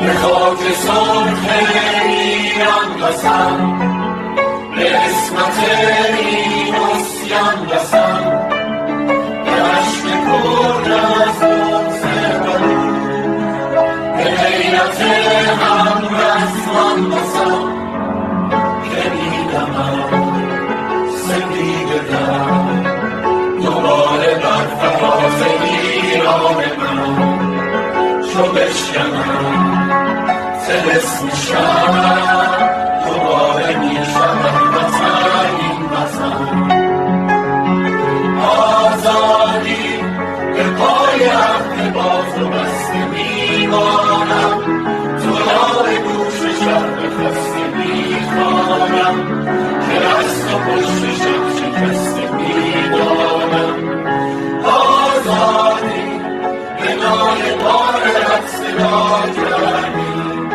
ما دیگر ز راه رفته بر نمیگردی که این شفق یادگار است عاشقانه گفته در خون میماند قسم به دریای اشک و خون به جوشش سیلاب درون قسم به بغض گمشده را به نعره های خشم و جنون که روز ممکن چو بردمم زنی به شورشم نماند نشان که بشکفد آب ما شکوفه های سرخ سر در بهار آزادی به پای عهد باز و بسته میمانم تو را به گوش شب بخسته میخوانم که از تو پشت شب شکسته میدانم آزادی به نای پایت صدا کردی ما دیگر ز راه رفته بر نمیگردی که این شفق یادگار است عاشقانه گفته به خون میماند به خاک سرخ ایران قسم.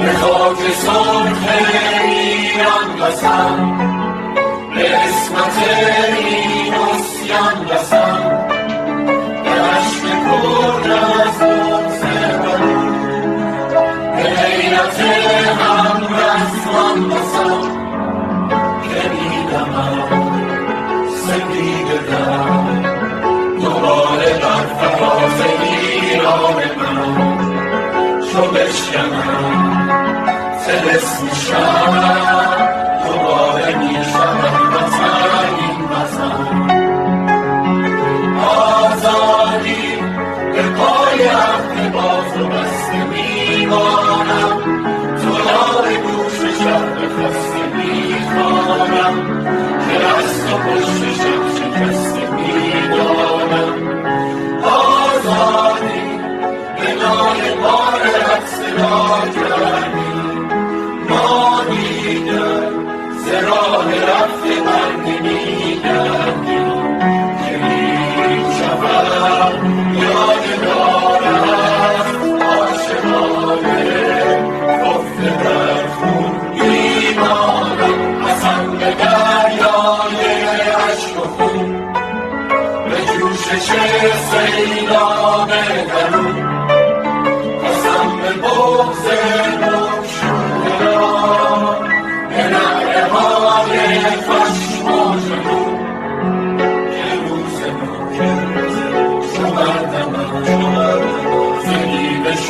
شهرمان نشان که بشکفت آب ما شوف های صبح سر در بهان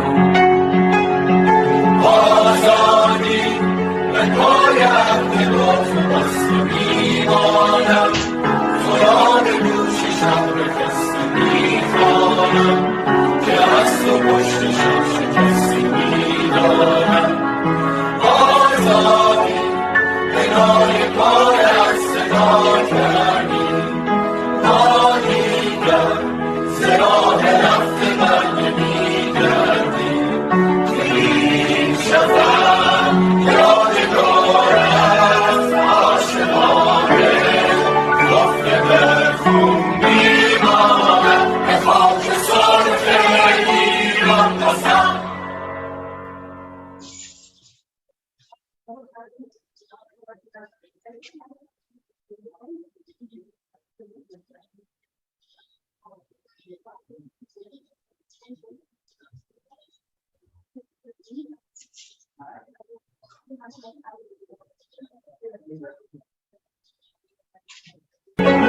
به خاک سرخ ایران قسم به عصمت این عصیان قسم به عشق کرد از بغض بلو به غیرت هم رسمان قسم که میدمم سپید دم دوباره بر فراز ایران من چو بشکنم طلسم شب دوباره میشود وطن این وطن آزادی به پای عهد با تو بسته میمانم تو را به گوش شب بفسته میخوانم که از تو پشت شب شکسته میدانم آزادی به نای بارت صدا کردی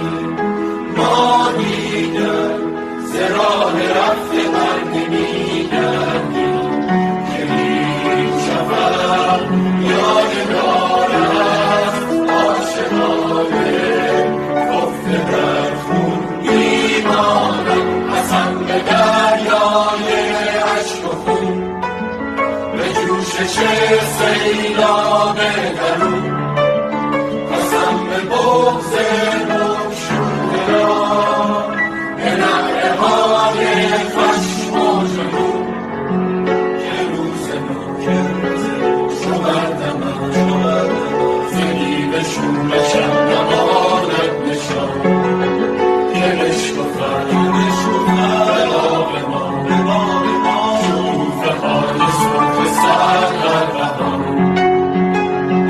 آزادی به پای عهد با تو بسته میمانم خدا به گوش شب بفسته میخوانم که از تو پشت شب شکسته میدانم آزادی به نای پایت صدا کردی ما دیگر ز راه رفته بر نمیگردی که این شفق یادگار است عاشقانه گفته به خون میماند به خاک سرخ ایران قسم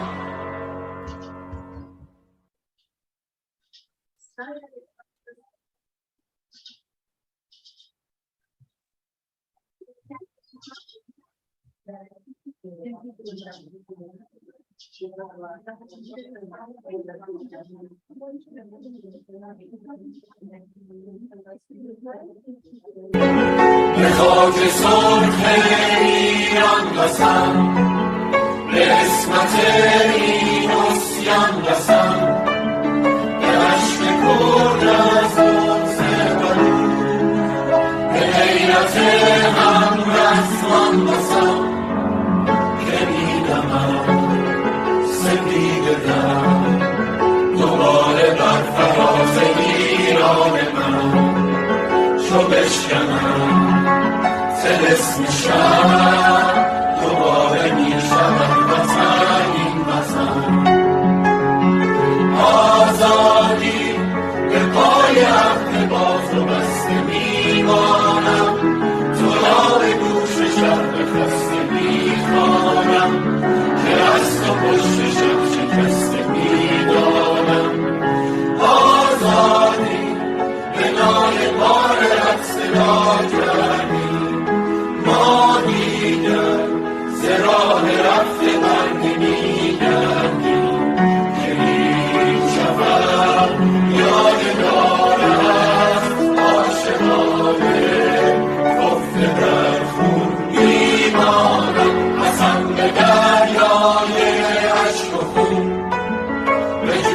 چه سیلاب درون قسم به بغض مکشوده را به نعره های خشم و جنون که روز شمردم زنی به شوم شمدمانت نشان که بشکفت آب ما شکوفه های سرخ سر در بهار آزادی به پای عهد با تو بسته میمانم زرار گوش شب خسته میخوانم که از تو پشت شب شکسته میدانم آزادی به نای پایت صدا کردی ما دیگر ز راه رفته برنمیگردی که این شفق یادگار از عاشقانه گفته به خون میماند به خاک سرخ ایران قسم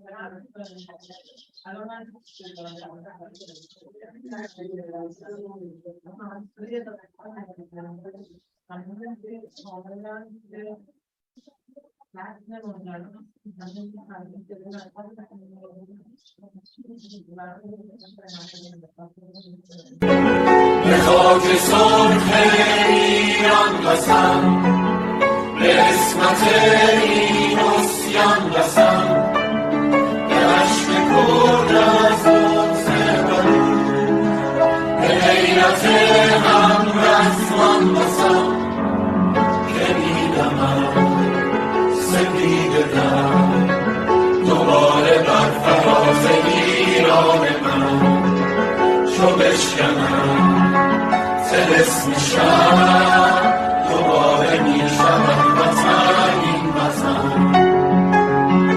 آزادی به پای عهد با تو بسته میمانم تو را به گوش شب خسته میخوانم که از تو پشت شب شکسته میدانم آزادی به نای بارت صدا کردی ما دیگر ز راه رفته برنمیگردی که این شفق یادگار است عاشقانه گفته در خون میمانم قسم به دریای اشک و خون به جوش چه سیلاب درون قسم به بغض مکشوده را به نعره های خشم و جنون که روز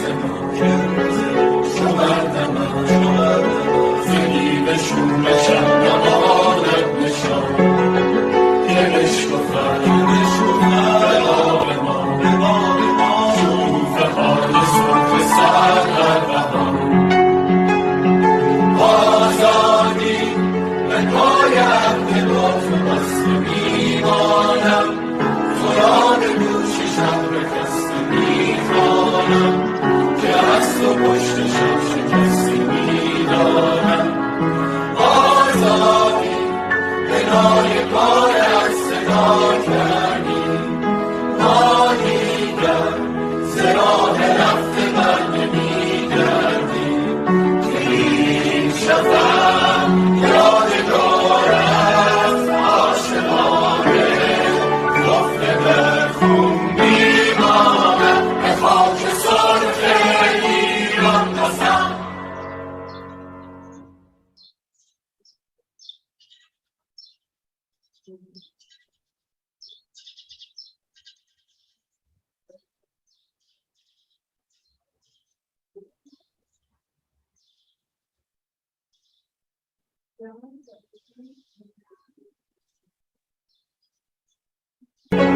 به خاک سرخ ایران قسم به عصمت این عصیان قسم به عشق کرد از بغض برون به غیرت هم رسمان بسم که میدمم سپید دم دوباره بر فراز ایران من چو بشکنم طلسم شب دوباره میشود وطن این وطن آزادی به پای عهد باز و بسته میمانم تو را به گوش شب بخسته میخوانم که از تو پشت شب شکسته میدانم آزادی به نای بار رقص صدا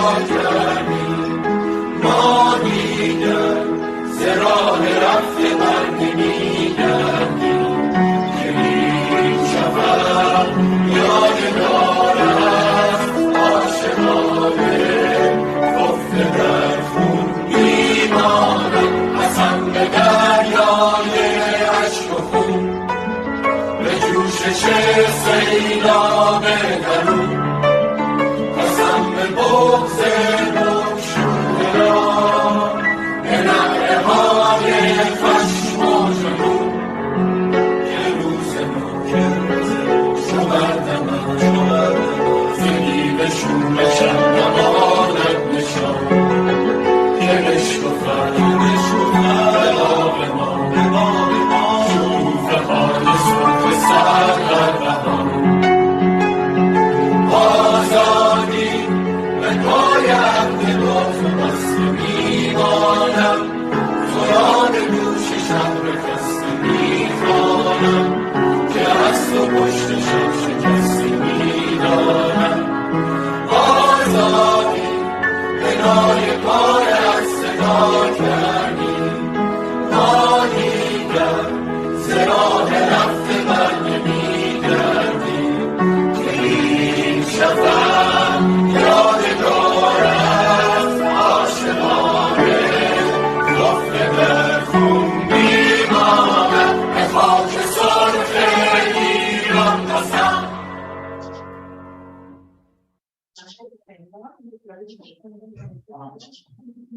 همون اندازش دیگه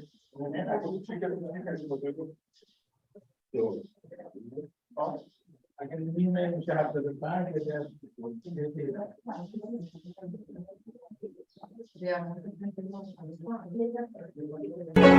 به خاک سرخ ایران قسم به عصمت این عصیان قسم به عشق کرد از بغض برون به غیرت هم رسمان قسم که میدمم سپید دم دوباره بر فراز ایران من چو بشکنم طلسم شب دوباره میشود وطن این وطن آزادی به پای عهد باز و بسته میمانم تو را به گوش شب بخسته میخوانم که از تو پشت شب شکسته میدانم آزادی به نای بار رقص صدا کردی ما دیگر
I cannot find my, yeah.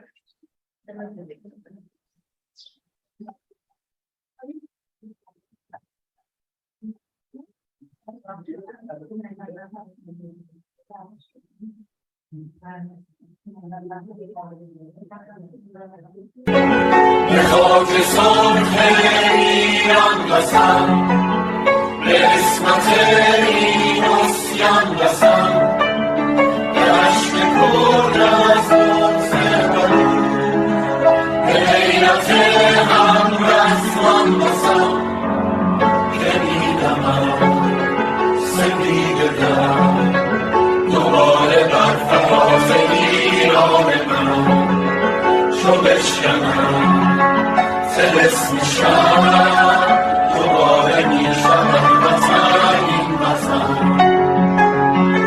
آزادی به پای عهد باز و بسته میمانم تو یار گوش شب خسته میخوانم که از تو پشت شب شکسته میدانم آزادی به نای بارت صدا کردی ما دیگر ز راه رفته بر نمیگردیم که میشود یادگار است عاشقانه خفته در خون میمانم پسند به دریای اشک و خون به جوشش سیلاب درون قسم به بغض مگشوده را به نعره های خشم و جنون که روز ممکن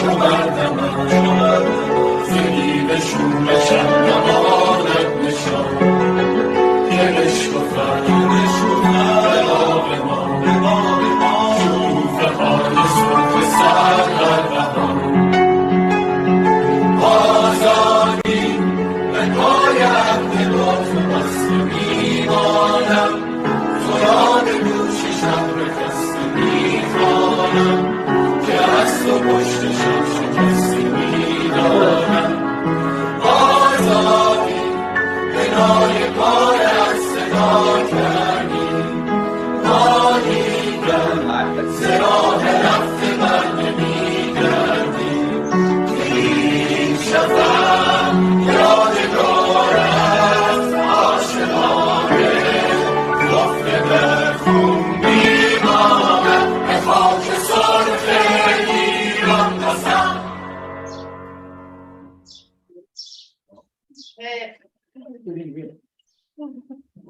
The buyer, the printer, is the printer The printer, yeah. for the buyer, what you printed? I can go and pick it up, yeah. Ah, okay.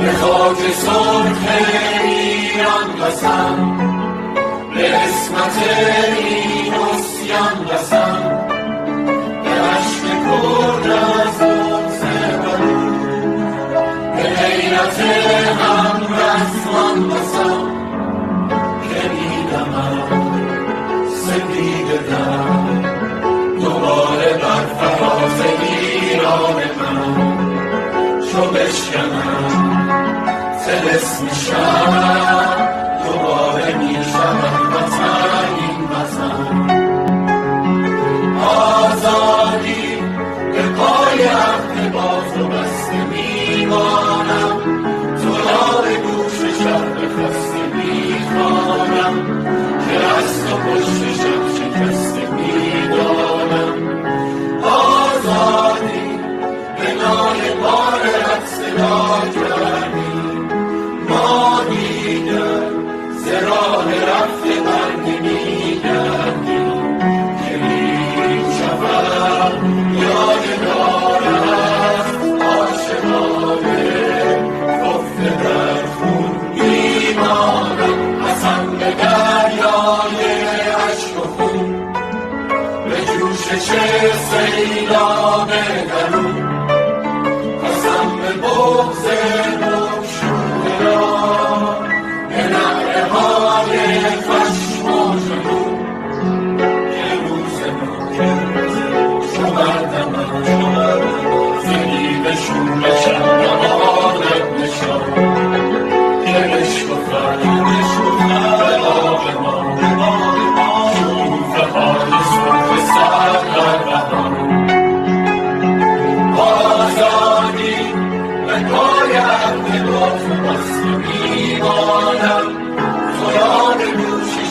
شکسته میخوانم که از تو پشتشم شکسته میدانم آزادی کنار پای از صدا کردی ما دیگر زراه رفته بر نمیگردی که این شفق یادگار از عاشقانه گفته به خون میماند.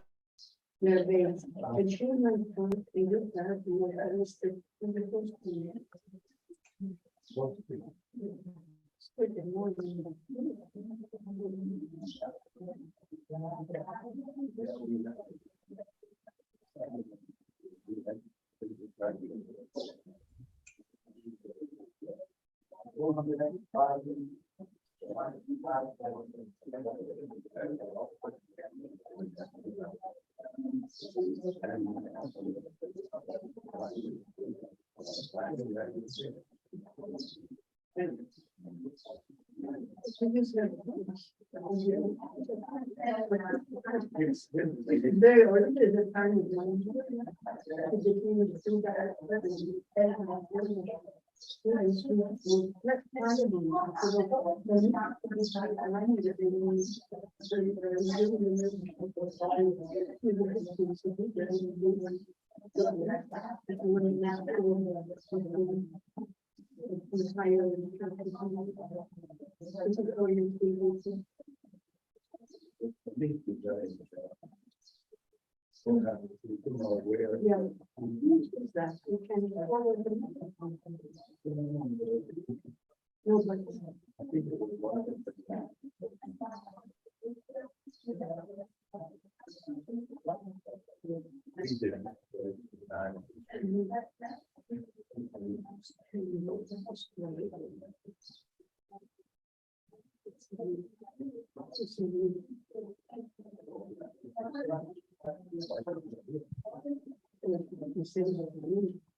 Very successful.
This is you. The first one. Yeah. Oh, my God. Yeah, I should get, there's a strong presence in the media. Yeah.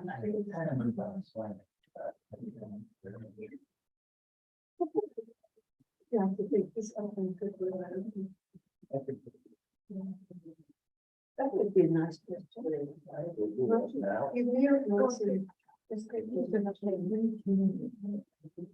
Just another time. This one? Yeah, but just part of everything, so you can sort of feel married. I may be the only one with a change. Okay. Who is this?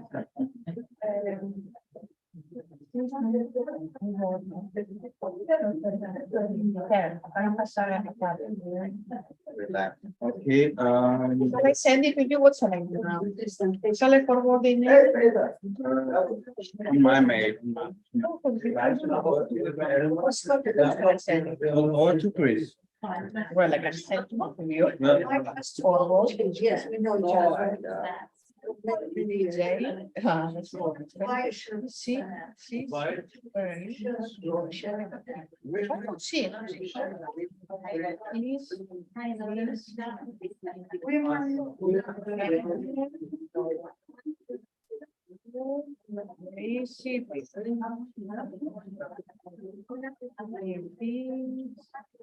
do they early. I do it.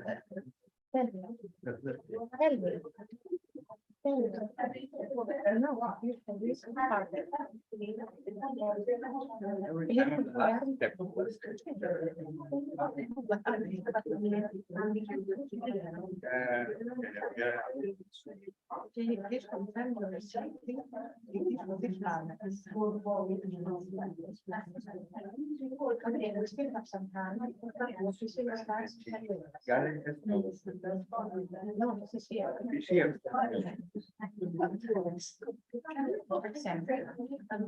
You must have actually.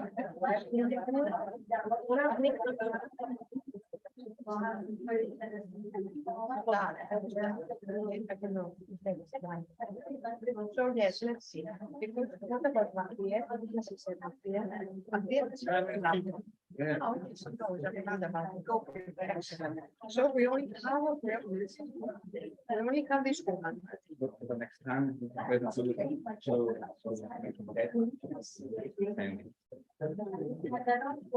Yeah. I know.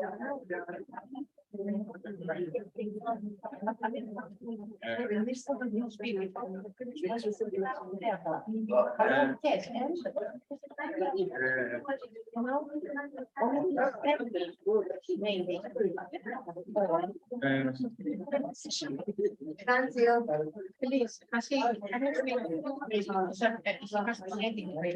if you receive this, if you receive, and also Elmar, where's Elmar? What is with Elmar? Elmar also should have, do it by himself, he's, you know, he hasn't said anything, he has a PowerPoint, but he will do it by himself. Also, schreiben jetzt, wie heißt die, Hyper? No, no,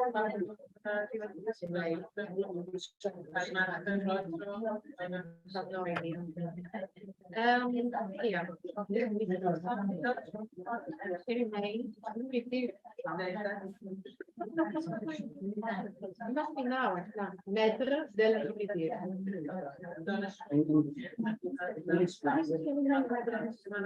Ja, en wat is de name? Ja.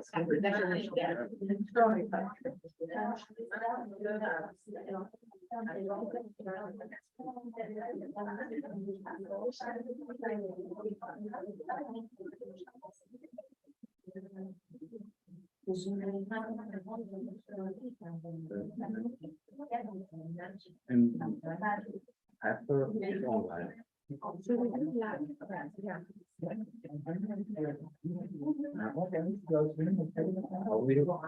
she made it with her when he will okay. We could walk when she have another skip.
Also, der Chris ist eben von, ja, ich denke, das geht noch nicht.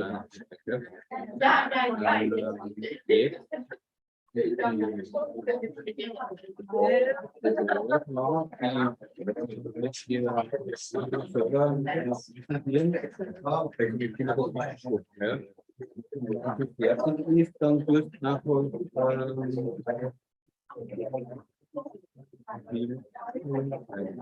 Vielleicht habe ich.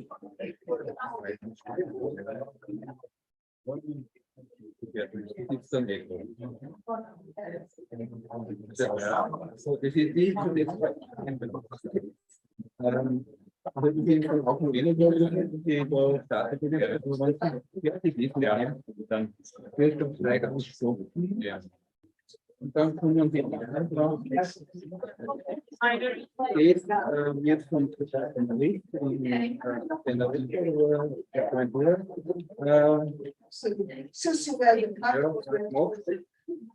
und nachher wieder. Was wir machen, ist dann die Stories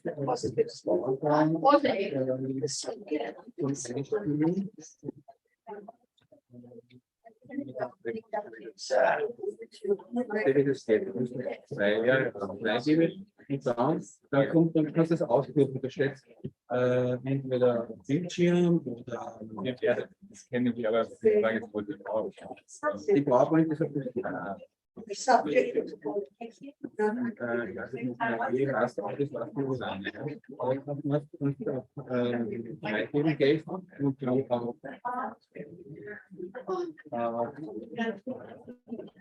Listo, Bildschirm. Ja, ich bin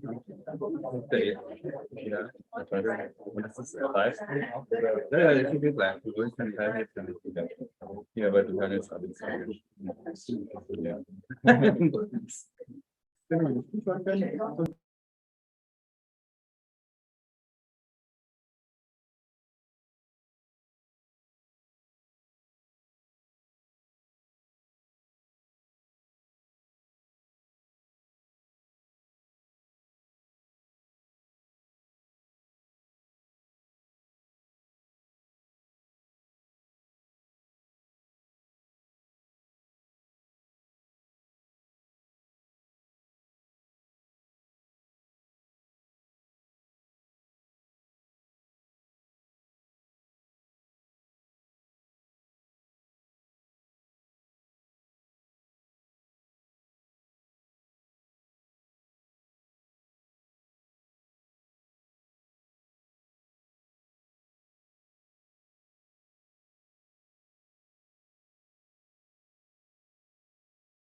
Yeah, we're starting. It's okay, but there's a good introduction. So, hello, you are after the panel.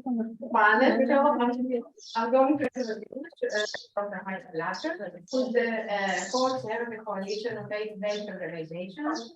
He's, I think he's associated with many NGOs, I believe, in the Academic Council of the United Nations and many more.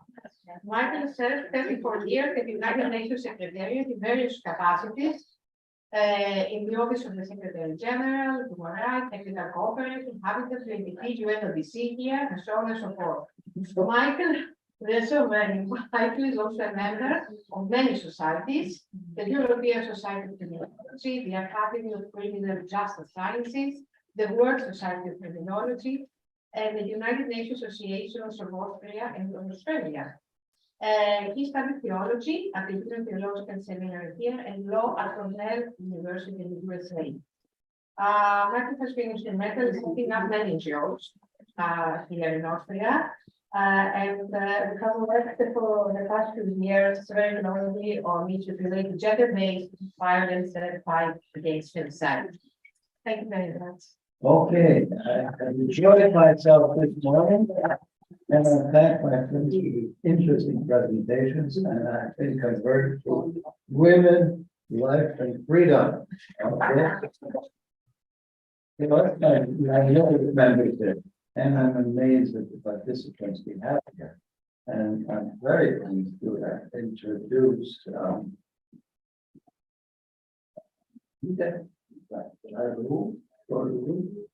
I'm sorry, is an Iranian journalist and women rights activist. As a student, he established a group called the Council of Defense for the Defense of the Right to Education, which won the 2010 Academic Freedom Award.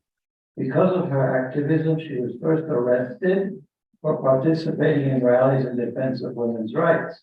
In 2009, she was arrested again for attending a peaceful demonstration challenging election results, and was sentenced by the Tehran Revolutionary Court to 2 years and 4 months in prison on charges of propaganda against the state, and assembly and collusion with the intent to disrupt national security. After her release, she was refused permission to restart her university studies. In 2016, Guru was arrested again and held in solitary confinement after attending a rally to protest the acid attacks on 3 women. She was released 93 days later after a global outcry from numerous human rights groups. In 2020, Guru was welcomed as a writer in residence by the Swedish city of Sandviken.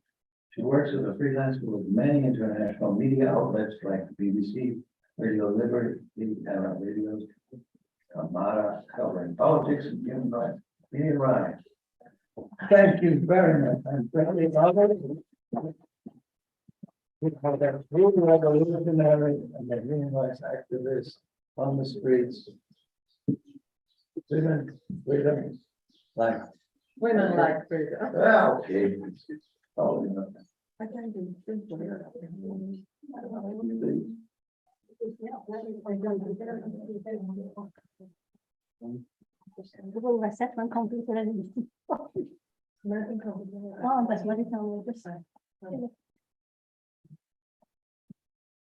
Okay.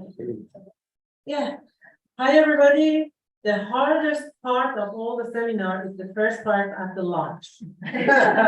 And so I try to get your attention, but I know it's the hardest part. But because of I try to wake up you with some slides. And at first I should say my thanks to my dear friends and people who try make this gathering and invite us to talk about freedom, women, lives, and talk about our lovely country.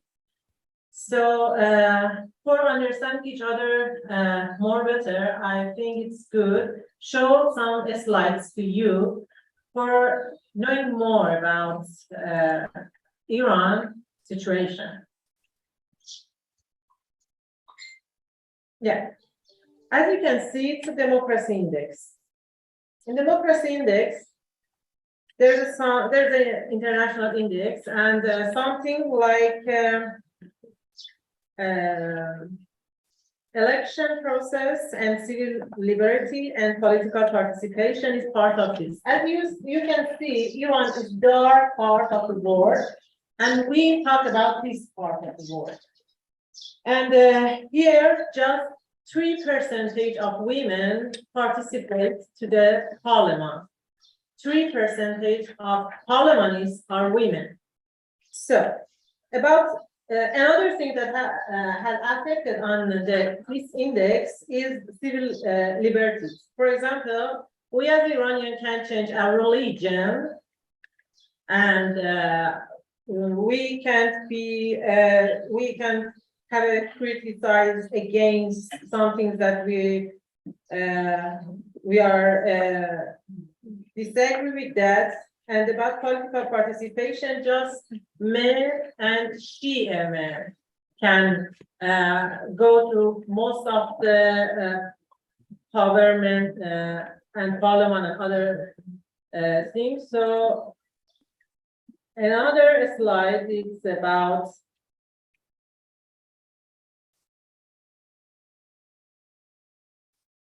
death penalty. Yes, it's about death penalty. And you know, yes, it's death penalty. Let me check here. Yes, it's death penalty. And Iran, besides China, have the highest rate of death penalty.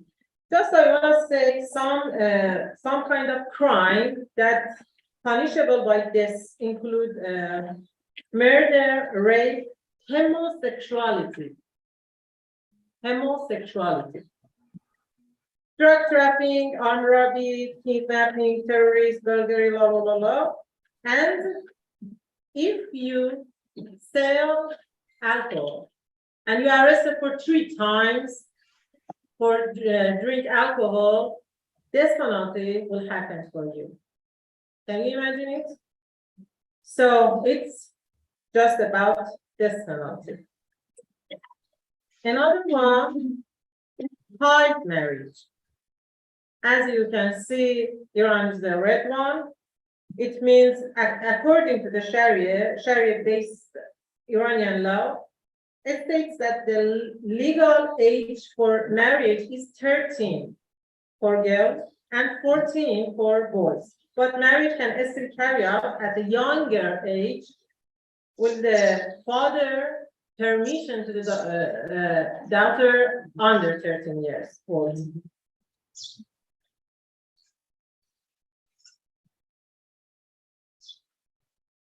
So the state of freedom. The state of freedom talk about the some newspaper, television, and freedom of speech. Talk about the how you can achieve information from different resources. For example, in Iran, all kind of social media are filtered. YouTube, Instagram, Facebook, you can help me say all kind of TikTok, Telegram, WhatsApp, and so when you see this map, you can understand why freedom in Iran is dark and it's not free part of the country that is not free. And the most important thing that we want to talk about that is gender gap. Gender gap in Iran between more than 125 countries, Iran is the worst situation for women. For example, about economic participation, Iranian women just have 14% of worker in Iran. You can imagine in comparison with other countries, not just European countries, even Middle East, Iran just is under Saudi Arabia. Saudi Arabia is 12% and Iran is 15%. And we don't know about Afghanistan because there is no data about that. Education, health, political empowerment, and all of them can affect on the gender gap. But some things that happened 9 months ago, as you know, in Iran, women's hijab is controlled by the morality police.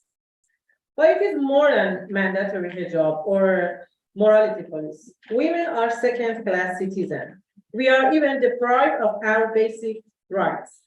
Women legally cannot be president or judge. Women cannot work without the permission of their father or their husband. Also, we are not allowed to decide about traveling, education, where to live, and how to dress. As you can see in this video, there's a different kind of discrimination. We have discrimination against all kind of people in Iran, but in the end of the line, we as a women are. We as a women and all people who belong to the LGBTQ plus community.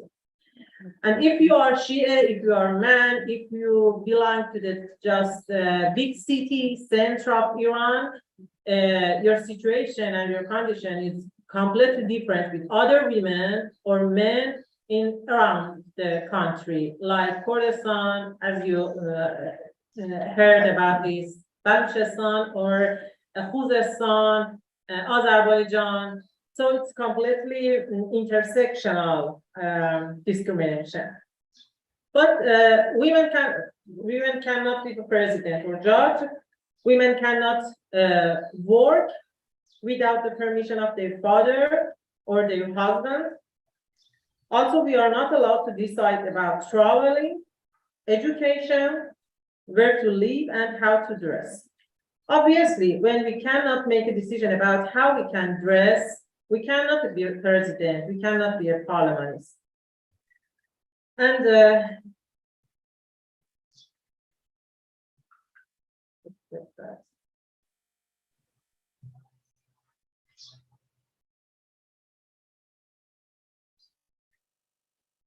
something like endless, because about dress, your home, traveling, and everything. And abortion has always been illegal. It doesn't matter.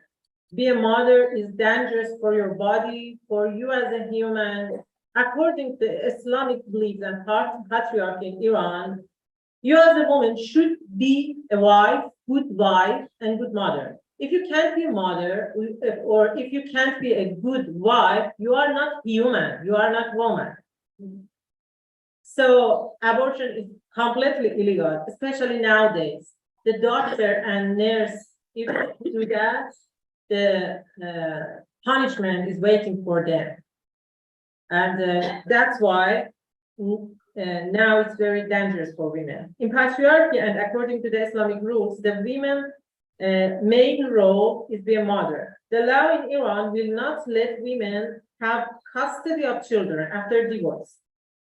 Father is the child's owner, and if he dies, the grandfather is the owner. In fact, women cannot even divorce without her husband's permission. It's not true, but women cannot be divorced with. You have a problem with your husband, but your husband should let you divorce. It's a little bit complicated, I know, but it's a fact. It's according to the Islamic court. Women are not allowed to sing, not allowed to dance, go to a stadium, to watch a football match, or ride a bicycle. Now, according to the rules, women to wear hijab everywhere except their home. Mandatory hijab for children. Let me show some photos for understanding more about how is our situation as a children.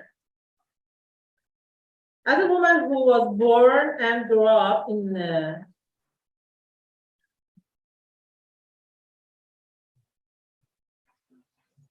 religion, family, me, yes.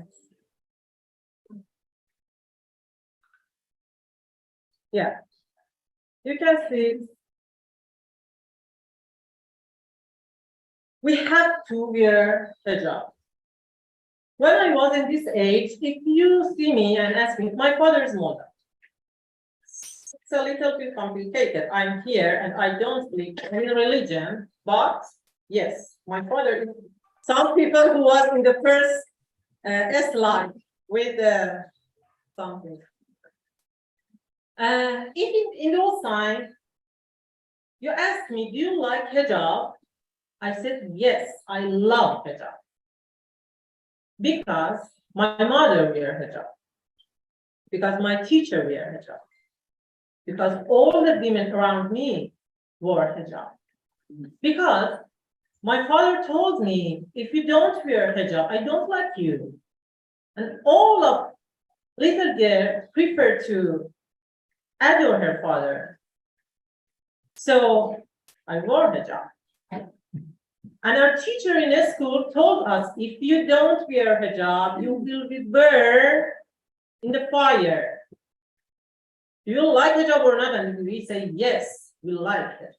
So if you ask some teenage or little girl, do you like hijab? And they say, yes, I love it. Please ask her, why do you like hijab? There is some reason, because of my parents, because of I'm afraid of hell, or something like that.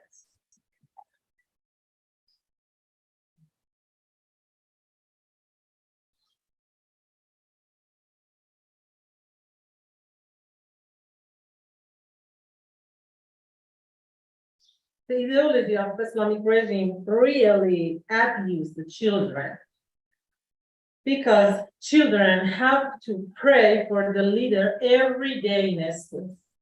When I was in the school, every day we have to stay in the line and pray for big leader that was his face was on the wall, like this, bigger and bigger. Khomeini, with the anger, look at us, and we have to wear hijab and pray for them. And honestly, I think the Islamic regime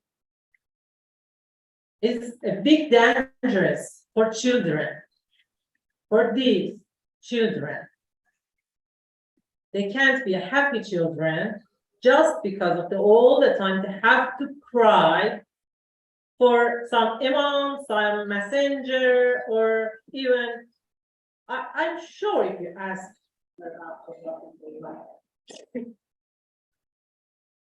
but when you think, wow, what's happened 9 months ago, and suddenly women come out and we heard about the women life freedom, I should tell you, no, it's not just 9 months ago. During all our life, we had to fight with patriarchy. This photo is for, I think, 18 years ago, because of the hijab, police arrested her. Another one. During 2 decades, everywhere was the morality police. And some days you see this kind of view in the street. And you think, okay, women in Iran suddenly become angry. No, we keep all of our angriness in our hearts and suddenly explode. And women life freedom was born.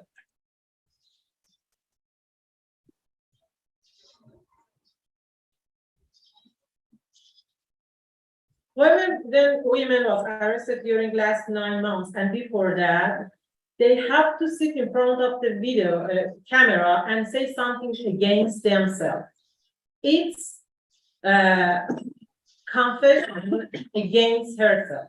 For example, she or other, even me, in the after some months keeping in the solitary cell, have to sit in front of the camera and say something against ourselves.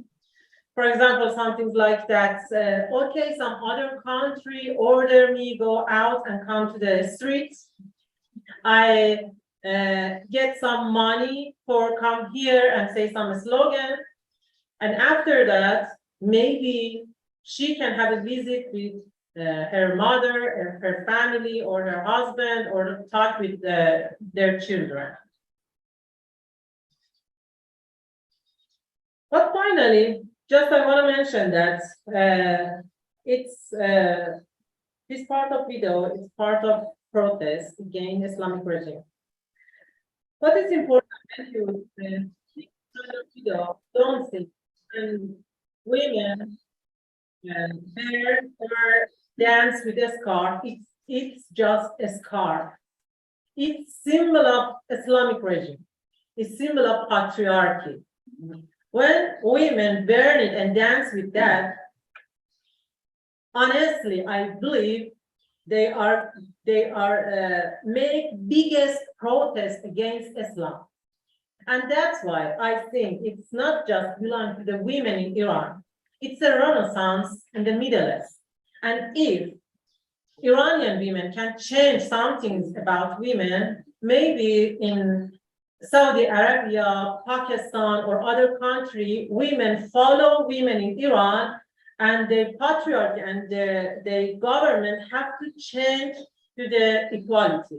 That's why, for example, last month, you see after 2 decades, Saudi Arabia and Islamic regime connect together because they feel some dangerous renaissance and equality is dangerous for all dictatorship governments in the Middle East.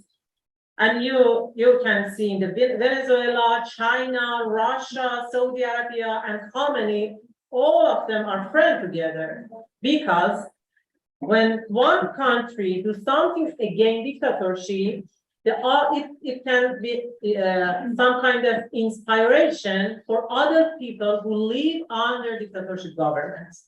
That's why when you support and encourage women like freedom, revolution in Iran, you are supporting human rights all over the world, peace all over the world, and democracy all over the world.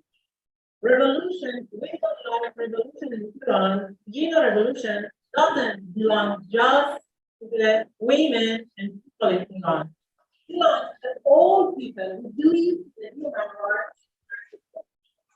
Please just encourage my sister in Iran that I'm really, really, really pleased.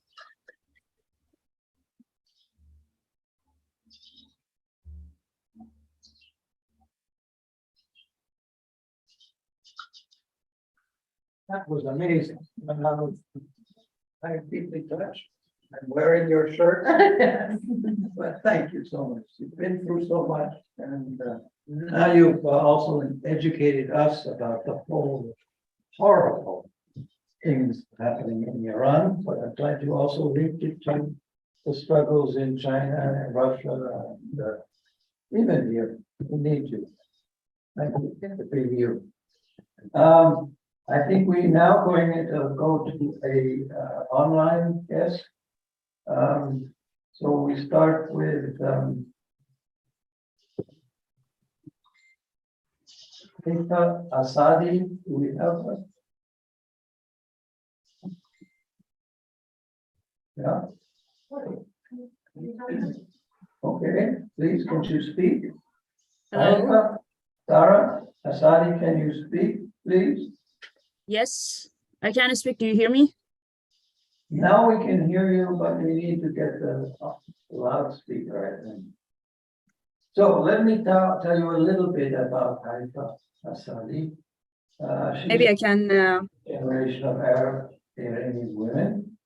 Haifa is an advocate for gender, racial, and ethnic justice. She grew up in Ahvaz, where she witnessed the struggle of her young Arab classmates, academically and emotionally dealing with systematic racism and discrimination. This was the trigger for her to start a lifelong fight against injustice practiced against Arab people in Iran, actively advocating for Arab rights against racism. Haifa has written articles, made speeches, and held meetings with like-minded people, individuals on how to tackle ethnic groups marginalization and how to advocate for more oppressed groups among these ethnicities. She has 2 bachelor degrees in electrical engineering and English language and literature, as well as a master's degree in energy systems engineering. She has worked as an engineer for many years and currently functions as a technical project manager for an international tech company. Can someone help me? Can you join us? Yes, she's here. She's here, Yeah, okay, she's so here. speak loud. Hypo? Hypo, can you hear us? Yes, I can hear you. Okay, you can start. Okay, thank you. Oh, yeah. Hello, everyone. Sorry, I start. Please, go ahead. Okay, thank you. So I'm here to talk about Arab women of Iran, who are, as I've written here, victims of an intersectional disaster.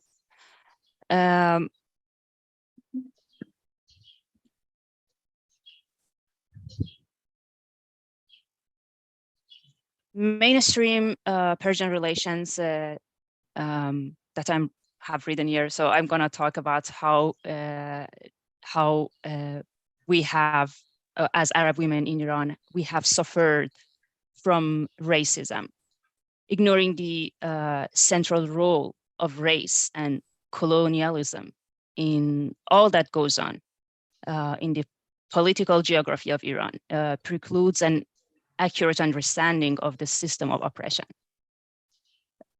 Contemporary Iran, as perhaps most of you also have perceived it this way, is generally viewed through the lens of the nation state, which is widely but erroneously understood to have its origins in a one-dimensional Persian nation throughout the history. However, modern Iran as a Persian nation state is the product of the past 100 years, with the rise of Pahlavi dynasty, when a period of colonial expansion and settlement saw that the Persian ethnicity consolidates its domination over the parts of the country and over their populations, and who came to be represented in racialized terms. This domination is rarely described or theorized as a constitutive aspect of the so-called modern state of Iran. Since 1925, the racialized hierarchies of the Persian nation state have continued to construct inequalities of citizenship within the country, with constructing the definition of the Iranian identity around Persianism as the core and as opposite to anything non-Persian, and with especially picturing Arabic identity as the counter identity and even the enemy. This hostile attitude against Arabic identity has been reproduced and mirrored in the dominant Persian literature and media, and even in the education system. So not only Persian children, even Arab children have been educated that Arabic identity is not an Iranian identity and is against Iranian identity. So in turn, this has affected the life of the Arab community in general and the Arab women in particular. Next slide. So, yeah, the childhood of many Arab people who went to school in Iran is full of memories that may not leave their minds until the last days of their lives. A memory of a teacher who tried to teach their troubled minds in a foreign language, a memory of a teacher who was angry at their incomplete understanding of his instructions, a memory of a teacher who related a child's language difficulty to his low IQ and stupidity, and easily showed his disgust. I don't think that there is any Arab child who did not experience this, as well as other non-Persian children.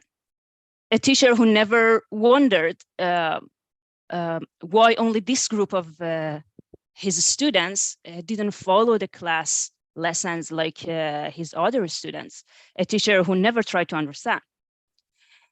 The situation in Iran is so that the mainstream groups, who we call them the centrists, they belong to or advocate for the Persian supremacy in Iran. maybe not, well, literally, they do that.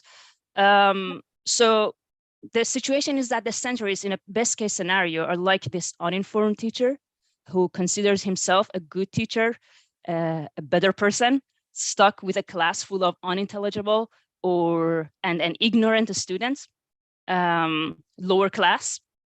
A teacher who doesn't even bother to try to change his perspective, to learn and to understand where the problem comes from. The view of the centrist, even the centrist Iranian women movement towards the struggle of non-Persian women has unfortunately always been like the view of a teacher who sees his students unable to understand. And based on this, he tries to guide them to the right path from the above. Unfortunately, this has been so far until the Jina revolution. However, there is a lot that the dominant Persian or Iranian movement needs to learn. But the latest revolution has changed many aspects. However, unfortunately, the right way of thinking about women's rights, it has had its effects. Non-Persian women's situation have been disregarded. The roots of it have not been discussed or analyzed enough, or maybe people have just started to do so. So in this way, Arab, Turkish, Kurdish, Baluchi women, they're all expected to free all their minds, souls, and intellects from all cultural, linguistic, and historical factors that they come from, and miraculously embrace the liberating concepts of the centrism. The centrists falsely suggest that Arab or non-Persian activists, due to their political approach, postpone the fundamental problem of women, that is gender equality, and to the future, and instead join political movements whose goal is not changes that would benefit the interests of women. So activists, women activists of non-Persian nations have not only been struggling to fight for their rights within their communities, but also to fight against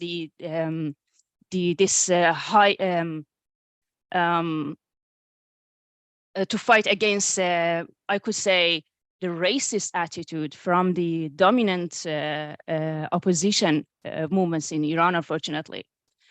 If we go to the next slide, please. Yeah, but so isn't gender equality the demand of all women, regardless of their different social and political conditions? There is no absolute answer to this question. Gender equality can be the potential demand of all women, oblivious to the specific backgrounds of each, but in practice, it is not and cannot be. The issue runs deeper than this. One of the special conditions of life for many of the marginalized Arab women is the tribal social structure of the communities they live in. In these communities, women live on a different footing. They're owned by their men, and their life and death depend on the satisfaction of men. The passage of time may have diminished the intensity of the situation, but this social structure continues to exist thanks to a supportive governmental system. The tribal structure is like a prison, which has taken away any possibility of growth and change from the woman. The cost of escaping from this prison is high. A big part of Iran's Arab community is influenced by this tribal structure.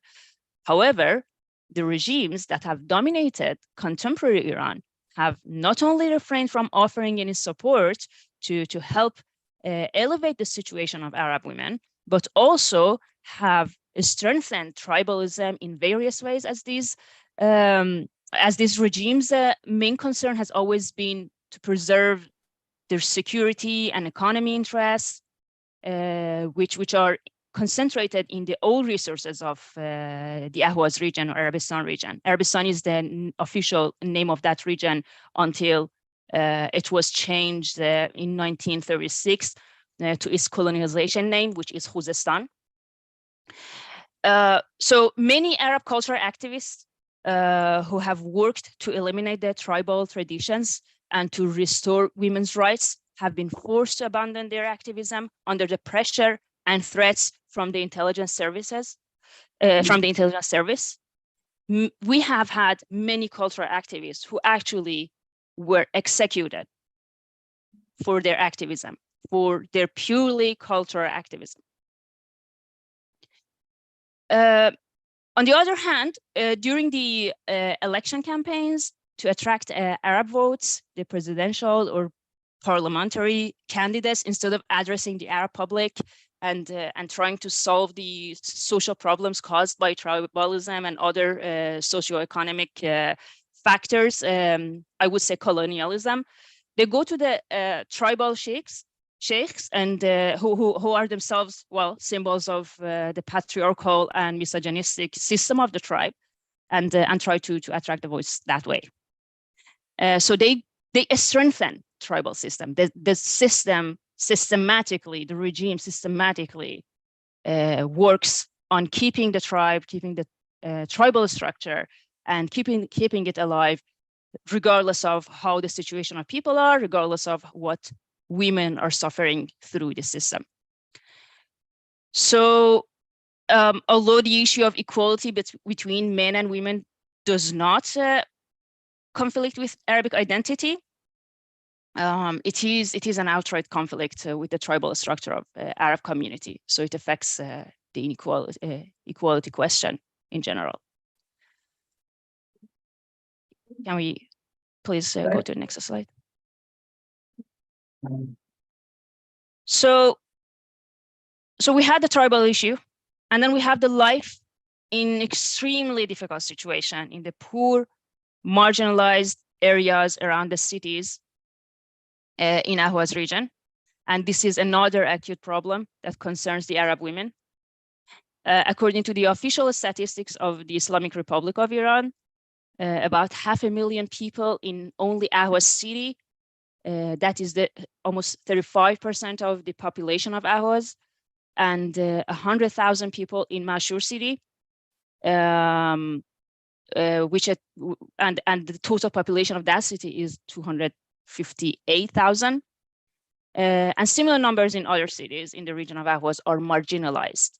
In general, it can be said that about 1/3 of the population, that is, and all of them are Ahwazi Arabs, they live in marginalized areas. So the reason why it has happened also, I mean, it needs another speech, but what it has resulted to is that extreme poverty, epidemic illiteracy, lack of health facilities, and unemployment at a level above 50% in these marginal areas are all factors that affect women and children before everyone else. And I am talking about the richest province of Iran. Everything is in the hands of on local people. In addition to the marginalization that is the result of the regime's colonial policies against the Arabs of Iran, other forms of discrimination by the central government of Iran against the Arab community can be seen in the unfair division of, as I said, job opportunities and educational and welfare facilities compared to other non-Arab citizens. This is the situation in the whole Arab community, urban and rural, and even marginal. So according to the regime's officials, the percentage of unemployment in urban areas is more than 30%, but the value exceeds 40% or 50% among the Arab people. The direct impact of these acute socio-economic conditions on the situation of Arab women is, of course, undeniable. And along this, Arab women struggle alongside their men. They struggle with the pollution, the difficulties with pollution in the air, pollution in the water, lack of water, and I mean, in such a situation. Can we go to the next slide, please? I think I'll have to ask you to finalize your intervention. Yeah. Because I'm about to finish. So on the other hand, Arab women or non-Persian women generally experience a situation that Persian women have not and will not face at all. And it is the planned cultural hegemony of the central government that is applied with the aim of eradicating the cultural identity of marginalized nations. This in turn has strengthened the tribal structure of the Arab community, which seeks refuge in the tribe and tribe's laws to stand up to this cultural hegemony. So the implementation of dozens of inhumane policies by Iran's central government in Ahwaz region has made the mainstream a symbol of misery and torment to Arabs. In the eyes of the Arab people, whatever comes to them from the center is in fact to protect the interests of the center and to confiscate their rights. In such a situation, any demand or desire for change that has its origins in the center, be it a reform or a revolution, would be resisted by Arabs. The combination of the described factors has made it impossible to progress towards gender equality and has made it difficult to take even smaller steps. Truly, to an illiterate farmer whose land has been confiscated for state-sponsored sugarcane development, and as a result has been forced to immigrate to the margins of our city to live in poverty without any alternative support system, and is a staunch supporter of the tribe. How can one talk of gender equality? What woman would think of gender equality when her daily life is summarized in queuing for clean water and finding ways of feeding her hungry family? Next slide, please. Reaching gender equality demands certain social conditions. Due to sufficient opportunities for economic, social, and cultural progress, the mainstream has reached a stage of maturity that will provide women with opportunities to fight for gender equality. These conditions are not at all available for Arabs of Ahwaz. Removing the lens of security through which Arabs are observed and for which they are oppressed, and providing conditions for cultural activities to work and establishing cultural and social institutions, supporting women's rights, dismantling comprehensive discrimination against Arab citizens, improving the economic status of men and women, stopping the inhuman policies of the center against the margins, stopping the policies of changing the demographic composition of the Ahwaz region, and creating a peaceful atmosphere where Arabs won't feel their Arabic identity is under attack. These are some of the goals that Arab women and women from non-Persian nations seek to achieve in the same conditions that the center-dwelling Persian woman is now experiencing. So preparing the ground for reaching gender equality is only possible when the barriers to the development of Arab women's social status are removed. The last slide is mainly, I would just like to finish with a quote from Audre Lorde in remembrance of all the Arab children and youth who are shot randomly in the streets, falling in open sewer wells, or executed for asking their basic rights. Thank you. Thank you very much. It's a very interesting perspective, and I'm glad we've touched upon the Baluchis this morning, and also the Kurds, and the other minorities in Iran. Well, I'm not convinced that things go on an ethnic basis. I think we need to have a holistic, peaceful, united front. So I now ask my friend, Christian Kuhn, are you there? Elmar Kuhn. Hello, Michael, I'm here. Okay. Elmar studied in Munich, Buenos Aires, Vienna, Salzburg, and specialized in religious studies. In 2022, he was appointed as Professor of Religious Studies and head of the Department of Theology and Religious Studies at the Johann Heinrich Pestalozzi Christian University in the United States. Since 2021, he has been the president of the Coalition of Faith-Based Organizations Central Europe. He's a founding member of the European Academy of Religion, the Secretary General of the Christians in Need You organize health programs for persecuted believer religion. Elmer, the floor is yours. Okay, so thanks very much.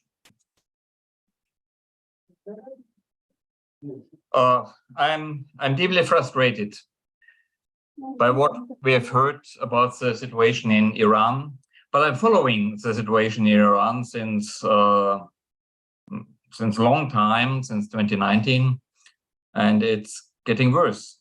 And what we hear is really frustrating, but it's reality. But what I was asked to speak about is not the situation in Iran especially, or about the women's situation.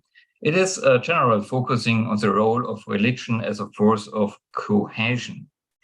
And that something is very important also for the women and for the people in every state, because it's my belief that together we are able to build up a better world. We have to do a lot of work for it, but with Michael together and it's a coalition, we started this. And so let me try to postpone some ideas of how we can help to construct a better world with more freedom.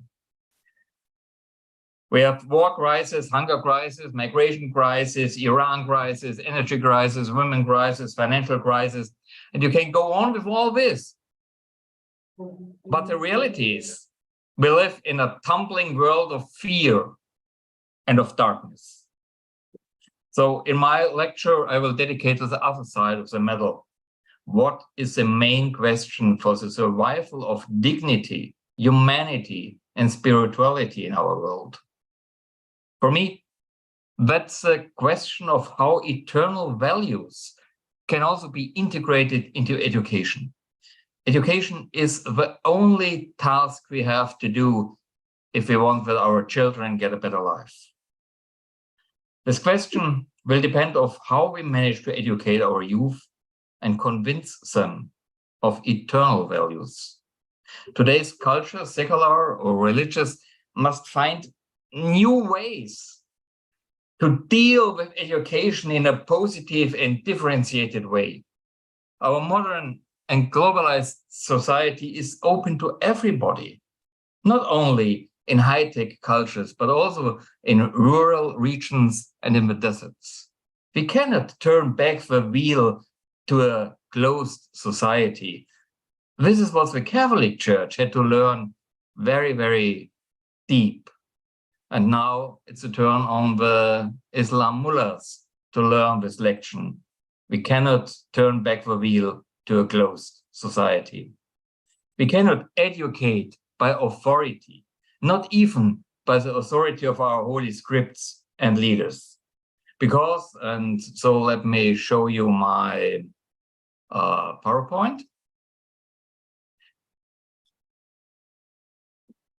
Religion for freedom means that the young people are connected to the world and they see and hear by their mobile phones what is happening in other parts of their own country and around the world. That makes me hopeful for what can happen.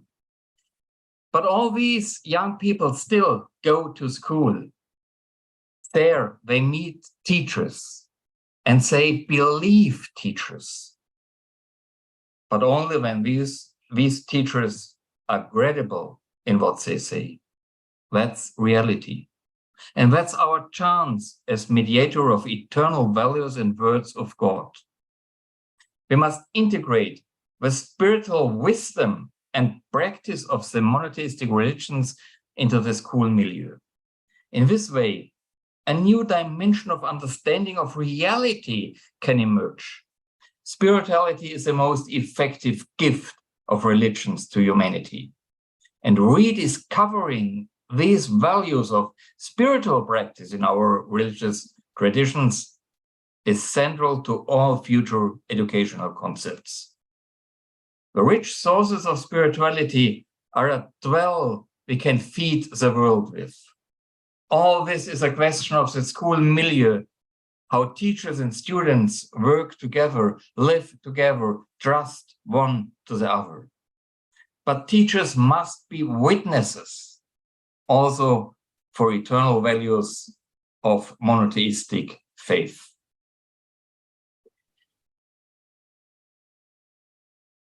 You can see my PowerPoint? Yeah. Okay, good. So, monotheistic cooperation as a lead to excellency. That's something so important for us to see. So let me see how it works. Well, okay. And I will remember something which we see in the Noble Quran, because the Quran, if we read it carefully, also say if Allah had willed, he would have made you one community. But his will is to test you with what he has given each of you.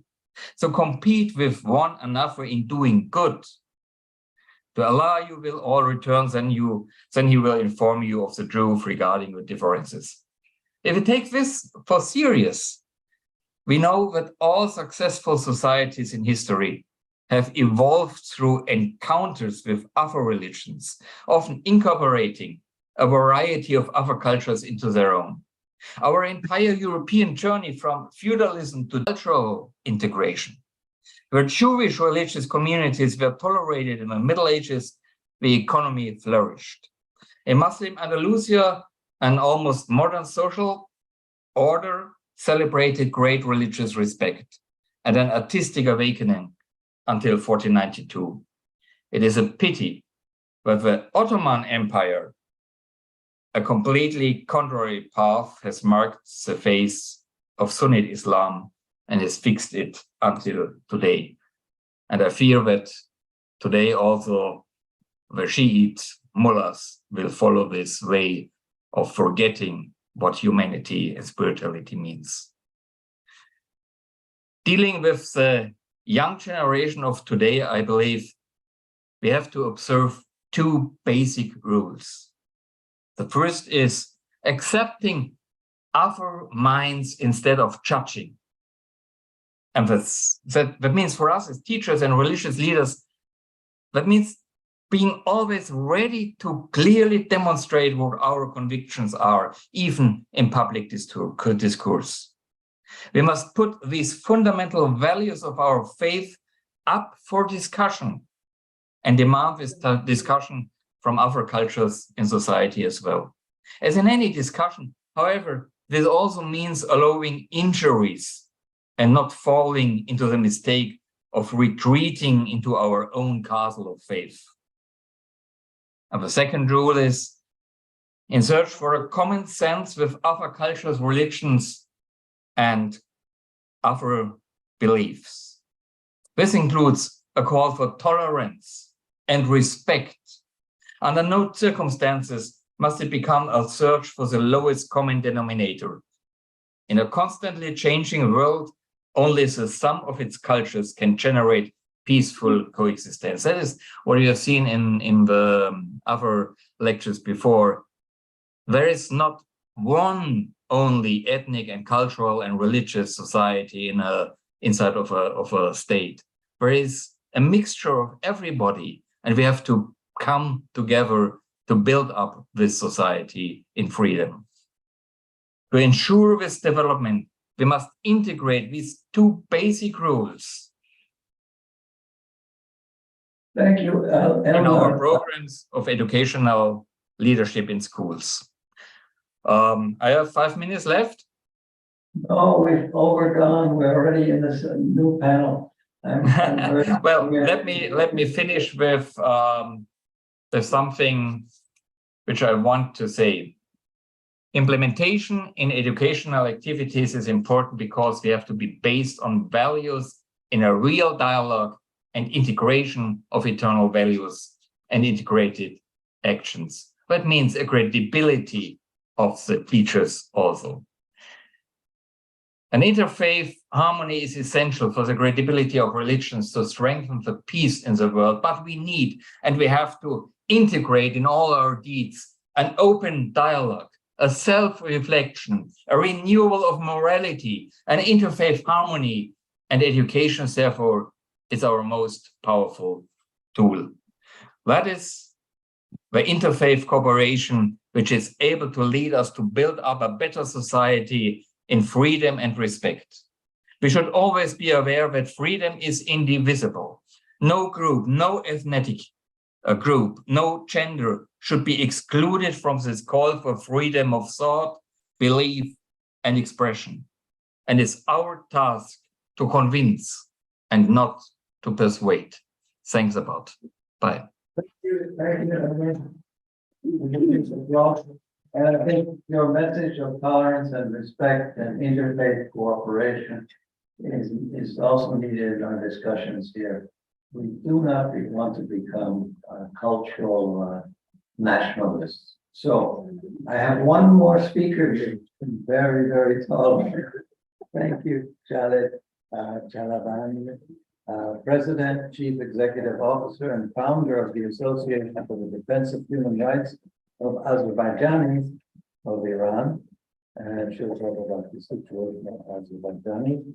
Let me just briefly say that she studied modern literature and had an MSc in communication management, specialized in human resources.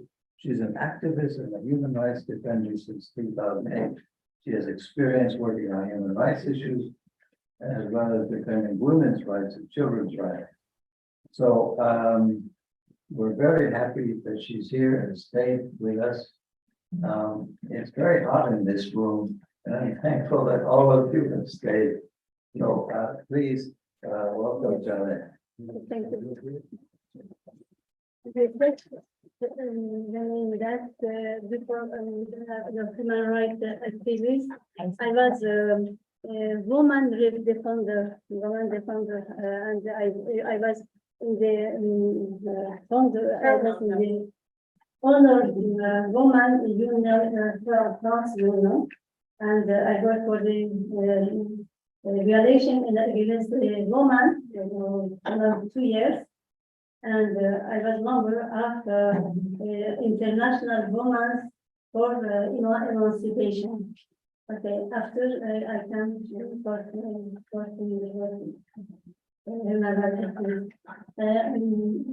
first of all, I apologize for my English. My speech will be in the current situation of Azerbaijan versus Iran. Year in, year out, the 30 millions of Azerbaijan in Iran demand social justice, employment, and education in the mother language. But what do they get?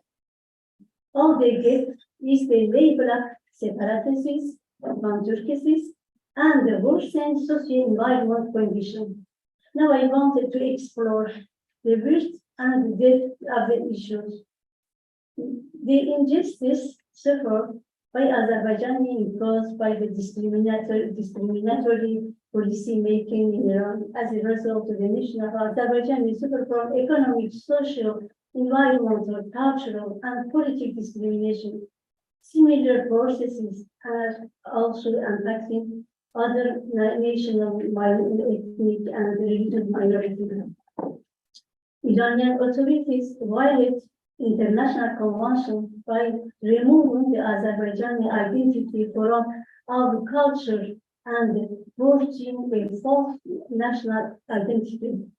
This aggressive policy is in practice against the identity of most of the other minority nation and ethnic group, and also the Iranian authority think they can cancel multinational and multicultural composition and diversity in Iran.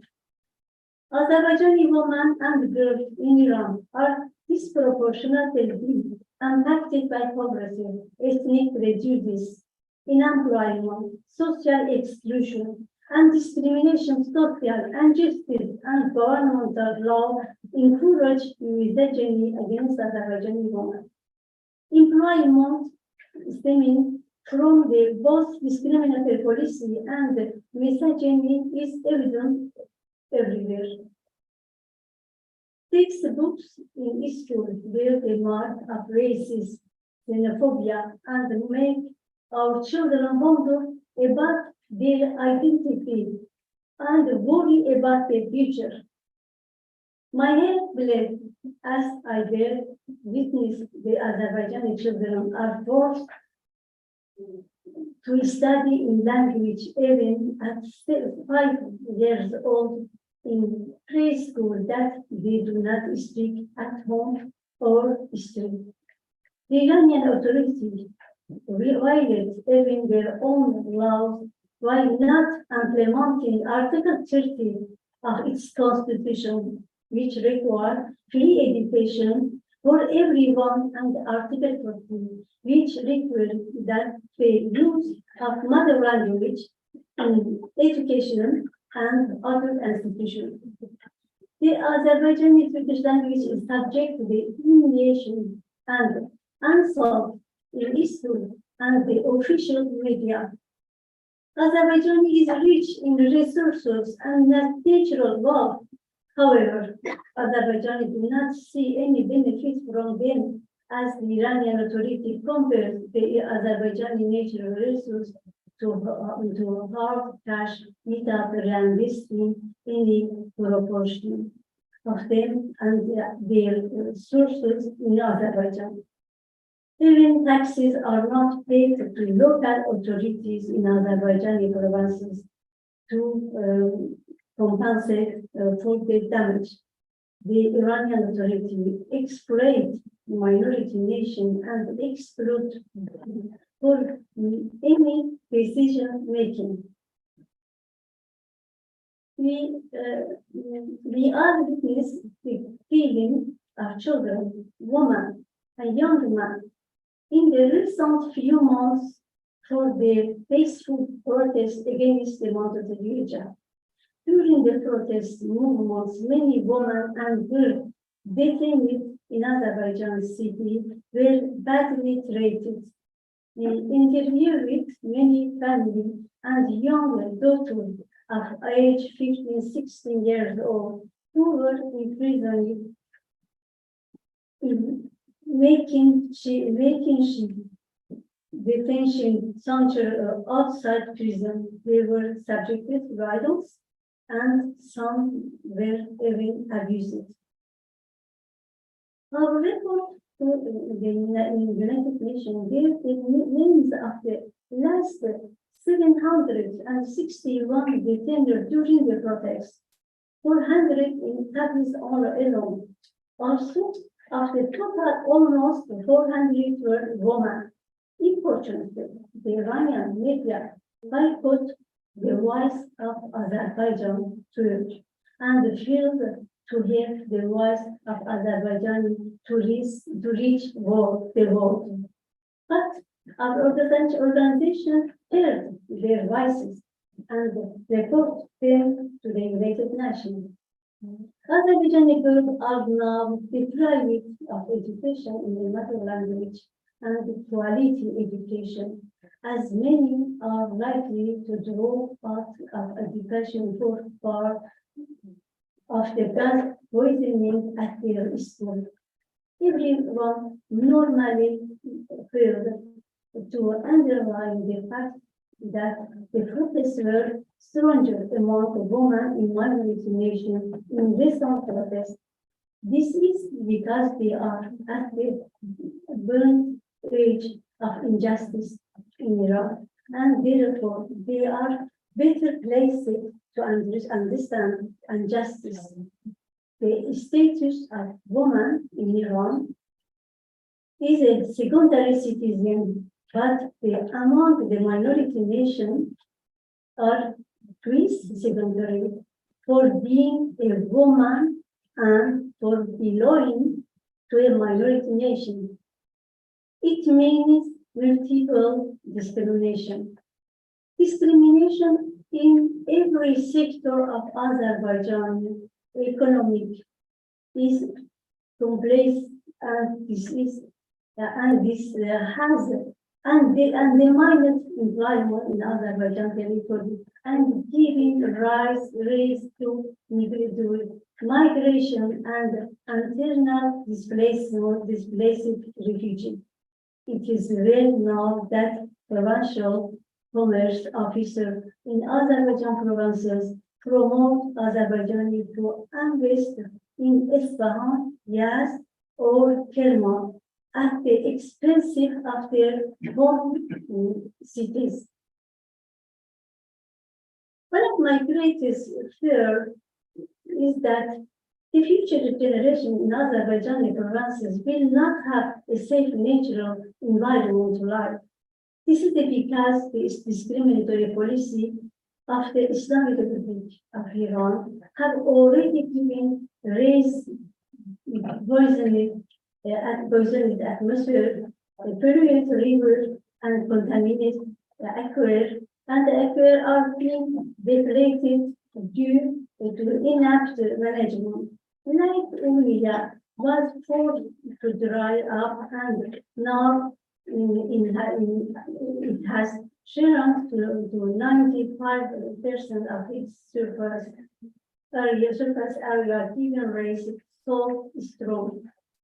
The Iranian authority attributed this to climate change and drought, but this is wrong. Also, they have no plan to tackle climate change to drought.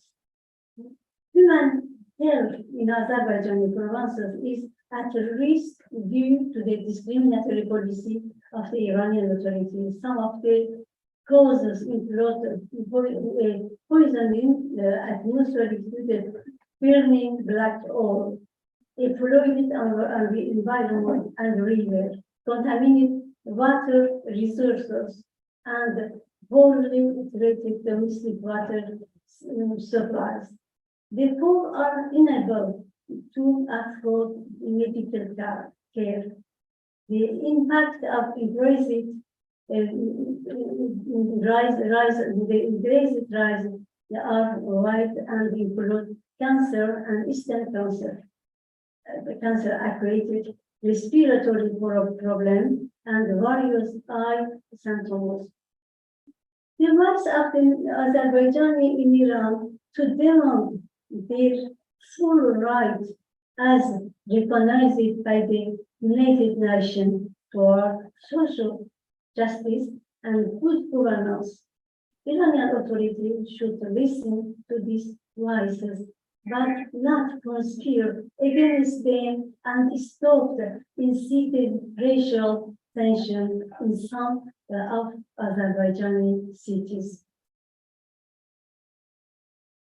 Iranian authorities particularly targets human rights defender of Azerbaijan and aims silence them by prisoner dilemma or directly treatment activists inside of outside Iran. Thank you very much.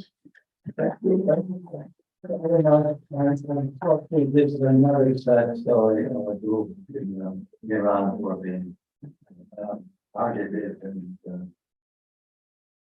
discriminated against. I am very, very sorry that we have to end this section, but we've gone over. But there is a question. Yes? Yeah, come to the front, take a mic.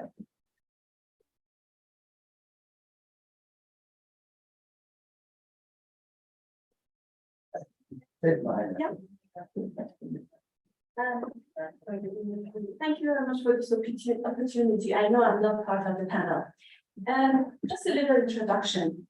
I'm an Iranian woman. I'm Azeri. I'm married to a Black Nigerian.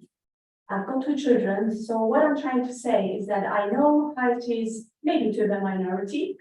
I know how it is or feel what racism means. So I can talk about it and I've done it myself. When I came to this wonderful program, I thought we were going to talk about women, life, freedom, and feminism, but a feminism that unites everybody.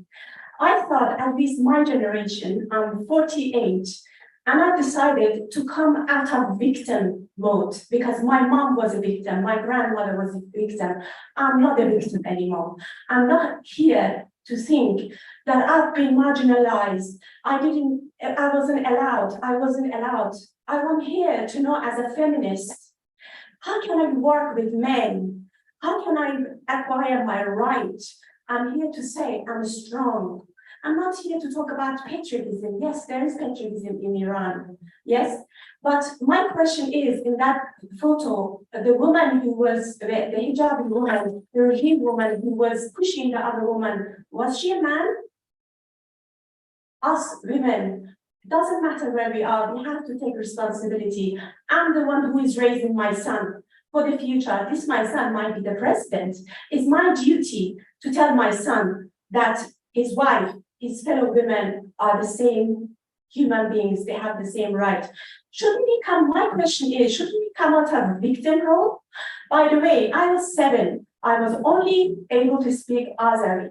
I went to school, I did not know any word, but I speak very well Farsi.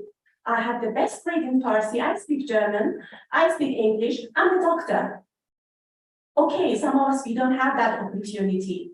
So nobody spoke to me in Azeri, but I did very well. And by the way, when I came to Vienna to study German, my German teachers, they refused to speak any word of English.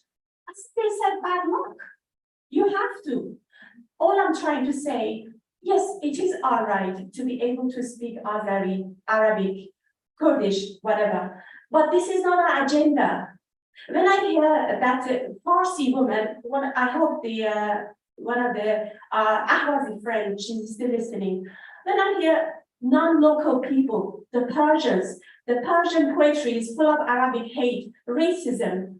Are we here to talk about women life freedom and the atrocity of Islamic Republic of Iran? Or are we to tear apart Persian people? I don't know how many of you are Persian, people who only speak Farsi. Definitely, if I was only a person who would speak only Farsi, I would call myself Persian, I would be devastated. Are we here to unite? That's my question. Thank you. With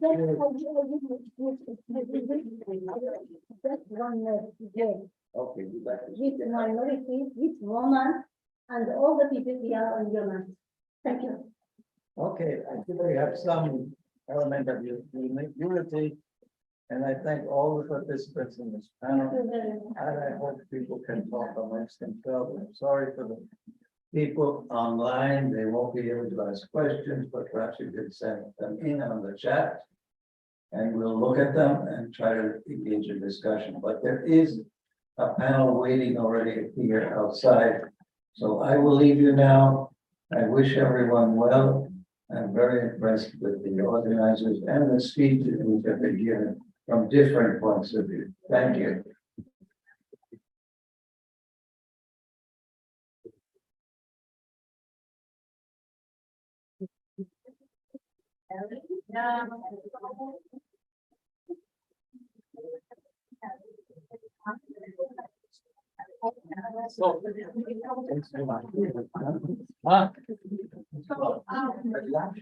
So please, I mean,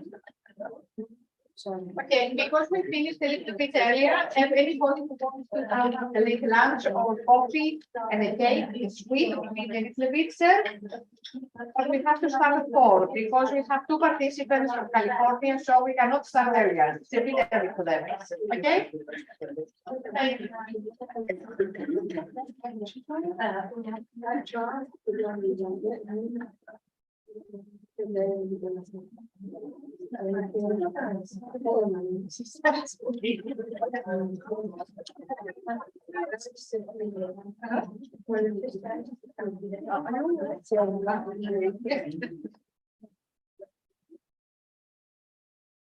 So give us 6.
Very kind. The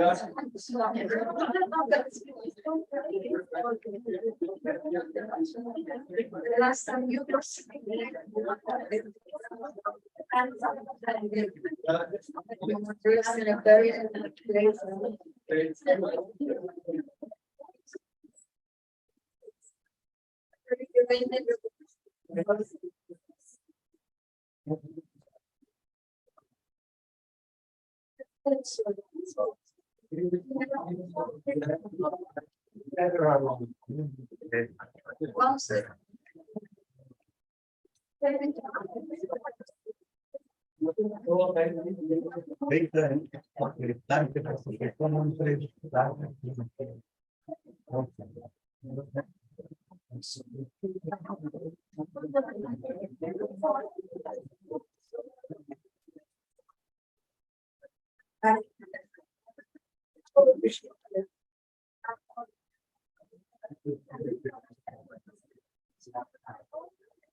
I think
Did that? Yeah, it's all.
What to do? Don't forget.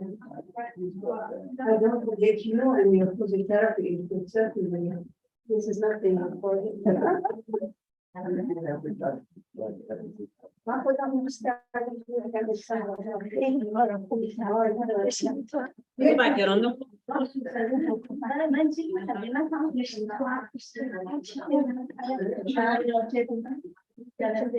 Facciamo soldi.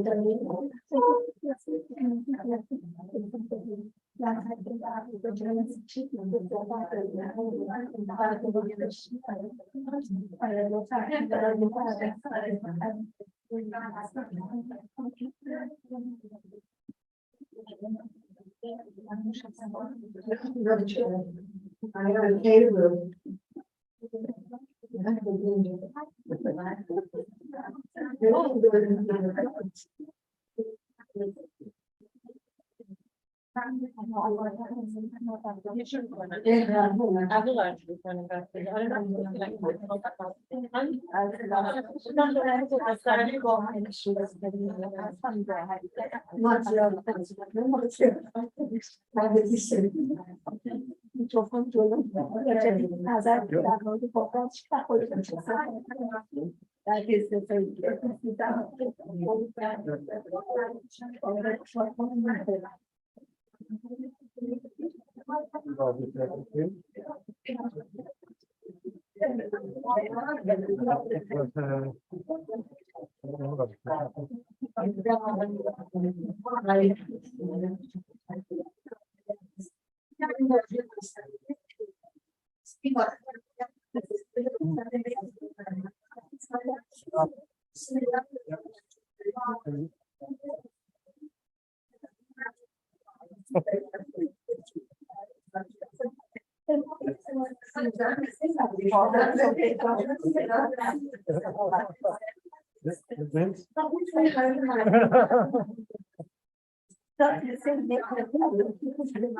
Yeah, but the first one is really making when I was there, and yeah, what comes close is this one.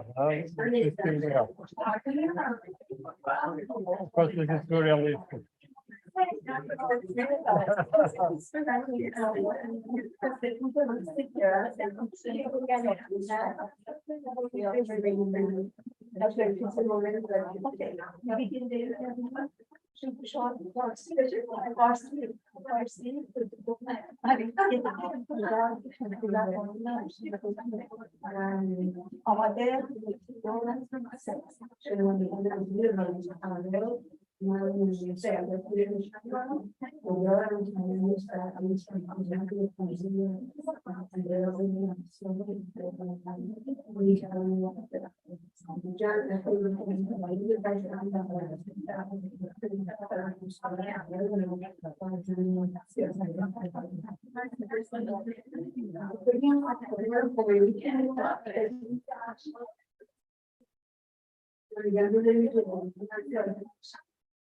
That's not.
I saw Mark writing,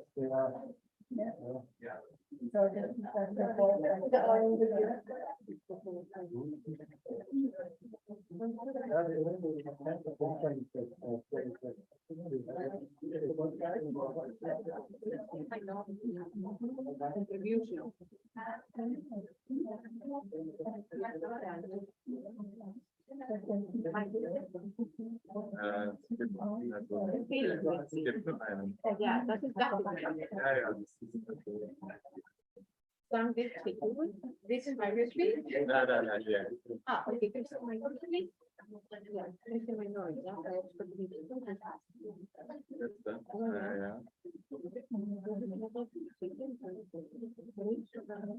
Na, also wir können das ja auch hier, also. Ja? Ja? Okay. Aber nicht Propos oder Das weiß ich nicht.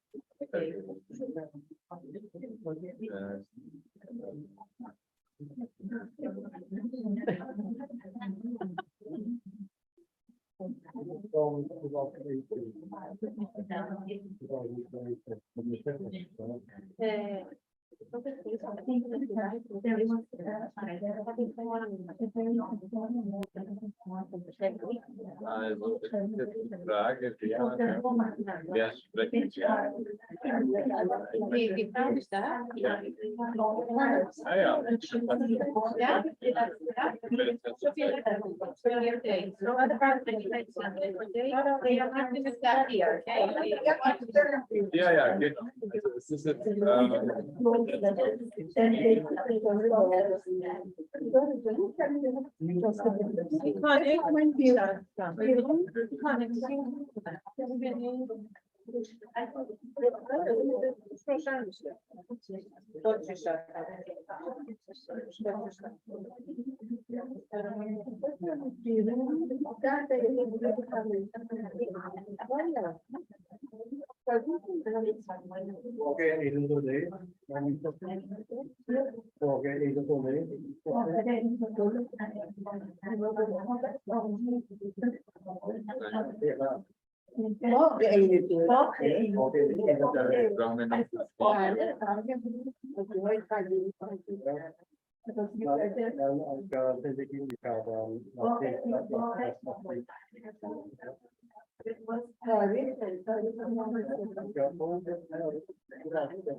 دوستان عزیز و گرامی میتونم خواهش کنم یه چند دقیقه یکم که آروم باشیم که یه اینترویو برای رادیو فردا بگیریم که کنفرانس رو میخوام منتظر رو if possible would be great if you're a little bit silent so that we can have an interview for the radio Free Europe so that they can cover the conference.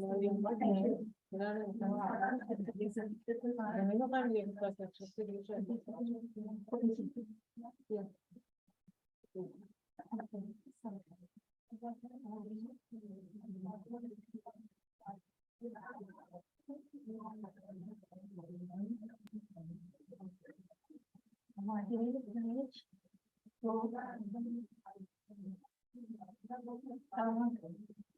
Maybe I want to make it on the maybe you can put the PowerPoint that was at the back. Yeah. Is it possible?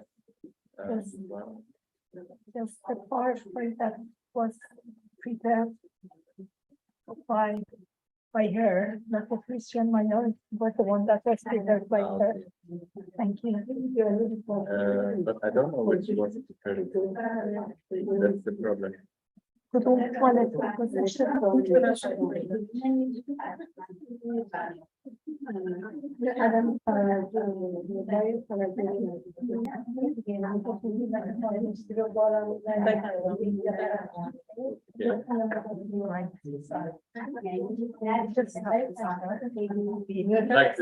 this. Okay. Or to have some.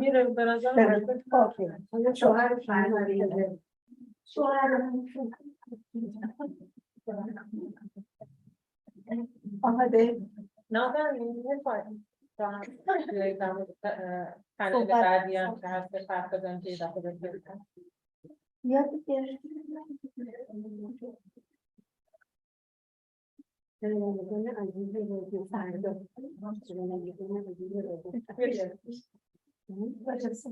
اگه داری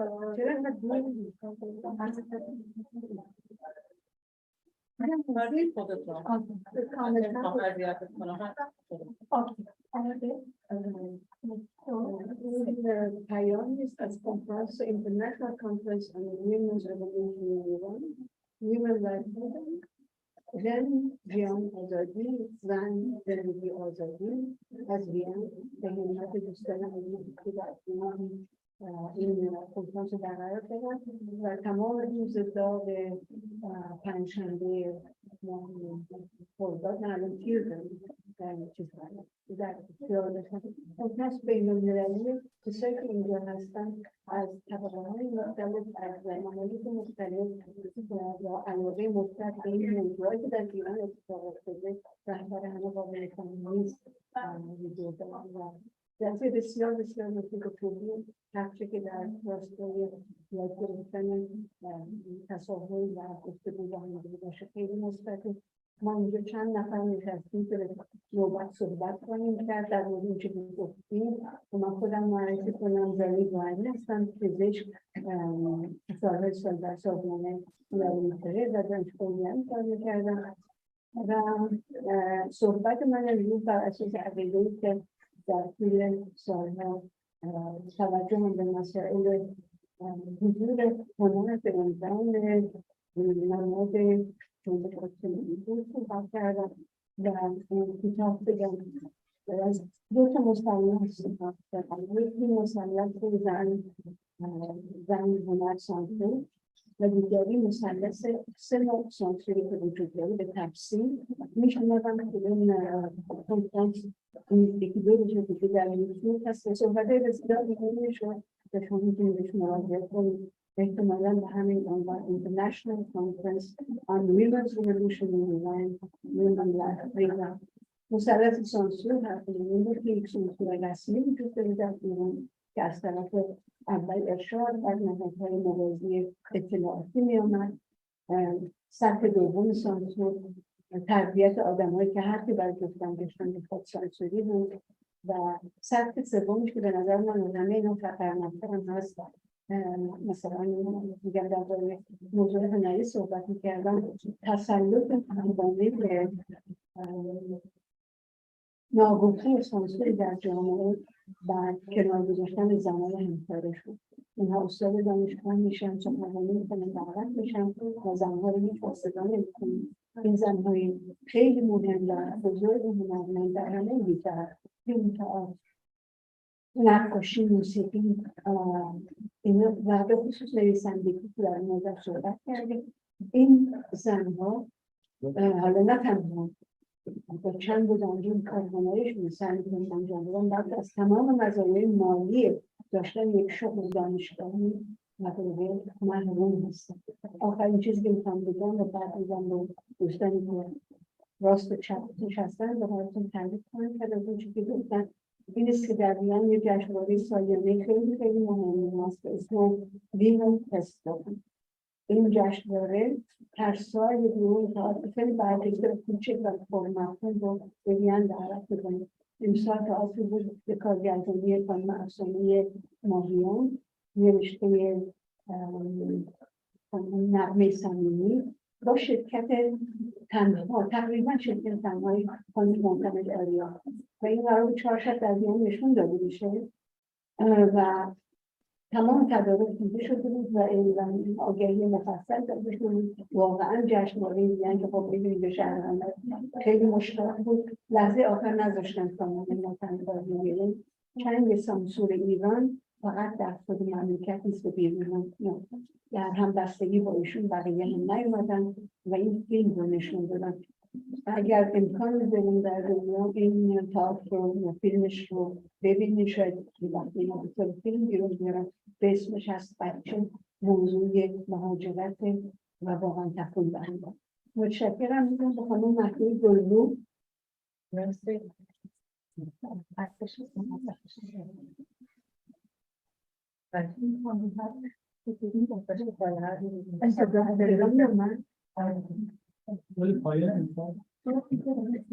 Thank you for the opportunity to speak to you today.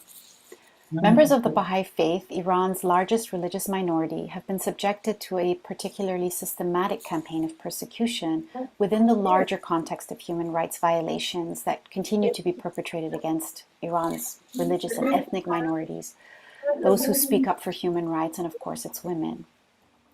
Although Baha'is have experienced persecution since the inception of their faith, these have become more systematized and vicious since the early 1980s, when members of Baha'i institutions were abducted and presumed to have been extrajudicially killed. A legal ban was then pronounced on all of their administrative and community activities, rendering membership in Baha'i institutions a criminal offense. It was during those years that 10 Baha'i women were also executed in Shiraz. They were aged 17 to 57. All of these women were contributing to society. They were mothers, daughters, nurses, a sociologist, a physicist, and they were very active in their various communities, hosting educational children's classes and exhibiting the nobility of vision and steadfastness we see reverberating among Iran's women today. Over the years, Baha'is have continued to be humiliated, beaten, executed, murdered, and arrested. They've also been deprived of jobs, pensions, and educational opportunities, and some Baha'i women have had to enter into forced marriages. Their holy places, cemeteries, and properties have been confiscated, vandalized, and destroyed, and their homes have been seized. However, the aim of my brief contribution today is not to offer any exhaustive discussion of these persecutions. We're all too familiar with what is going on in Iran, not only crimes committed against Baha'is, but those committed against anyone who speaks up for justice, and particularly the women of Iran right now. What I would like to share with you today is a little bit of thought on the approach of the Iranian Baha'i community in response to oppression, but also in response to the social realities around them and to the needs of their wider community. The Baha'i response draws on a conceptual framework through which social transformation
It is just wanted to try my IT.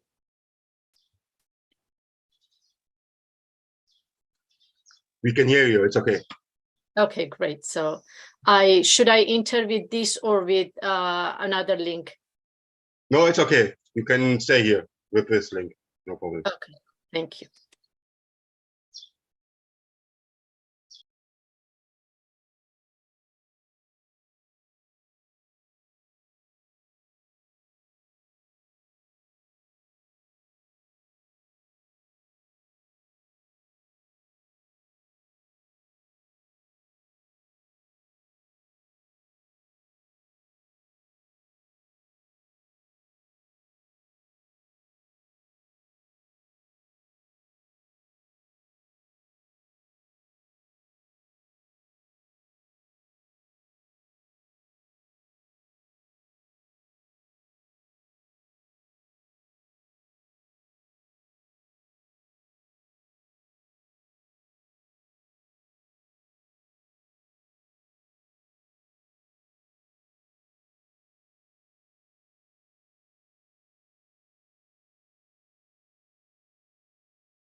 Again, or? I don't do that. I don't do that. Okay, okay, it's up to you. Like, no, really, I mean, But I'm trying to say, yeah.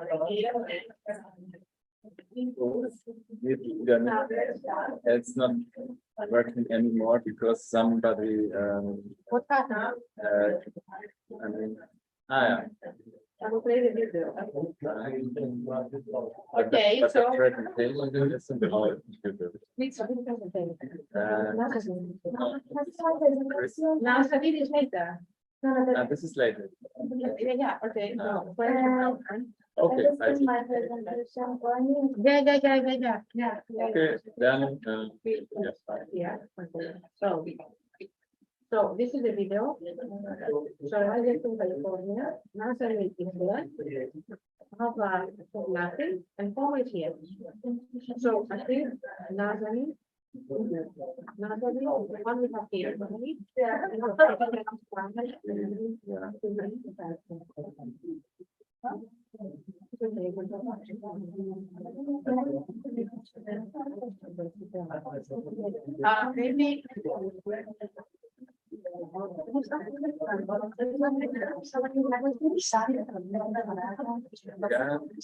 Ja, schon, aber wir geschehen.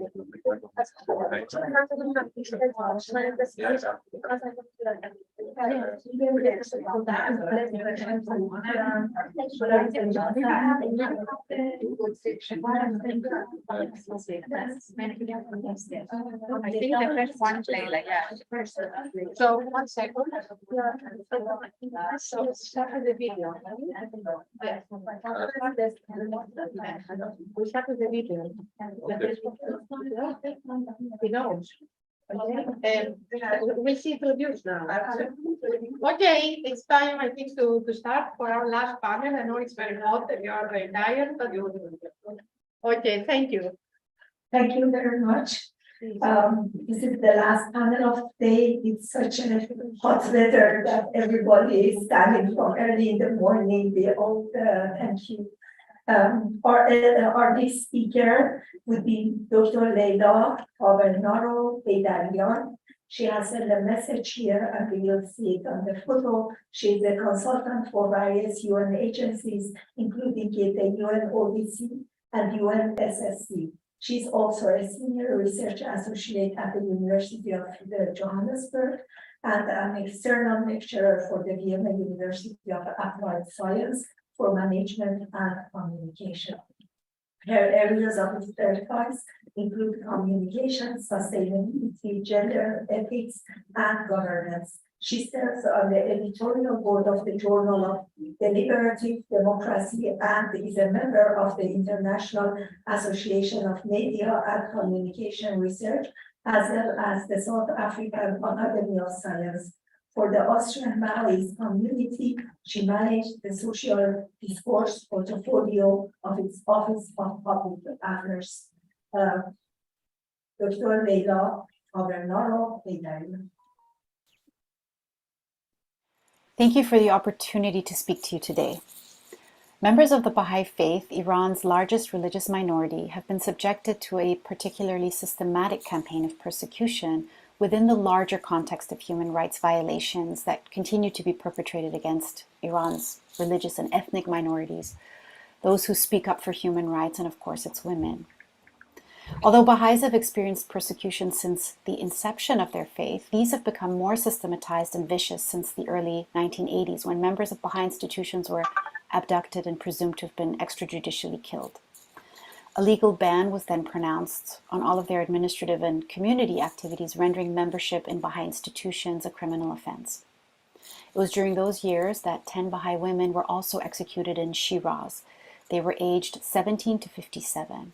All of these women were contributing to society. They were mothers, daughters, nurses, a sociologist, a physicist, and they were very active in their various communities, hosting educational children's classes and exhibiting the nobility of vision and steadfastness we see reverberating among Iran's women today.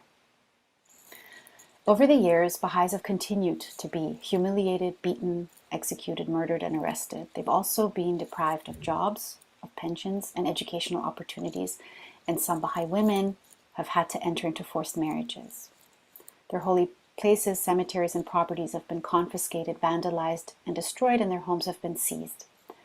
However, the aim of my brief contribution today is not to offer any exhaustive discussion of these persecutions. We're all too familiar with what is going on in Iran, not only crimes committed against Baha'is, but those committed against anyone who speaks up for justice, and particularly the women of Iran right now. What I would like to share with you today is a little bit of thought on the approach of the Iranian Baha'i community in response to oppression, but also in response to the social realities around them and to the needs of their wider community. The Baha'i response draws on a conceptual framework through which social transformation can be seen as evolutionary, as developmental and integrative. From this vantage point, responding to oppression can be reimagined as an exercise in constructive action or constructive resilience. This term describes a strategy that's not reactionary, oppositional, or subversive, or even passive, but rather cohesive and constructive. This approach to social change is based on the idea that we are one, so on unity and diversity and unity of religion. Iranian Baha'is deeply love their homeland, despite all the suffering they have endured. Regardless of the restrictions imposed on them, they fulfill their spiritual and social responsibilities. Through participation in constructive discourse with neighbors, co-workers, friends, and acquaintances, they nonetheless continue to contribute to the advancement of their nation and its people. When we consider our affairs as being deeply bound up instead of conflictual, it's possible to reimagine responding to oppression in a way that does not seek to chiefly dismantle or even ignore oppressive realities, but rather as a process that transcends, includes, integrates, builds on, and evolves from the status quo. The idea of constructive resilience is rooted in the Baha'i belief that all forms of oppression arise from individual and collective immaturity and will be resolved when humanity recognizes its oneness and interdependence. The Baha'i teachings prescribe that means should be consistent with ends, and noble goals cannot be achieved through unworthy means.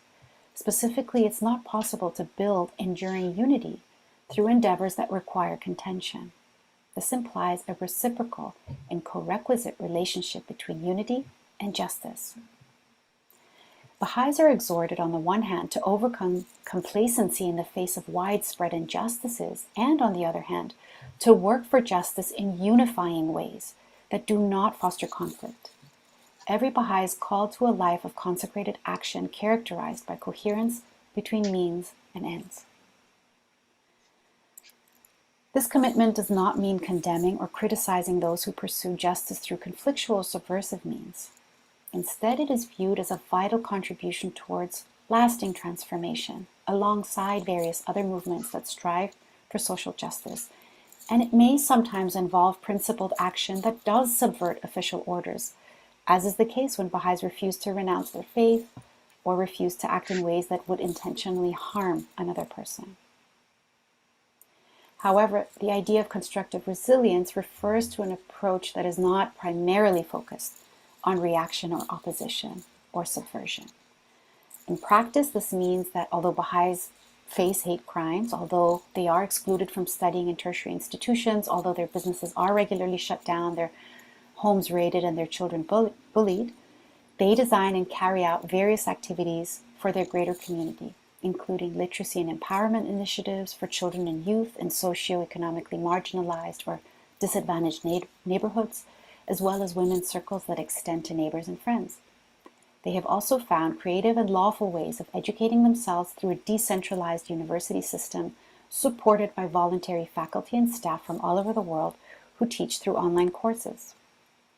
All these activities provide an opportunity for participants, no matter what their faith or background, to reflect on themes such as social justice, equality, human rights, and through them spaces are created in which inclusive discourses can flourish and common values can be explored.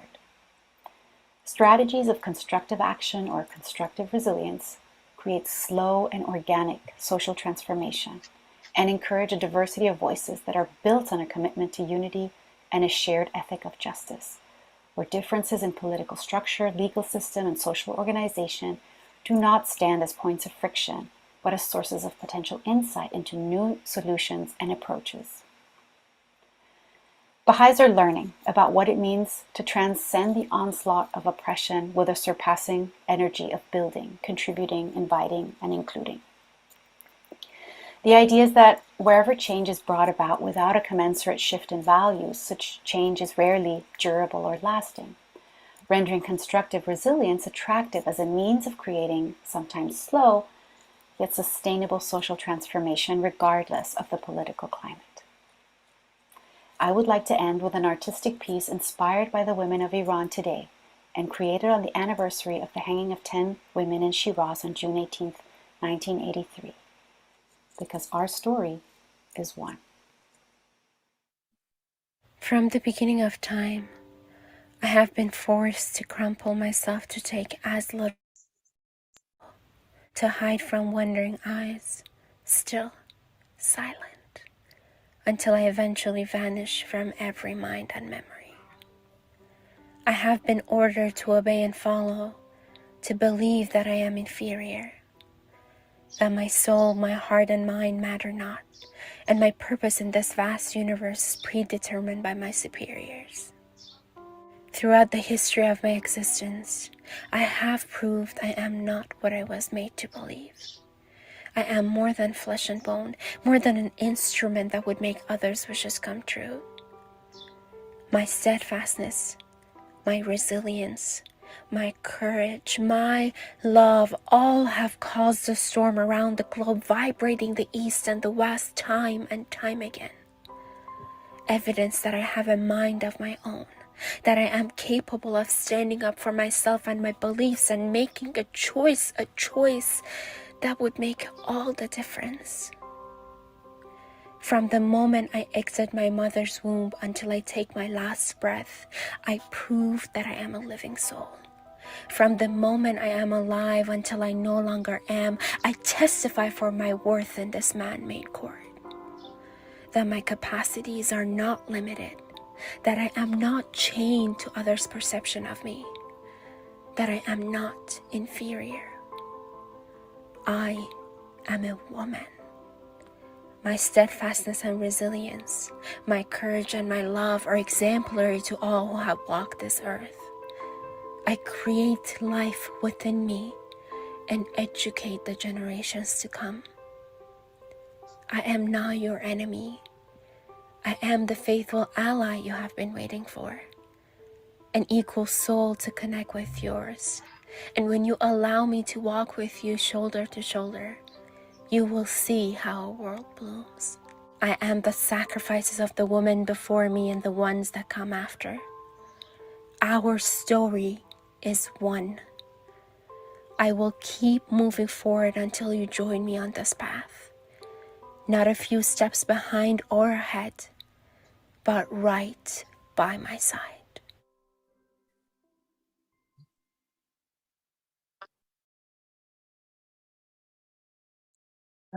She's not here so that we can thank her. She's in the message. But still we thank her for this contribution. Our next speaker in this panel would be Mrs. Soraya Fallah. Mrs. Soraya Fallah is a doctorate in educational leadership and policy studies. She's a lifelong women and human rights researcher, an intersectional activist, and a community mobilizer for collective collaborative action. She holds a doctorate degree in educational leadership and policy studies from California State University, Northridge, and a master's degree in international relations.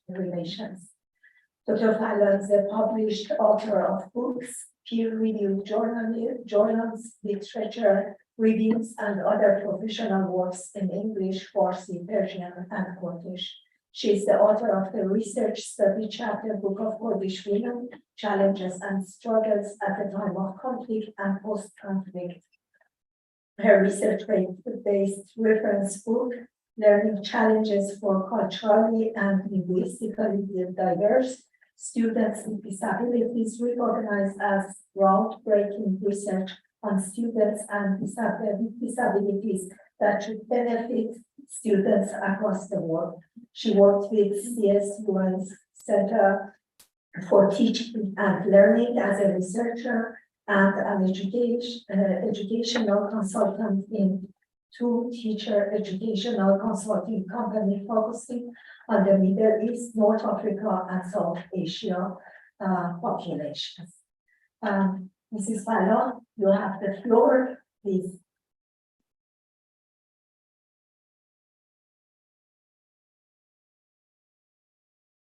We cannot hear you, actually. Okay, yeah, okay. Now you can, Yes, please. yeah, okay. Good morning to whom they have a morning, and afternoon to you all, distinguished panelists, respected moderator, conference organizer, and esteemed audience. Thank you so much for giving me the opportunity to be among you and engage in thoughtful discussion. And thanks to the previous speaker, I appreciate all the thoughtful and the video. And I'm glad that this discussion on women's revolution in Iran happening, and we talk about enormous significant movement on women life freedom, Jinshian Azadi today in this international conference. I have a presentation about my research. I would like to know if I can share it, or the organizer can share it. Should I share? Yes, you can share if you want. Okay.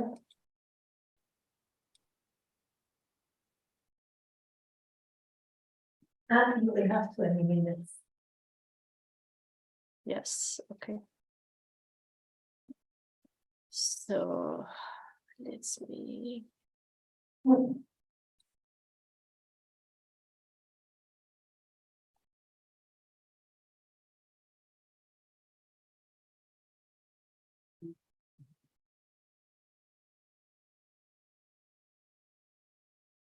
Now because I don't see you much, so you see my presentation?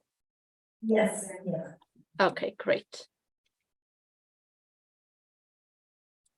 So please bear with me. I will be.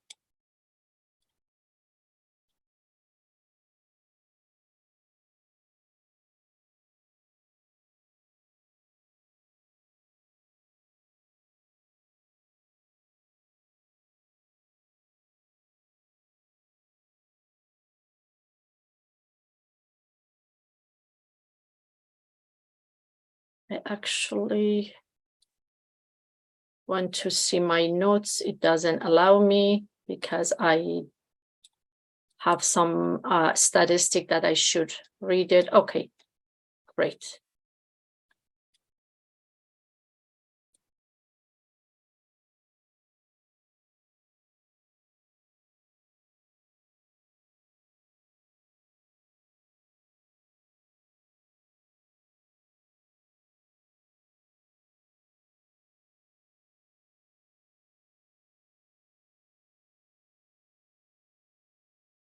Is there any problem with this?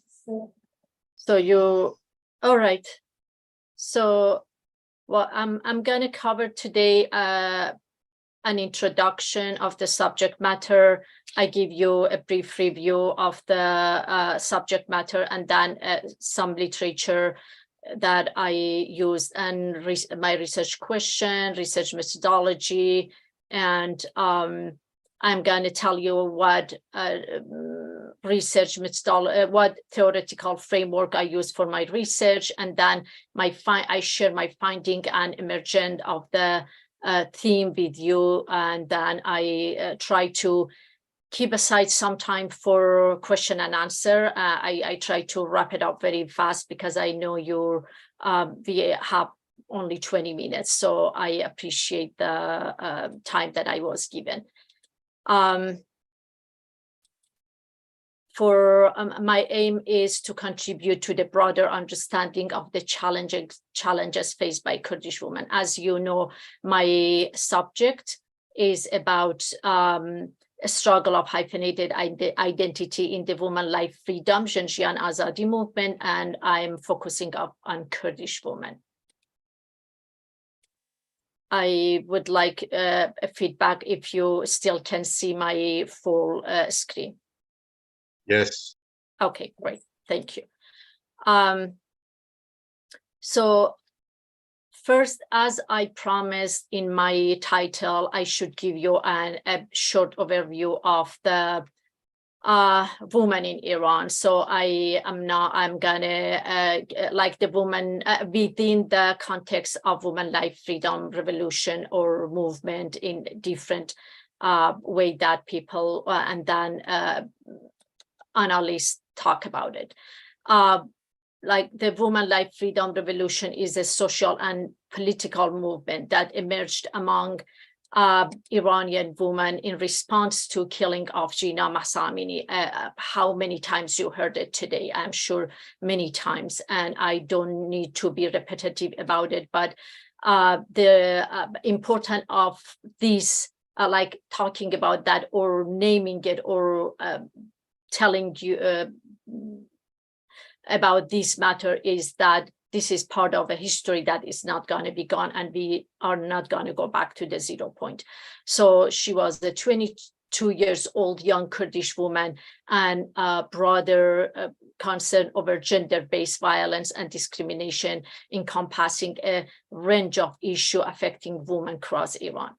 The main slogan, Janjian Azadi, woman life freedom, soon adopted on Farsi version on Zan Zendegi Azadi and chanted through the streets of Iranian cities. The slogan has a long history in Kurdish activism that I think you might, by this point, you might know about that, and I'm not going to go back to the historical matter of that, but now became a symbol of resistance of many women and women in Iran and beyond. It was widely used among Kurdish feminist movement for the past few decades.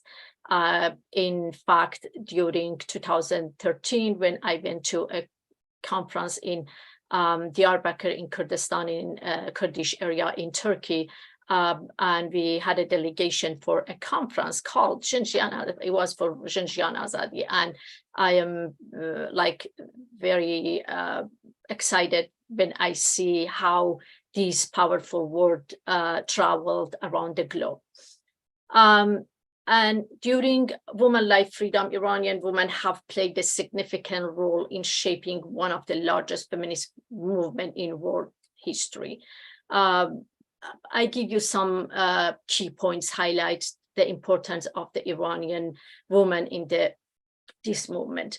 Let me change so. As I said, it was one of the largest movement in the world, and Iranian women have played a significant role in shaping this movement. And the important of this was one of the thing was the size and scope. The women life freedom movement in Iran has gained international recognition as one of the largest and most influential feminist movement. And another thing was challenging patriarchy and male power dominant society. And within the women life freedom movement, women have been at the forefront of challenging these system and structure and advocating for gender equality. It wasn't only for hijab. Of course, hijab is and was very important, but their activism aimed to dismantle the entrenched patriarchal system and promote gender justice. And it was so powerful that men started to believe women, and then they were actually ready to be killed. And as we know, so many were killed, about 600 people, and mostly were men. one of the other things that emerged from this activism and from this movement was grassroots activism. The Women Life Freedom movement has thrived on grassroots activism, and it wasn't from up, it wasn't traveled from another country. It was within the grassroots organization, a grassroots movement among people, and they have mobilized through various channels, including protests, social media campaigns, cultural event, and community organizations. And then another thing within this frame was solidarity and transitional connection between Iranian and within this Women Life Freedom movement with globally, with global movement, and then within women of different ethnic minorities in Iran, and it was significant to that point.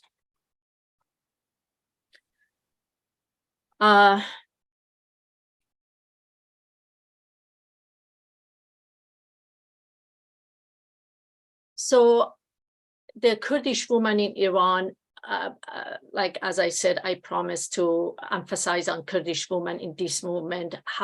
Besides those that arise among Iranian women, they have a long history of active political participation and engagement in the public sphere.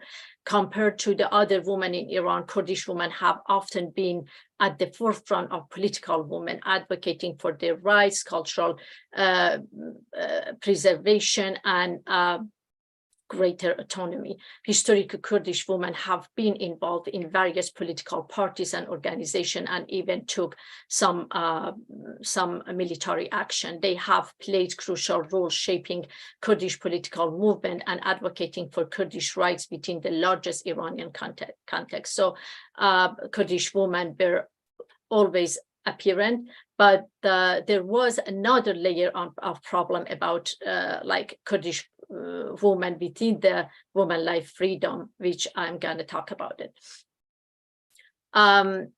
So that when Women Life Freedom happened, the Kurdish political participation extended beyond party politics. They have been active in civil society organization, human rights movement, women rights advocacy, and community development initiative.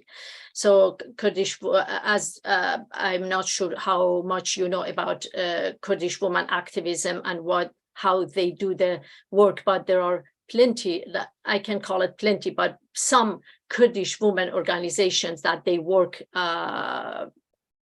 inside the society and working with people.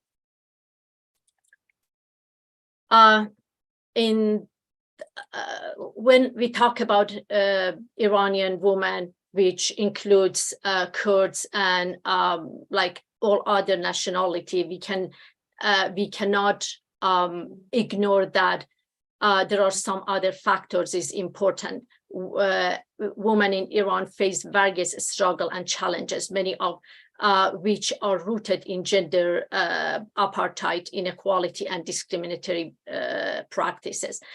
This chart that you see, according to the World Gender Gap Index, Iran is ranking 143 out of 156 countries that is studied in this number that you see, and this shows that how this ranking reflects the existing gender gap in areas such as economic participation and opportunity, educational attainment, political empowerment, and health and survival. So this is important to know that in an international scale, how and even finding the reason behind this movement. So if we go to inside Iran, we can see even this number might be much worse for the areas that they are in margin and some of the ethnic minorities. So it's important to know the numbers about situation of Iranian, based on the reports in the World Gender Gap Index. When Women Life Freedom happened, as you see, these are the locations and locations of the movement, and demonstration. This map shows series of women and girls led protests. So most of these protests that you see in the in this map for the first few months of the movement. This, according to at least one data-driven analysis between September 16 and November 11, at least 1,158 of 1,265 protests were led by women. I am not completely 100% sure, but I bring the literature based on what has been studied and what was watched. According to Harana, Harana is a human rights organization in Iran, and the reporting period between March 22 to March 2023, 327 women arrested for reasons directly related to suppression of women's rights. Those arrests indicate that government is cracking down of women rights activists. However, during the protest from September 2022 and March 2023, at least 3,953 women arrested, of which 1,019 were identified by the organization, and 160 of them female from universities and stuff. So these reports goes on and on. So as you see, women really were actively involved. And when it goes to the Kurdish women, according to the report by Hangav. Hangav is a Kurdish human rights organization that gives the reports. According to human rights organization statistic, in the past year, the year exactly the same year that was reported about Iran, female activists have experienced a very difficult situation in Kurdistan based on the statistic registered at the Hangav Statistic and Documentation Center from March to March 22 to March 23. At least 245 female Kurdish activists have been arrested by Iranian government institution. Also, the judicial system of the Islamic Republic has issued imprisonment and death sentence to 30 Kurdish women activists. Also in this period, 25 women have been killed, and some of them were even people did not know. And this chart that I put is only one snapshot of 10 pages long of the women were arrested. And by the way, they all completely say what day, where, what city they were arrested. So it's very accurate.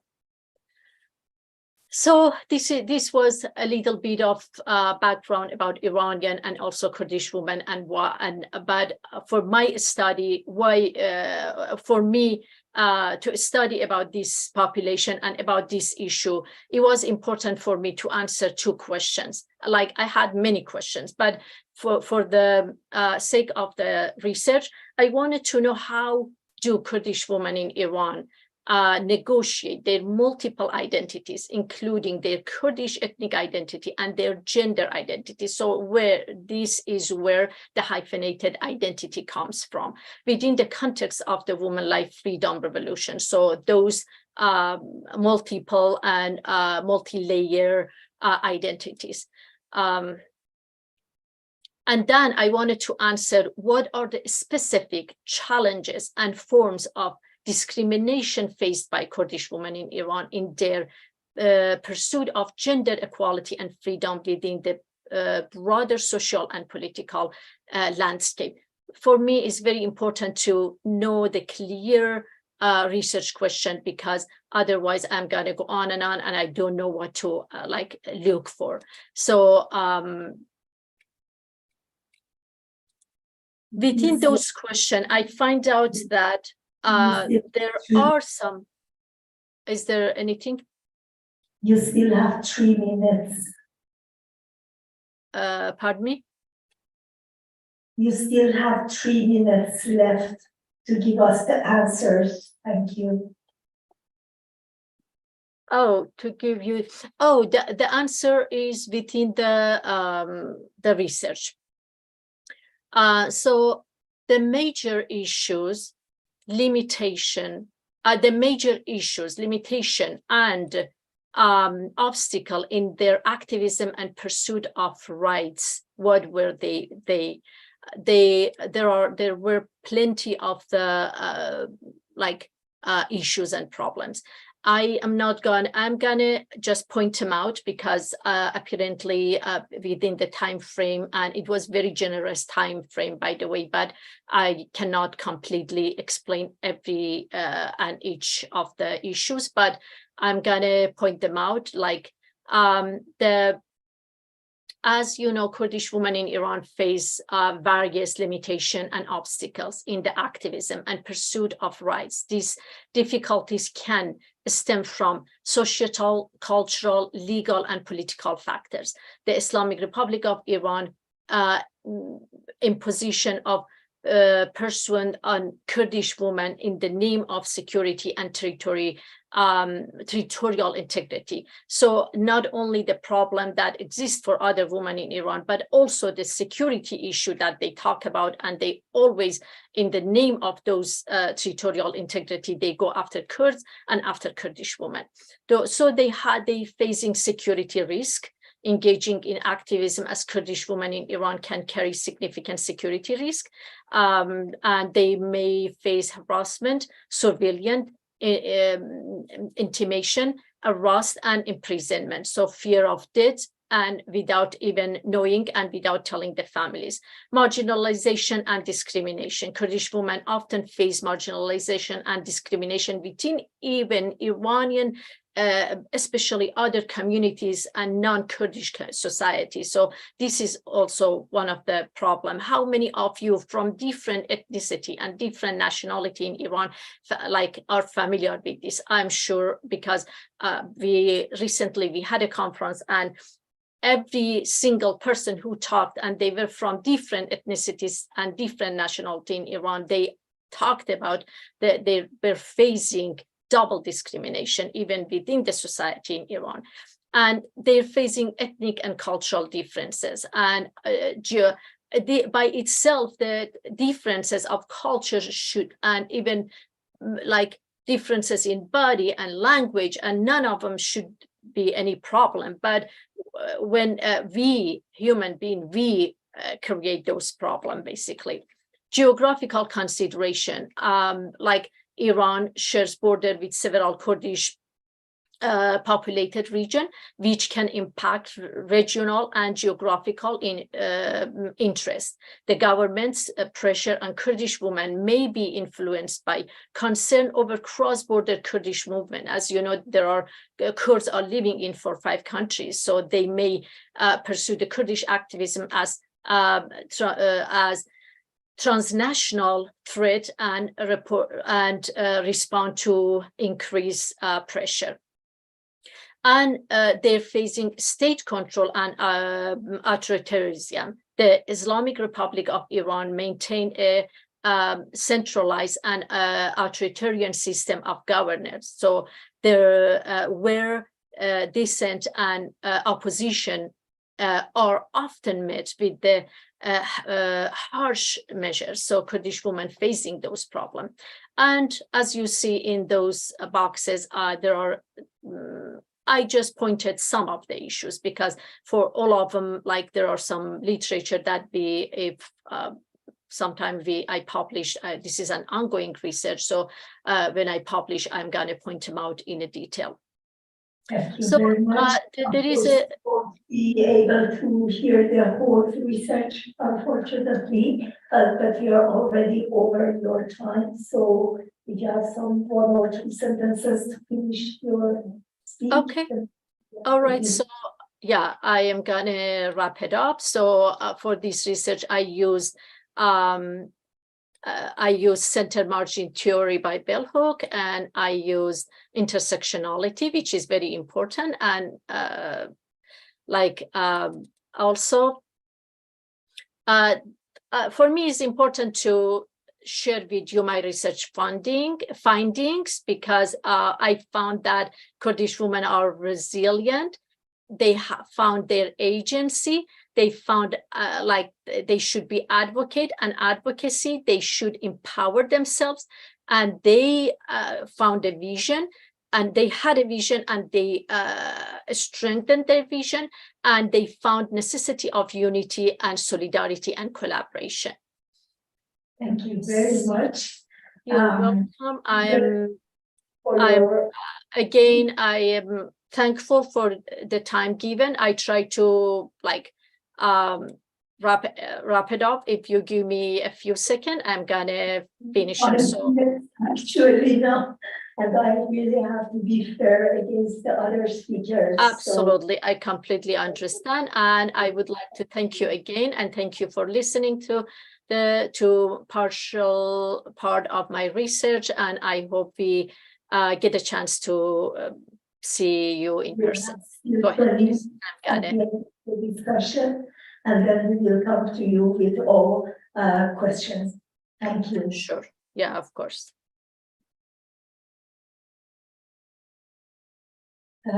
Thank you very much.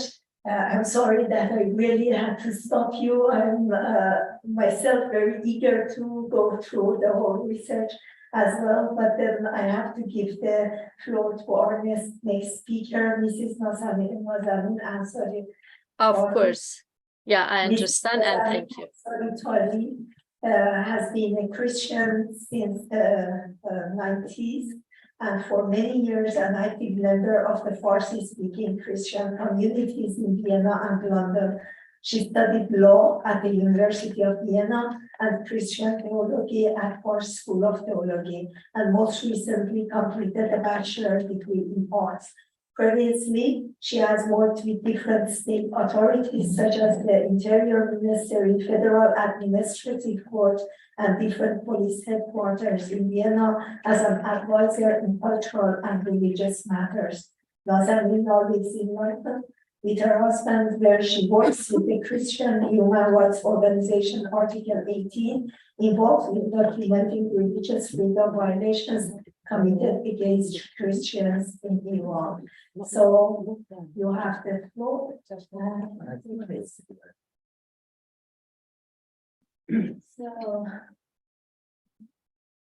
no, No, this is the cut before.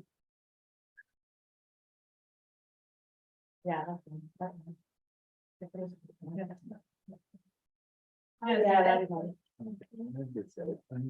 It's not this. the last one. It's here. No, it's. Okay, thank you. Hello, good afternoon, ladies and gentlemen. It's the last panel, so then we're done. My name is Nazanin Ansari Tari, and I'm a documentary research officer at Article 18 in London since 2019, and before that I lived in Austria for over 20 years, so it's good to be back. First of all, I would like to thank the organizers for this opportunity to speak here today about the important topic of woman life, freedom revolution, and the contribution of Christians to it. But before I focus on the woman life freedom movement, can I have the mouse to click or how? Yeah, maybe. Okay, thank you. But we have something next. Great. Okay. So before I focus on the woman life freedom movement in Iran, which began last September, I would like to highlight the role of the Christian community in Iran in fighting oppression and systematic violations of human rights in the previous revolutions. The Christian community, which consists not only of Armenians and Assyrians, so to speak, ethno-religious minorities, but also consists of Christian converts from various religious backgrounds, such as Islam, Judaism, and Mandarin religion. In doing so, I will mention both the 1906 Constitutional Revolution, which parallels the woman life freedom movement in terms of the struggle for liberty and democracy, as well as the revolution in 1979, which brought about as one of the first consequences, unfortunately, the hijab law, which was also the trigger of the woman life freedom movement. In 1905, the first democratic revolution in the Middle East began in Iran, which, like the woman life freedom revolution, aimed at equal rights for all, regardless of social status, race, and creed.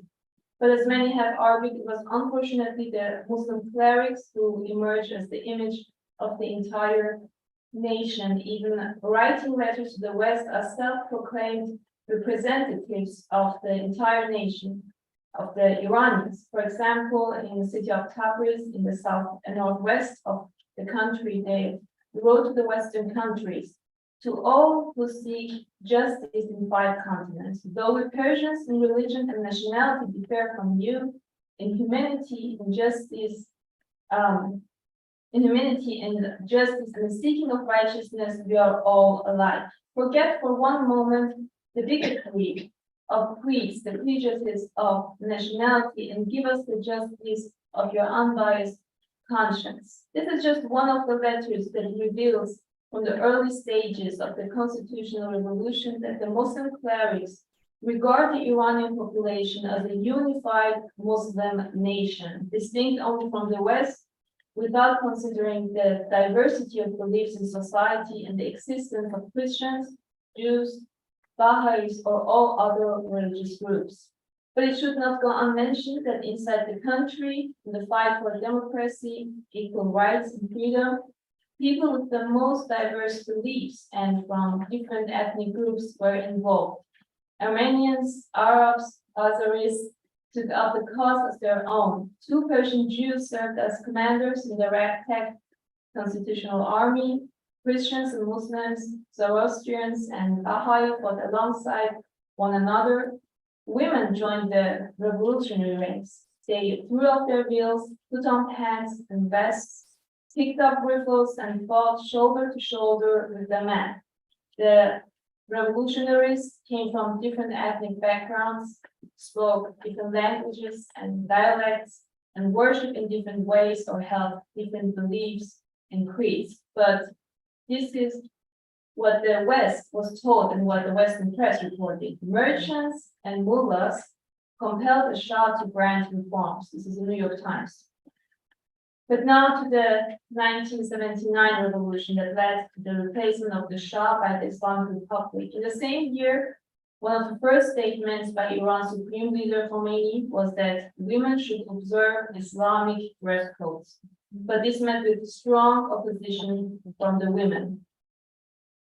As you can see here,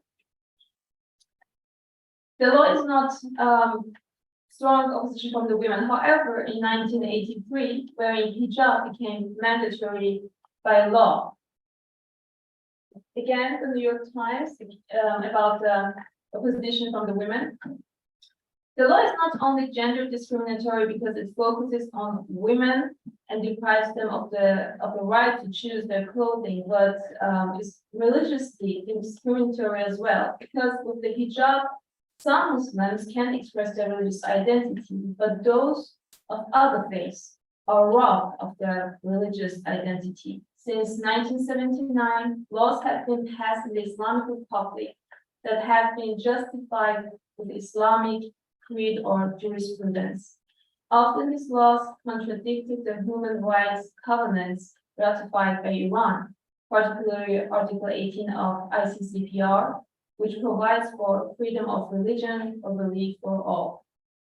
So there is no question that the hijab law is a tool of oppression for those who feel compelled to wear a head covering. And Christians in Iran have not only joined the woman life freedom movement, but have been pioneers in the fight against discrimination and human rights violations committed by the Islamic Republic. For this reason, just 8 days after the revolution, on February 19, 1979, the Anglican pastor Arstu Sayyad was brutally murdered in his office at the church in Shiraz. In 1990, Pastor Hossein Sutman, who had converted from Islam to Christianity, was a victim of the Islamic Republic simply for exercising his right to choose a religion of his choice. He was officially convicted and executed by the Special Islamic Clerical Court in Mashhad for apostasy and insulting Islam through his own converted.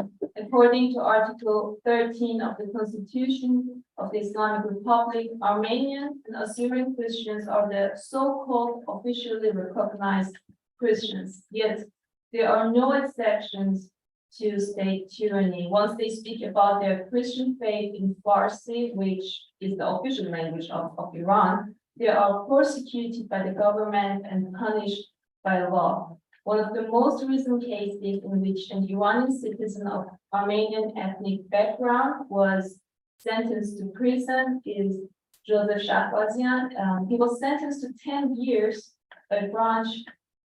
in prison by branch 26 of the Revolutionary Court in Tehran in June 2022.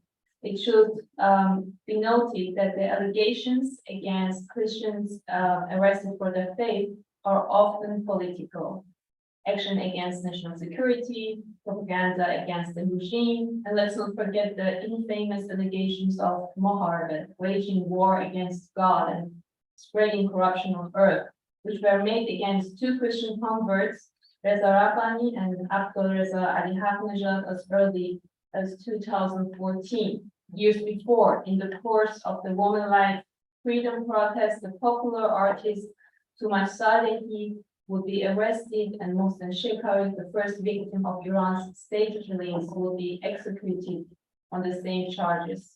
So I would like to summarize that Christians in Iran have been fighting against human rights violations for years, and regardless of what legal and devastating consequences they might face, by worshiping in Persian language, by being inclusive and sharing their faith, by opening the doors of their worship places to people of all faith and none, they stand up for the very same rights and freedoms that in particularly the youth involved in the Women Life Freedom Revolution are fighting for. Freedom of religion of belief, freedom of expression, freedom of assembly, and of course, human dignity. Since September 2022, many Christians inside and outside of Iran have actively been involved in protests in various ways. Some of their stories were published by Article 18 in a series of podcasts. You will hear how young boys globally supporting rival football clubs are united in their purpose and rescue each other from the hands of security forces cracking down on protests, or how others join the strikes, how a family receives and treats the wounded protesters in their home, yet others that distribute food among the protesters. And my favorite, and middle-aged Christian woman taking 3 flasks of boiling water, tea bags, disposable cups, sugar and biscuits among the protesters to, as she say, cheer them up. By November 2022, authorities felt the need to actively seek to distance Christian community from the protests. They started where they hoped to have leverage and compliant community leaders. Assyrian church leaders were demanded to warn the young Assyrians about their participation in the protests. The youth were reprimanded and told that they would face arrest if they continued showing support on the street level or on social media. Both the current and former Assyrian member of the Iranian parliament also condemned the protests via statements by the main branches of the Armenian and Assyrian churches, echoed the regime line. They were orchestrated by enemies and foreigners intent to disrupting Iran's national security. But both Armenian and Assyrian Christians were arrested for participating in the protests, and this is where it gets interesting. Although Assyrian MPs and religious community leaders forcing their youth to refrain from participating in protests, the response of Christians was, "We are Iranians, one of these people." And in videos posted on social media, Iranian Armenians and Assyrians expressed their full support for the protesters, whom they call their heroes and brave brothers and sisters. And speaking of arrests and prisoners, I would like to take this opportunity to mention one of the most important incidents in recent months, which many have described as some sort of government diversion to draw public attention away from the woman life freedom protests, the fire at the notorious Evin prison. During the outbreak of the fire on October 15, 2022, 12 Christian converts were among hundreds of political prisoners incarcerated in Evin. The majority of them held in Ward 8 of the prison, with the others in the women's ward. Despite fear and terror and limited contact with family members, they did their part to clarify what was happening behind the high prison walls. While the fire was publicly reported to have centered on Ward 7 of the prison, Article 18 source said the inmates of Ward 8 were forced into desperate action to prevent the fire from spreading to their ward. A family member of one imprisoned Christian told Article 18, "It was a hellish night for us. We were completely in the dark about what was happening. Then we were finally able to speak. We heard the sound of shooting, and then the phone was disconnected. We wept until the morning. In the morning, the Christian prisoner also said to his family, most of the prisoners in Ward 8 had been helping to put out the fire with every tool they could get their hands on, from buckets and containers to water hoses." You can read about this in more details about the situation of Christians inside the country, inside Iran, in our annual report. Copies are, I think, still available outside on the table. The report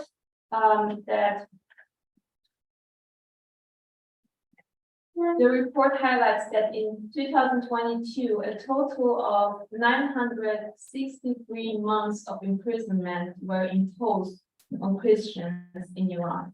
And a total of 30 Christians spent a year in prison, while there were more than double the number of arrests compared to previous year. So 59 in 2021 were arrested, 134 in 2022. The report argues that the protests following the murder of Mahsa Amini at their core are a cry for freedom, the freedom of Iranian people to live in a way that corresponds with their beliefs. I can therefore say that Christians made an important contribution in this ongoing protest. They not only joined the current protest and went on the streets and went on strike, like many others, but as we have seen in the revolutions of 1906 and post-1979, they have been fighting this battle for decades. I close with the words of Dietrich Bonhoeffer, who himself fought for justice and freedom as a Christian pastor during the reign of Adolf Hitler.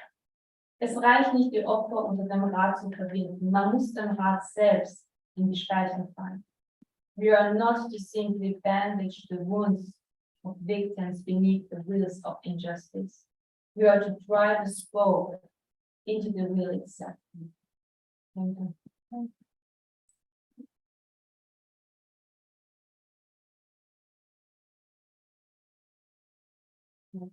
Thank you very much, Nazari. You saved us the 5 minutes that we lost on the other speaker. So thank you very much. And our next speaker would be Mrs. Ava Huma. I suppose Ava is online. Is Ava online? It's not. Oh. She was on. No. Recording in progress. Oh my God, are you somewhere? Hi, here? yes, I'm online, sorry. Oh, you're there, okay. So we can see you there. Ava Huma is actually an award-winning novelist, a human rights activist, and a lecturer at the California State University, Monterey Bay. Her works have appeared in the Global Mail, BBC, Guardian, literary review of Canada, and many more. She has spoken about women's rights across North America and Europe, including at the United Nations, Geneva. Abba has a master's degree in creative writing from the University of Windsor in Canada. Her book of short stories on modern Iranian women, Echoes from the Other Land, was nominated for the 2011 Frank O'Connor Short Story Prize. Her debut novel, Daughters of Smoke and Fire, the story of a Kurdish woman's search for justice and freedom in Iran, won the 2020 Nautilus Book Award, was a finalist for the 2022 William Sarayan International Writing Prize, and was Roxane Gay's Audacious Book Club Peak. For more, please see www.abahoma.com. Abba, you have the floor, please. Hi, hello everyone. Thank you so much for that introduction. It's an honor to be here and speak with you today. It feels a little bit one-sided when I don't really see who's in the room, but I hope you have an easy time hearing me. My argument is about the interconnectivity of the liberation of women as well as ethnic minorities, and how it's very important to not discuss one without losing sight of the others. And it all starts with how our movement basically sprouted. It has been a dormant movement for a while, but it basically erupted like a volcano after the unjust killing of Jina Mahsa Amini. And Jina herself embodied the three groups of people who have been at the forefront of the movement. She was a 22-year-old Kurdish woman. She represented the youth, ethnic minority, as well as women. So the relationship between these two groups of women is what's important for me and is part of my presentation today. So as you all know, the history of the Kurdish woman. Oh, that is not mine. I don't have PowerPoints. Thank you. So Women, Life, Freedom is a Kurdish slogan. I'm glad that at least in some circles that's acknowledged, whereas in some others it's completely overlooked. It's important to remember that linguistically, the word Jina shares the same roots as their etymological roots as the word Jin, woman, and Jian, life. And Jina itself means the giver of life, and that slaughtered young woman gave life to a movement even in death. The other important thing that Jina did was she was the reason that two sister movements that have been going on for a century merged together. On one hand, we have the Iranian women movement that started in 1910 Constitution era. On the other hand, we have the Kurdish women's movement that also has a century-long struggle starting in 1919 in Istanbul. So these sister movements of Kurdish women's movement that is a cross-boundary movement, and Iranian women's movement that is defined by the territory of Iran, they have been following the same basic rules and the same basic demands of gender equality. But it was in the year 22 that these two sister movements merged. Dr. Soraya Falah beautifully talked about hyphenated identity and how Kurdish women maneuver that. And that was really part of my own maneuvering the two movements. On one hand, because I live in Iran, what is decided and happens in Tehran and what Iranian activists have been following have directly affected my life.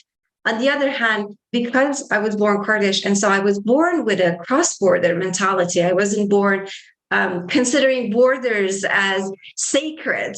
I grew up understanding how arbitrary and man-made the border was and how interconnected women's movement are across these countries. But they were at the same time, while they were part of me, they were separate sister movements. And through Jina and through 22, Jinjian Azadi, these sister movements merged and they really empowered each other. And that was a significant point, I can assume, in the life of a lot of Kurdish Iranian movement to see these two sister movements becoming pretty much one. Historically speaking, Jinjian Azadi was first chanted in 2008 International Women's Day by Kurdish women in Syria, and how beautiful that is. I'm talking about cross-cultural influences. And it was coined by the jailed Kurdish leader, Abdullah Öcalan, who in 1990s first said that a country won't be free until its women are. And that statement was really instrumental in shifting the consciousness of Kurdish nationalist movement. Prior to his presentation, it was assumed that women's rights had to be put on the back burner and wait until some kind of national liberation is achieved. But with that, women's rights became as important as other rights that Kurds have been fighting for.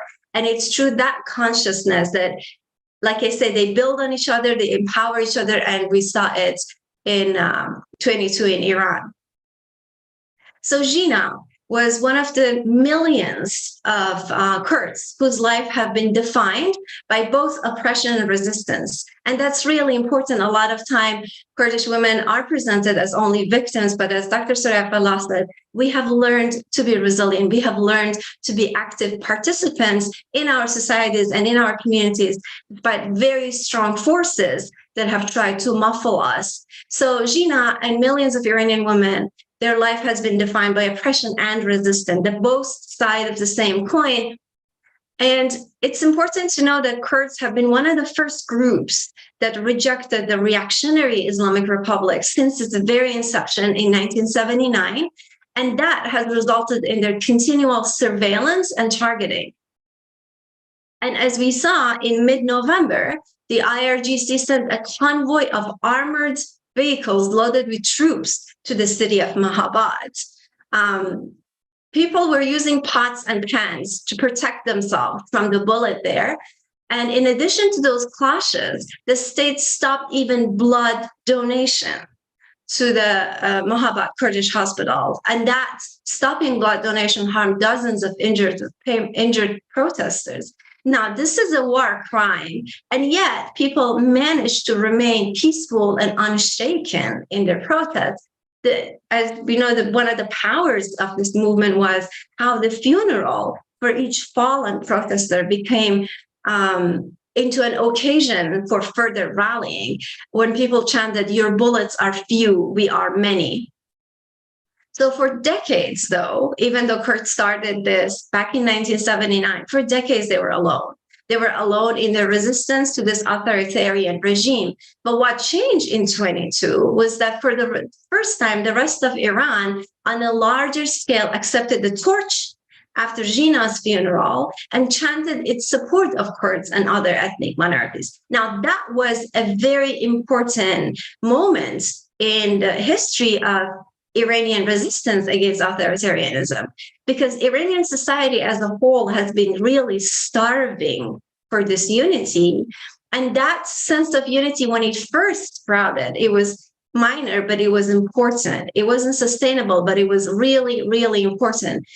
It empowered people, and it weakened the states, because this government has sowed divisions since its beginning.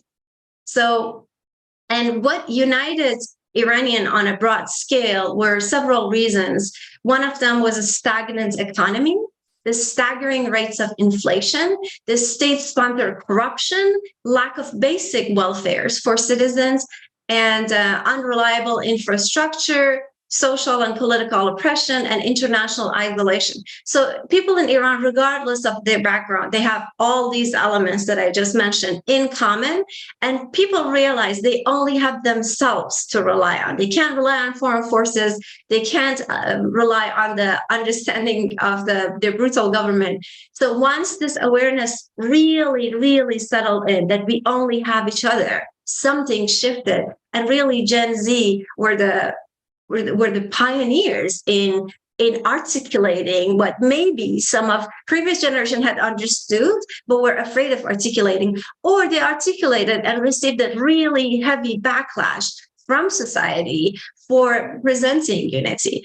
Everything really shifted in that sense in 22.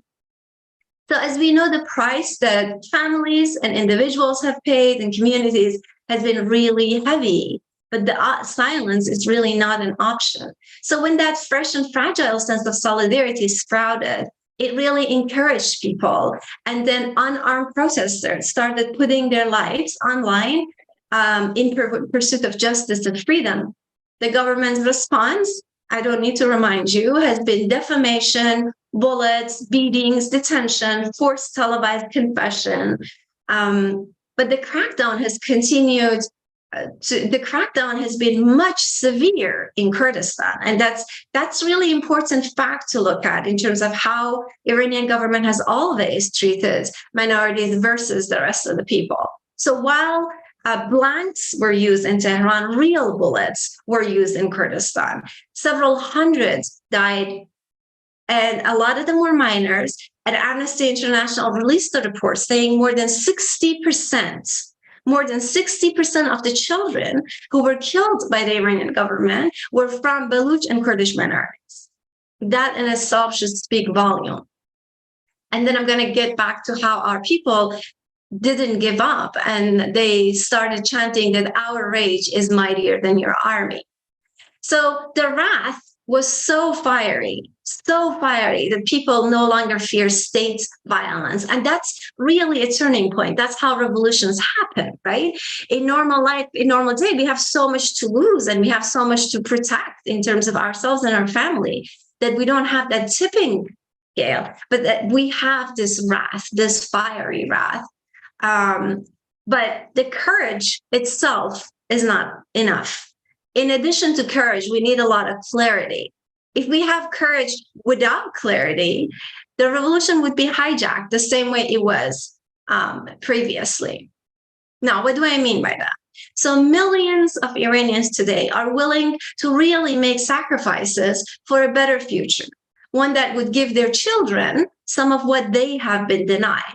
A sense of liberty, a little bit of joy, a sense of inclusion. A sense of inclusion is really important for at least half of the Iranian society in general. But harder to notice than state violence, and because of that reason, because it's less visible, it's harder to battle also, is the inner obstacles of Iranian society. The biases against women and the biases against minorities have been passed down through generations. So today, the brave men who are making a shield out of their own bodies and against batons and bullets, they carry a heavy burden. These young men, they're trying to make up for their fathers and what their grandfathers failed to do. What do I mean by that?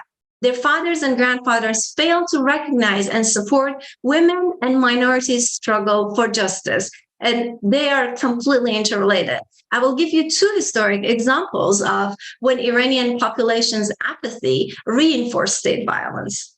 In terms of the women, we know that in March 8, 1980, they had a large-scale protest asking for equality, and that's when Iranian men turned away. Right? They ignored the women's ask. That was before hijab became mandatory.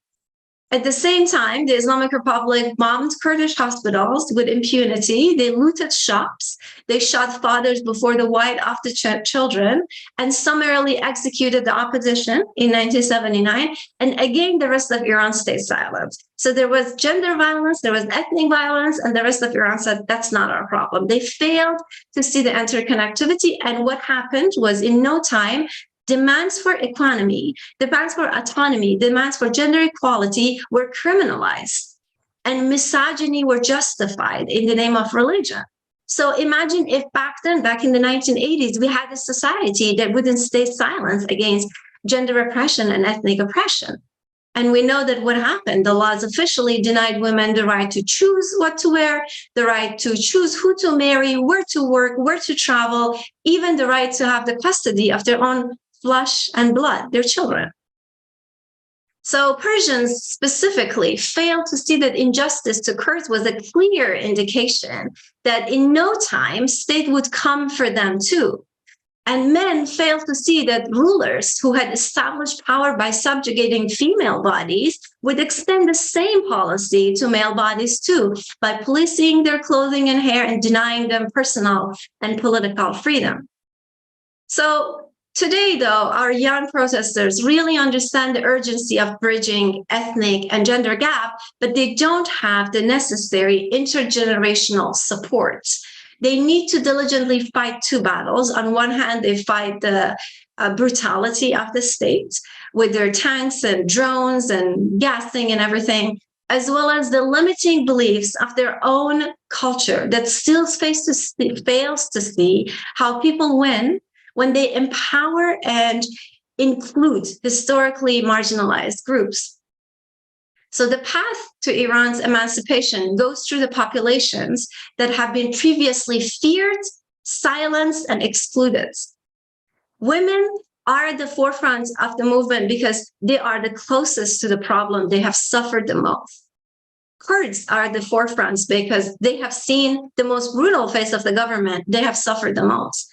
And a society that can start reckoning with its own failures and embark on a path of reconciliation by simultaneously facing external obstacles and internal obstacles is a society that's preparing for true freedom or true democracy. We don't have another way. We either face both obstacles at the same time and are willing to talk about difficult topics, are willing to apologize, are willing to forgive. We won't be able to get what we want and what we deserve. It starts with all of us. So at this point, it's hard to predict when and if the supreme leader will ever stop brutalizing dissidents. There is one thing that's clear. What is clear is that Iranian society has gone through a major shift. And there has been an awareness and unity that sprouted. In order for us to be successful, we need to let this awareness and unity to grow.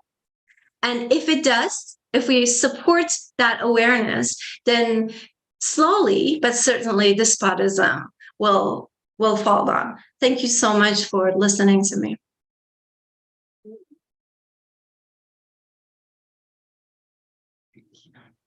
Thank you very much, John.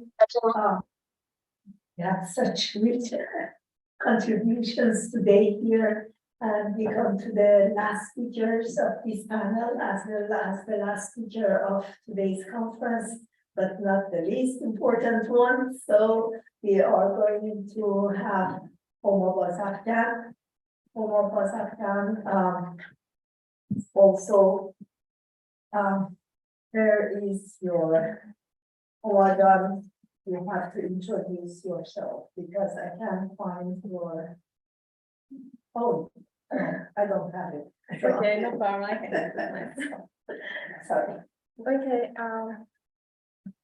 Thank you so much for here Orania to organizing and everyone and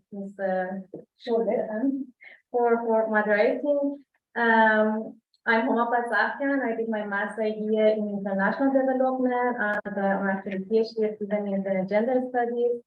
I'm not going to give you academic research as others did. It was really interesting. It's just actually my interest about polarization in the society as I observed and read in social media and following social media. How actually the government used polarization against women's movement and against any emancipation movement in Iran, even for men, for all the society. And yeah, polarization. Polarization.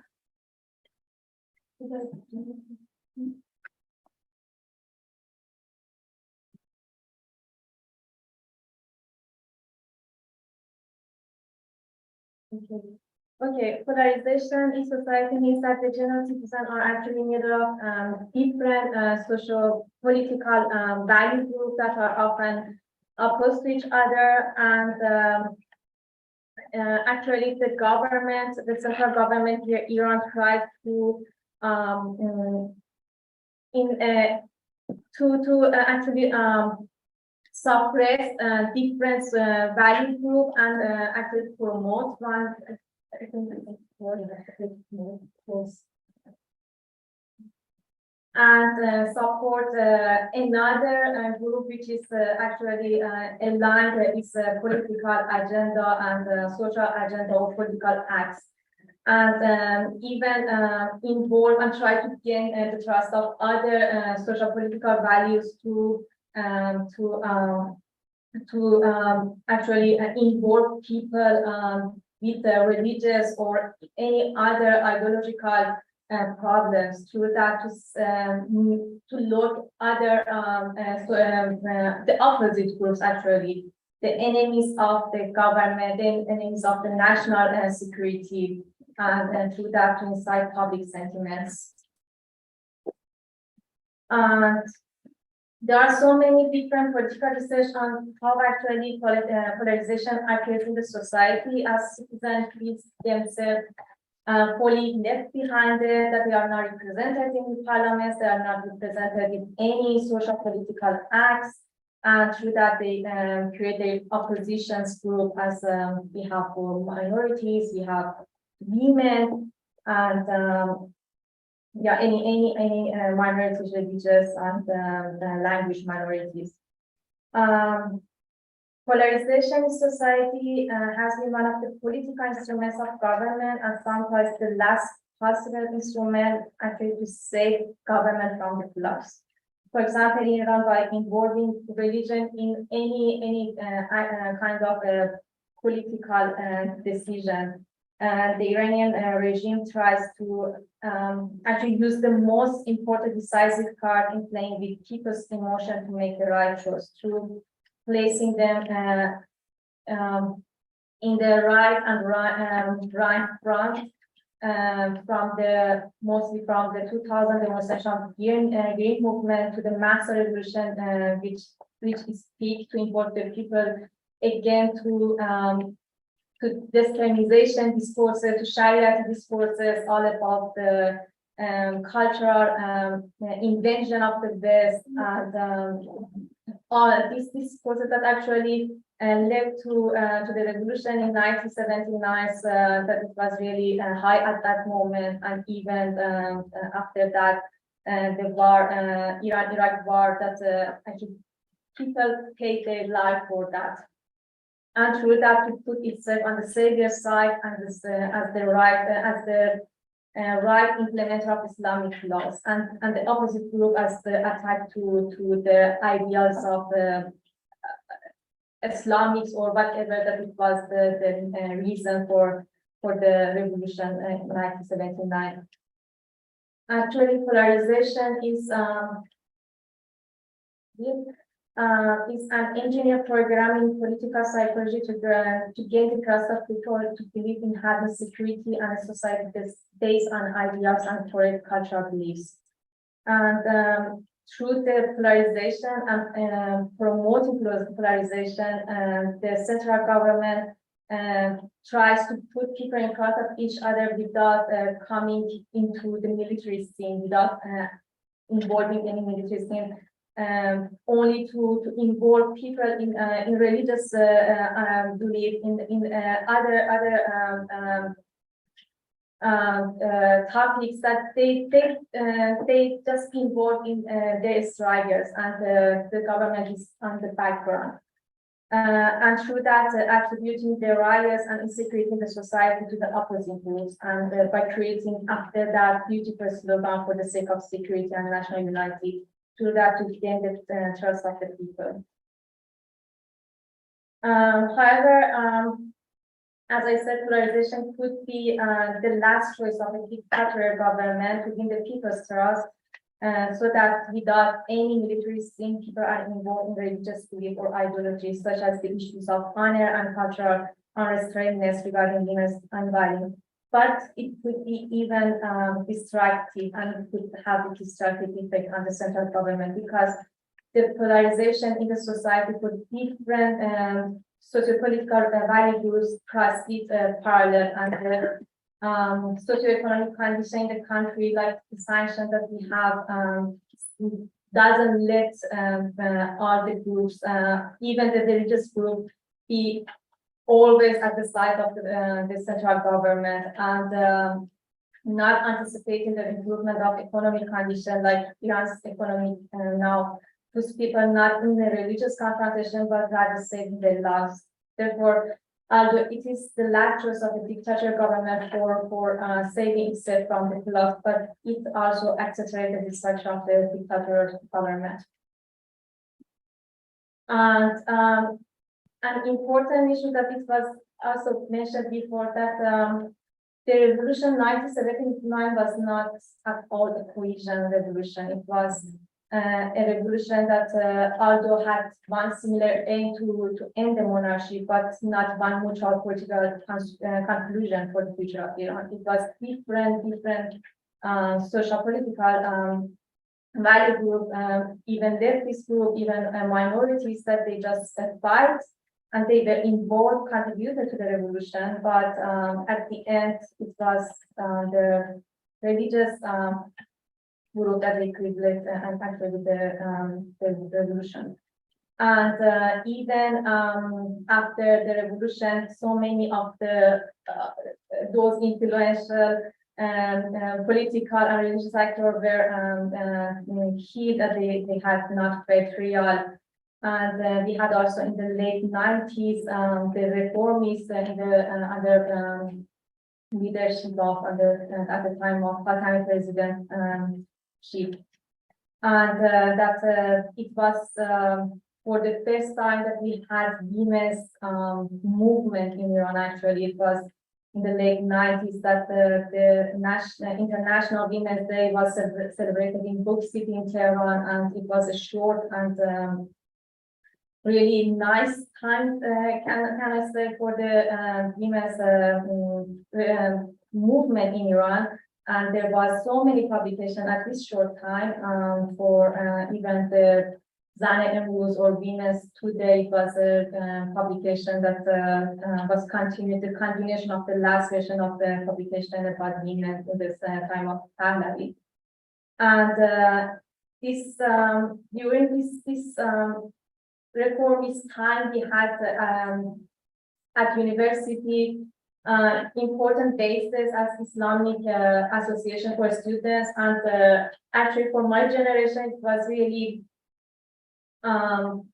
maybe the most important basis to have discussions to talk about different topics that it was never talked before, about social inequality, about gender equality, new intellectual topics that this Islamic Association Students, although it has the Islamic suffix on the title, but it was not really Islamic. It was just a base to talk about different topics, and it just led to opening of different publication after that at universities, and it just promoted for the last generation, as my generation, a basis that they learn about political participation. They have their own finding their own agency in the society as a woman.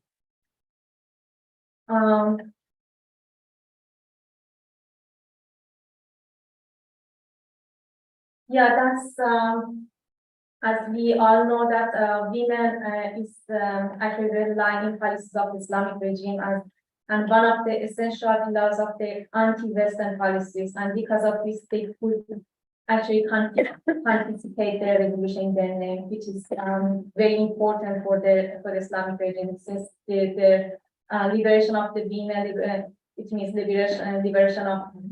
It means that the Islamic regime that is on the hand of the men is going to lose its power. And it's a feature of the Western culture, and they came with all this Westernization against Western idea. And therefore, removal of the mandatory hijab means the collapse of one of the essential pillars of the Islamic of regime authority. The one they cannot never deal with it, they are not going to cope with it, and some political actors don't believe in it. maybe, but they are not, there's no way for them to accept the unviolence of the women.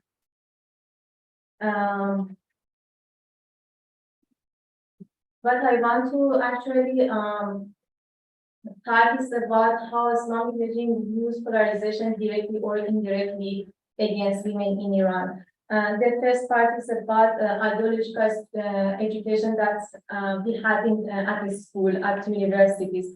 Ideological education, it is all about to expanding the message of revolution, to say that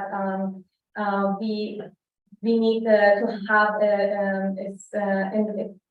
revolution like this in other countries, and so that women and their body was actually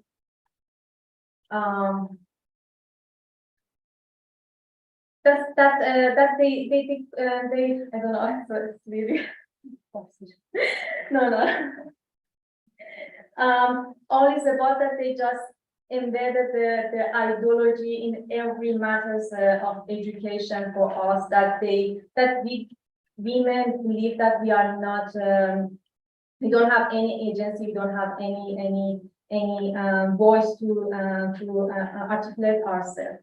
And even it was like this, that every day that they said at the school to us, if we don't wear hijab, God will hang us in hell by just dragging our hair from a rope, and at the bottom is the fire. So it was just all the time this fear in every one of us that we had, and I know so many of my friends, and maybe even I, at a part of our childhood, we were really religious, or just we had this tendencies to be religious because we had this fear if we don't wear hijab, or we are not like the ideological mothers that they promoted, like this daughter of the Prophet Muhammad.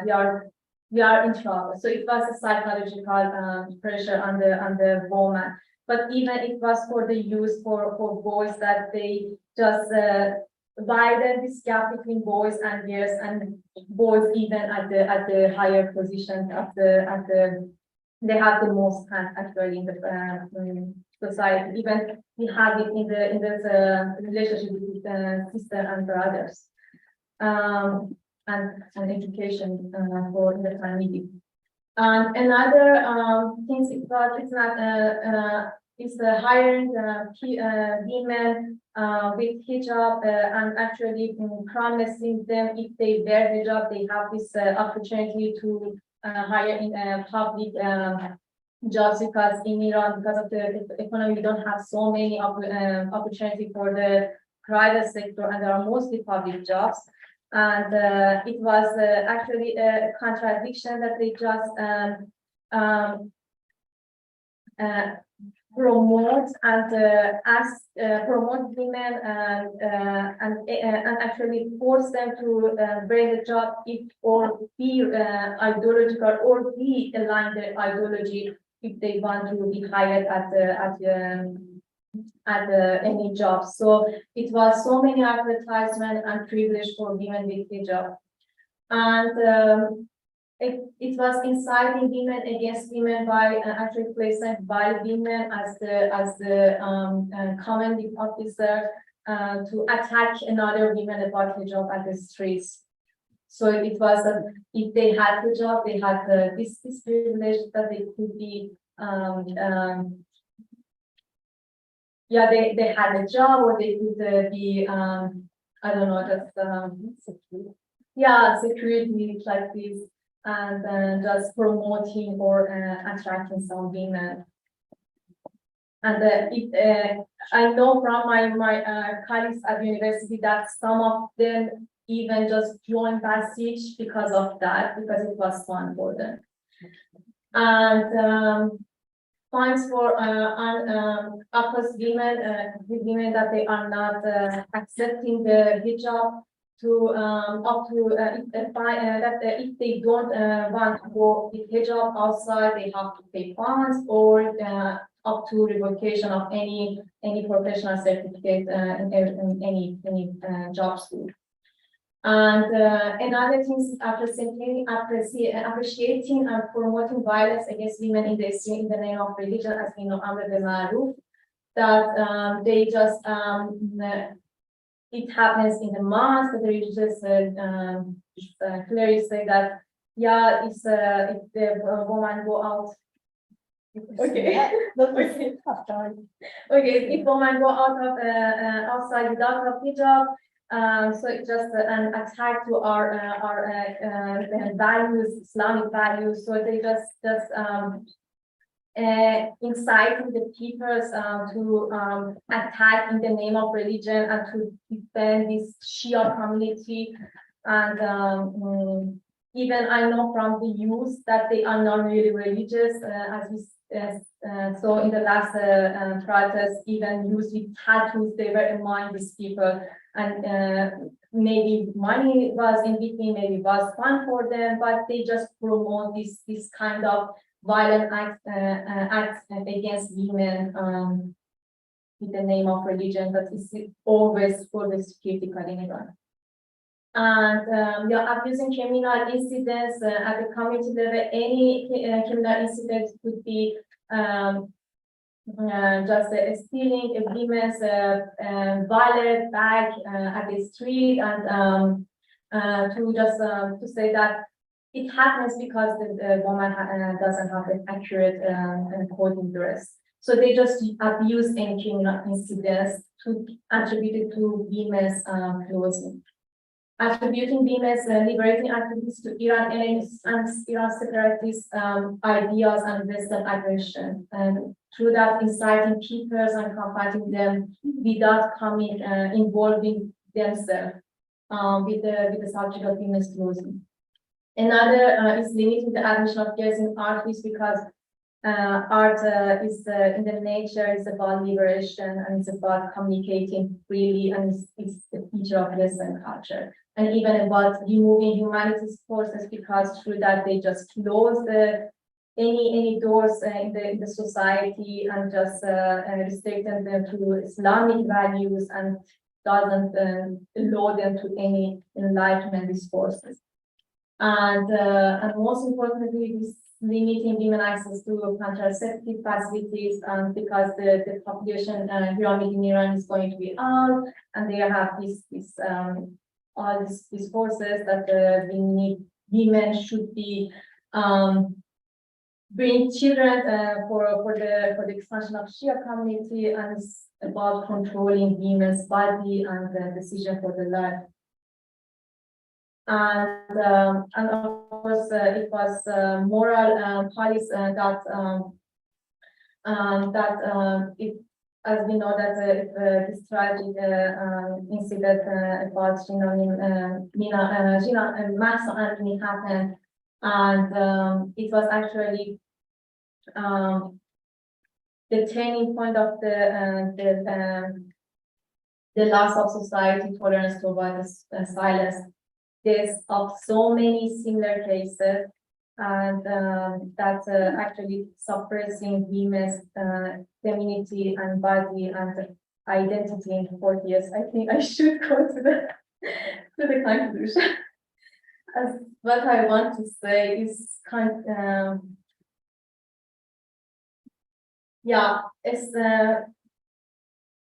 but really, the straining the polarization of the society is an effective tactic for the Islamic regime for provoking public sentiments and using religious beliefs against the freedom campus of Iranian men and women. And another conclusion, the importance of these protests to their feminine nature for the Islamic regime, where women are the red line of anti-Western policy and the spirit of revolutionary ideas, very high and to the Islamic regime and the version of the life. Thank you.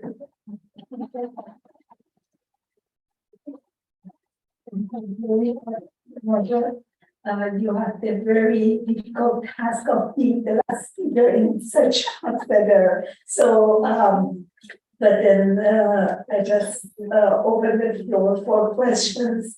If there are any questions from speakers, any of them. until you decide on your questions. I will begin with my own questions on all of you, and also those of you online. Whenever we speak on lobbies, when we speak with people who are not Iranians, the Iranians know a lot about Iran issues, but whenever we speak with them, they always say, how could it be? We couldn't believe. How could it go this way? How is it possible that such thing happens? And when you all describe everything, at the end, the question is, how can we help? What can we do for you? So I always say that please leave us people of Iran do what we do, and leave people inside Iran to do what they do. Don't support the Islamic regime in Iran. What is your answers? Each of you, I will begin with Soraya, and you begin with that, Soraya John. What do you suggest for the help of this struggle for equality of even ethnic groups, religious minorities, all kind of other minorities that are in Iran, or those who believe they are the majority, but yet they have not reached the equality and democracy that we need.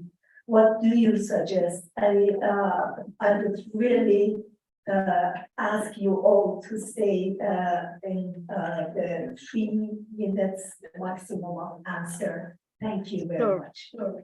Of course, I will be glad to talk about it in 1 or 2 minutes. Actually, it's really important to support the movement because it became a global phenomenon.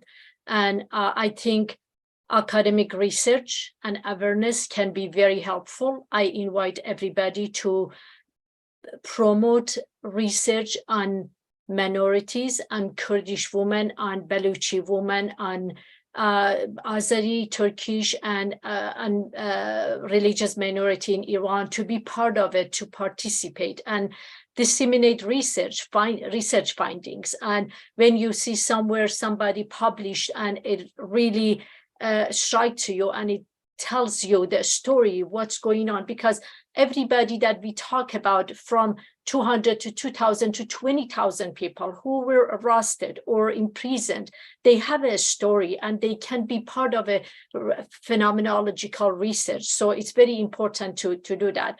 Another way is the policy recommendation. I know this doesn't work, doesn't work inside Iran, but it works outside. So if we are not inside Iran to do something, we can promote gender equality laws. We can push our governments or our representative to support that movement and support and talk about the policy recommendation and changing. We know that by changing one law or one regulation in Iran, things are not going to change, but basically supporting the activism and grassroots initiative in Iran, amplifying women, amplifying minorities in Iran, support platform and initiative that amplify the voices of Iranian women and all genders, allowing them to share their stories, experiences, and aspiration to raise awareness about their struggle. And another way is being inclusive. I know inclusion is very intimidating word because we still have a problem about including other, or we have been facing this problem as minority, that not being included because we've been marginalized, we've been other, and otherness applied to us. We don't want that. As Abba Huma pointed out a few times, that how in first few months of the movement and revolution in Iran, how the unity or understanding of the margin of the of people who previously been other now shifted and changed. And let's do that. Let's not allowing to shift again to the place that we were dangerous people or minority were dangerous people. And the word of coalition and inclusiveness is very important. Let's become a change of changing agent, the agent of changes, not just sitting and looking. I know you all are part of a change. That's why you are there. That's why we are here. That's why we are the voice. There is a reason that we gather in such a platform, because and globally, and now in different time frame, different position, we talk about these matters because these are important for us. So I think if we recognize and acknowledge and explore the challenges, and we validate the lived experience of those people inside Iran and increase cultural competence toward those people, and we build the collaborative effort from policymaker and active people, and we use our voices, we become a powerhouse, and it's very, very important. Actually, I am very happy you asked this question, because it was part of my research that for the recommendation section that I did not get a chance to talk. And I think it's really important not only to realize the problem and have a question and put it in a theoretical framework, but also to have some suggestion and some action for change, because we all by ourselves are part of a changing agent, but together it's different. Thank you for the time you gave us. Thank you. And I go to Nazanin here. Please, Nazanin. But I think that regarding the lobbying, and I think it was also the lack of awareness and this kind of shock or surprise moment when people in the West hear about what's really going on, is that unfortunately, often when they are going to experts who are going to educate them about what is going on in Iran, these experts are the ones who are chosen by the regime and who are sent by the regime. So I know the problem we have with the religious minorities in Iran is that, for example, the Assyrian MP, Betkolia, who should be representing the Assyrians in the parliament, is the one who is approved by the regime because, well, he is doing and saying what they want him to do and to say. There are regular photo shootings with, I think, religious leaders of the Armenian church. And the problem is that it's kind of, this kind of advertising that there is freedom, there is religious freedom, there is no problem in Iran. But the point is that these people are being chosen by the regime itself. So to prevent that, to prevent lobbying, to prevent this kind of lack of awareness, and then this kind of shock moment that we didn't know, and how can we know more about it, is to have this kind of gatherings. And also, I think it's so important to be in touch with the Western countries. So just to keep it by ourselves, speaking in our own community, the Farsi speaking, the Azeris, the Kurdish speaking, I think it's important to go out and to be the representatives, the real representatives that we need. Thank you very much. And now I go to Abajan. Aba, are you online? Aba Huma. I can see her ID online, but okay, if she doesn't hear us, we go to Abajan. Please. Actually, it's what's happening in Iran. We here just can't support it. We can do this. Any case, this communication with the Western and political actors and influential actors, but I don't think that we can do so many things, so much rather than organizing these events, talking about the issues and supporting them. But the most important is what the youth want actually now in Iran, and they are more cohesion for what they want. And all this discussion that we have always here, it's not really interesting for them. They want to end this Islamic regime, and they want even I never talk about the minorities with my friends in Iran. I have so many from Kurdish and Azerbaijan, but for all of them, it's just ending this part, and after that, there are start time for talking about other things. So the solidarity is really important, and after that, we have so many times to talk about everything, to just discuss what really this time we want for the future of Iran. But at this time, we don't have any time just to talk about, okay, what happened. It's important to have this historical background to review what actually happened, what was the right decisions, steps at the 1979 revolution. But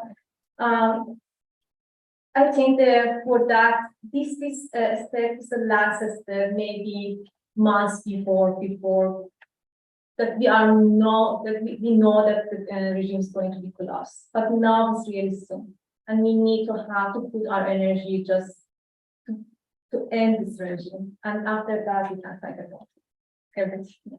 Thank you very much for the floor. If not, I am the last person who should finish this conference. I would like to thank White, especially Orania, for all she has done, and we know what she has done. We would like to thank the City of Vienna, UNSC, and also the Organization for Spirituality and Justice Initiative, who were the organizers of this event. And thank you very much for your time, for your debut. You're all here from Germany, I suppose, and you not. And then thank you for everything, and have a nice evening. Don't forget to drink enough water today. Thank you so much. I really appreciate all the effort you put in this conference. I hope we can have it, have the link so we can share it to the broader group and community. It will be online again on the YouTube, I suppose, so you have to check it. It will be edited and you will find it online. Orania will share it with us, and we can share it with everybody else. Yeah. Thanks to Dr. Rediti for all you have done and contacting us every day, and I appreciate that. Thank you. Have a good day. You too. Have a wonderful day, evening for you.